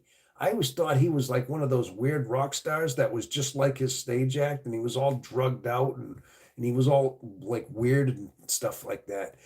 And now later on, as you see him, the guy is like really down to earth. You hear him on an interview, and he talks like a regular guy. He says he never does drugs. He doesn't like them. And then you realize what he is. He's all a stage act. But I mean, he wears the makeup and the crazy clothes, and his stage act is bizarre. But then you realize to yourself, he's just performing, just the same way Dracula used to put the cape on, Bela Lugosi put on the makeup, and he acted like Dracula, all creepy. You can't say, people don't look at an actor and say, oh yeah, Bela Lugosi or Boris Karloff are weird because they played a role. That's all Alice Cooper did. It's like you start realizing, hey, you know what? I had a different like opinion of the guy because I'd hear him talking on an interview and say, he is very down to earth. He's got his stage act. He's got he's got what he's known for, as a rock star. But I had a different opinion of Alice Cooper, whether or not he's actually an INFJ or not. But I mean, a lot of people speculate that he is because he just has that whole persona, that whole personality about him that could be. And he's got that mysteriousness about him as well. Our minds tend to widen a bit as we age, I think. PD Pie. Mel Gibson, yep, Mel Gibson. Catherine Briggs' mom was an INFJ, yep. Cillian Murphy is an INFJ. Yeah. Oh yeah. So see, we know a lot of different people that are INFJs out there. There's no doubt. Yeah. So um, yeah. And now do you know like some rock stars? Talking about rock stars. Now Pete Townsend of the Who is considered an INFJ. Yeah. Pete Townsend. George Harrison of the Beatles was considered INFJ. I know he's passed away. And who else? There's some other ones out there. There's a few other ones that are out there. Roger Waters, yeah, formerly of Pink Floyd. In fact, I'm wearing the shirt, The Wall, Pink Floyd, The Wall. I'm big Pink Floyd guy. Yeah, go figure. Go figure. INFJs, yeah, we build walls and stuff. You know what I'm saying? It's a kind of a metaphor. He's an INFJ, and he writes a story, a whole rock opera about a rock star, a burnt out rock star, right? That's touring around the United States, like Sid Barrett. Yeah, remember Sid Barrett? And he took too much LSD, and now they'd say he was doing too much of that stuff, right? And he started losing himself. He started going basically turning schizophrenic and all that. And I guess the bottom line is he built the wall. It was all symbolic, but yeah, okay. But anyway, that was that too. It's funny you say that I've always been a certain. Okay, Fam Fox. I'm gonna come back to. You look poor. It's funny you say that I've always been to certain people. Then later on, I find out that the interesting why I like about them. Okay. Uh, I think Paul McCartney could be Kirk. Okay. Uh, it's I've always been certain people that later on I found out that they're interesting. Oh yeah, because a lot of times you see somebody for their face value, then when you start hearing them talk, your opinion changes about them, right? Okay, you look poor. Oh, thank you. At NDO, we got here ND0101. You look broke as F. Okay, all right, okay. You're so broke that homeless people give food to you. Okay, thanks a lot there. All right, well, okay, it was nice knowing you there. Okay, so what's your point?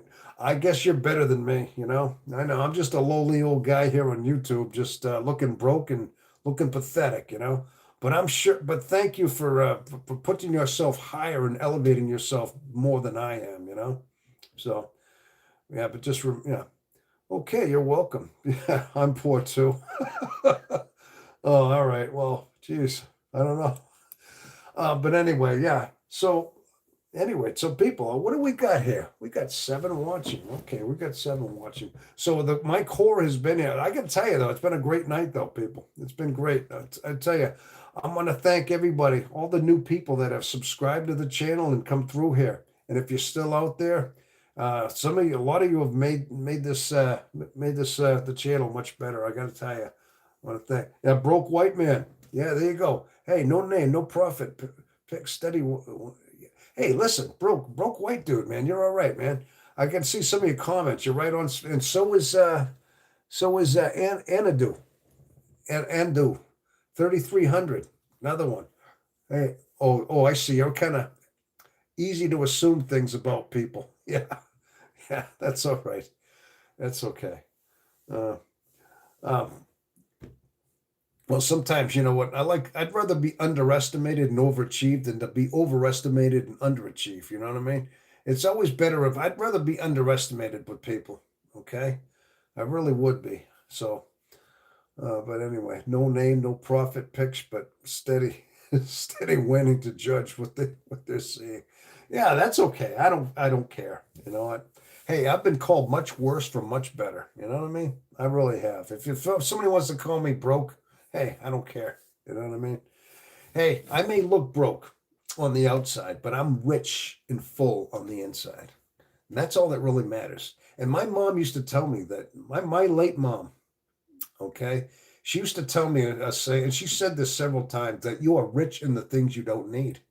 Okay, that's what truly makes you a rich, is to have a rich soul.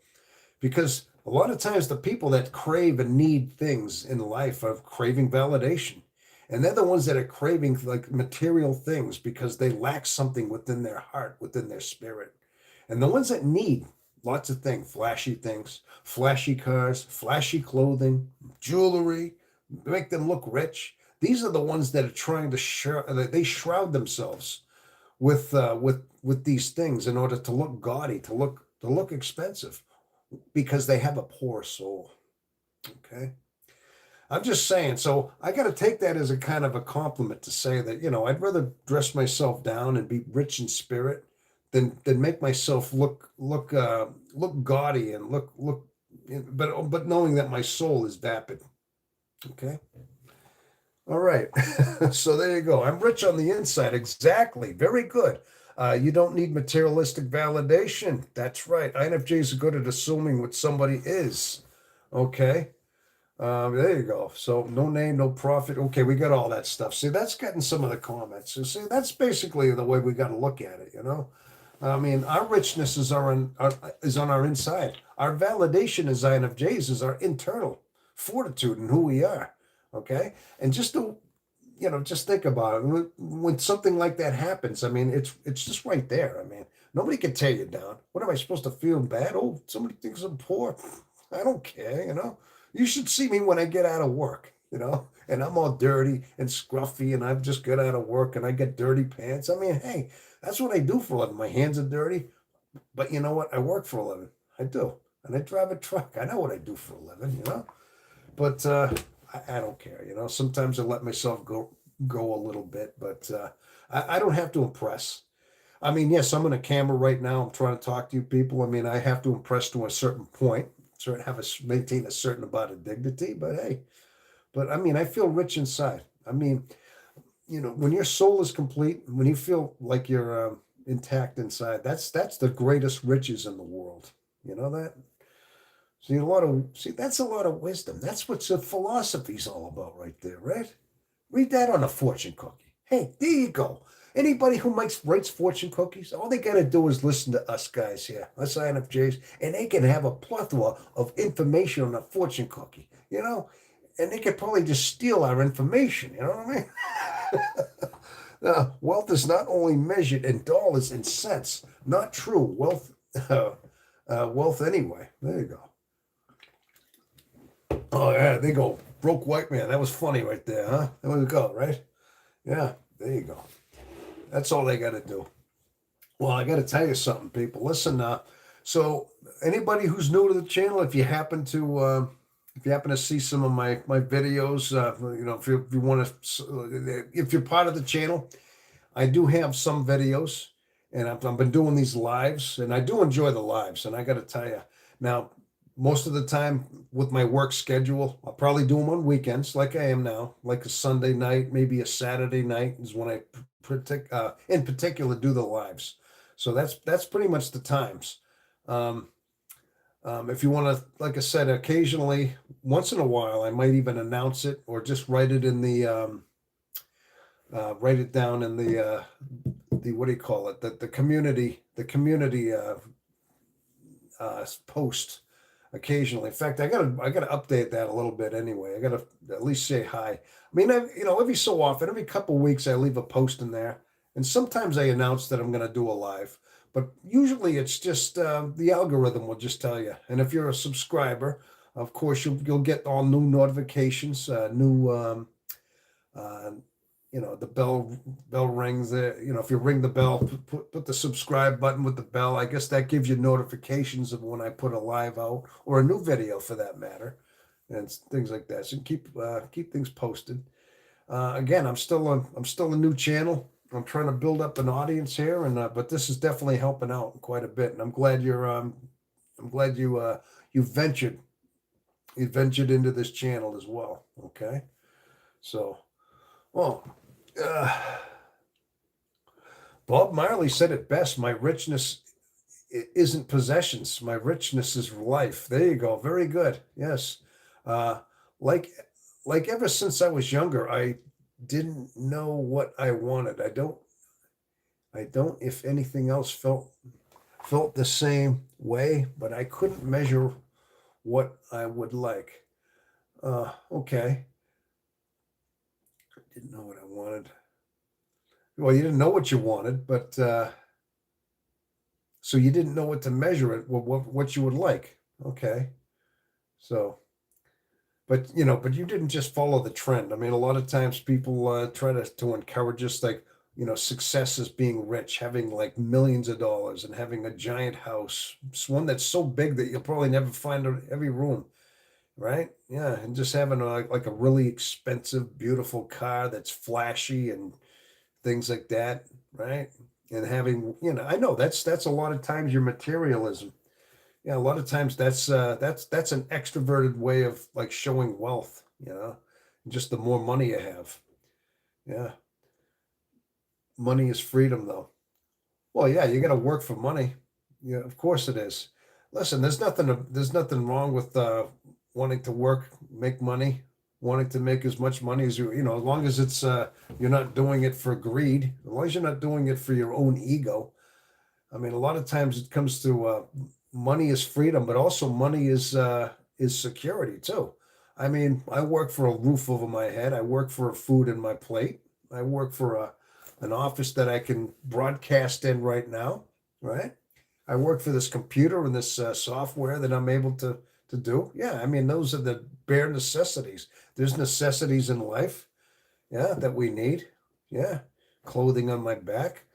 But yeah, but typically, I mean, we might make so much money that what do you do with it? You can invest it, keep making it, have it in the bank. Yeah, you got your security, but at some point, a lot of times we pass away and we got more money than we ever needed. Then what do? We end up passing it on, inheriting it to our children. You know, I mean, I guess that's a good thing as long as your children are getting it, or maybe become a philanthropist. And a lot of times people are noble and they'll donate. They'll make all this money and they'll donate millions of dollars to certain charities. Yeah, certain like maybe hospitals that take care of sick kids and things like that, and take care of elderly people. Now, those are noble ways. Sometimes people just and they do it anonymously. These are the ones that just turn around and they make this money and they have so much and it's like they give it back. They just give back to charities.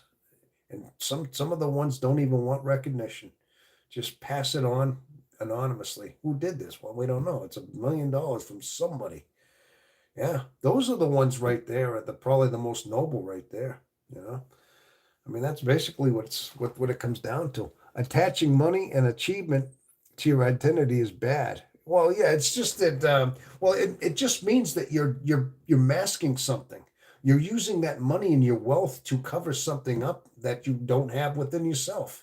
Like I said before, when you're rich inside yourself, when you're rich and full in your spirit, you don't have to do that. You don't have to. You can be more anonymous. You see? Yeah.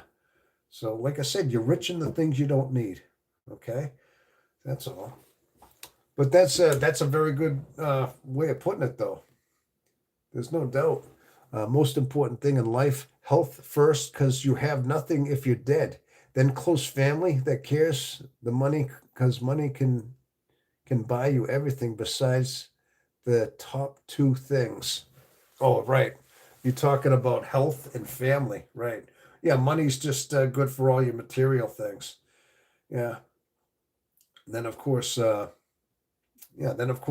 put a bigger target on you. The more money you have, and the more flashy you are, your taxes. Then all of a sudden the taxes go up on you because you got more. I know. Then that's what goes without saying. They start taxing the more you make, but Then of course people start coming out of the woodwork and they want charity. They start hitting you up for like donations. Yeah, but again, like I said, if it's within your heart to do that, if you do that anonymously, then I guess that's a good noble thing to do with your money. You know, don't make a big deal out of it. So, I mean, there's some benevolent people that should be out there. See, just like that, just because somebody called me poor, right? Okay. Well, people, I got to tell you, I'm getting to the point where I'm gonna have to settle down and wind it down and go to bed. I do have to work in the morning. I still have to go do my job. So, but it's actually after midnight, and I've been here for over 4 hours already. I can't believe it. This was what you call a marathon. Um, this was a marathon. I actually five watching 4 hours of streaming. Yeah. So I'm gonna just wind this down though, people. I think my core is still here. I think so anyway. The Breakfast Club's still out there. Some of them. I know it's not everybody. There was some from last week. There was a couple that was sticking around. But there's a good core of us out there. All right. I do want to thank everybody for showing up. You really make the day. And so yes, Vamp. Yep. Thank you. I knew I saw you earlier. I knew Jethro was out there too, and I knew there was a few that I've seen like for like over a month now on a few of these. Yeah, you got to do this again. I will. I'll absolutely do this again. Like I said, I like to do these. Now that I'm on a work schedule, I'm going to do these on the weekends, especially. I'm glad you like this live, and yeah, definitely, I'm going to do this. More than likely, like I said, be on the lookout for either Friday night. No, excuse me, not Friday night, Saturday night, and possibly Sunday afternoon, maybe Sunday evenings, like around the same time as this. These are some of my down days, and if I got a little bit of time that I'm gonna do it, I'm gonna do it then. Okay. But yeah, I'll definitely do that. But if now that you're a subscriber, if I do a live and I don't announce it, you'll see it come on your phone. There'll be a notification, and you can chime in. All right, definitely. I'm glad you liked it though. Anybody who's new, thank you so much for stopping by, and you're pushing us closer and closer to that 1,000 mark. That's all I can say. All right. Well, definitely. Okay. Well, people, I'm gonna get going here, people. So, but thanks again. Listen. I love you all for stopping by and for joining the INFJ experience. And this is your sanctuary. Anybody new out there? That's what I like to think of this is. Okay, INFJs, you have a place to go. You're not alone anymore. Okay, we have each other. We have a community here that we can bond with. That we can feel as though, yeah, we belong. We have a place of belonging in the world. Okay, and this is one of them. Okay, this is what it is all about. Okay, um, all right. Okay, well, how do I shut this off? Well, thank you so much, people. But I do have to go only from time constraints and the fact that I do have to work in the morning. Okay. Well, thank you again, people, so much. And until the next time, all right? Everybody take care of yourselves, and everybody have yourself a wonderful rest of your day. All right? Okay. Thank you again.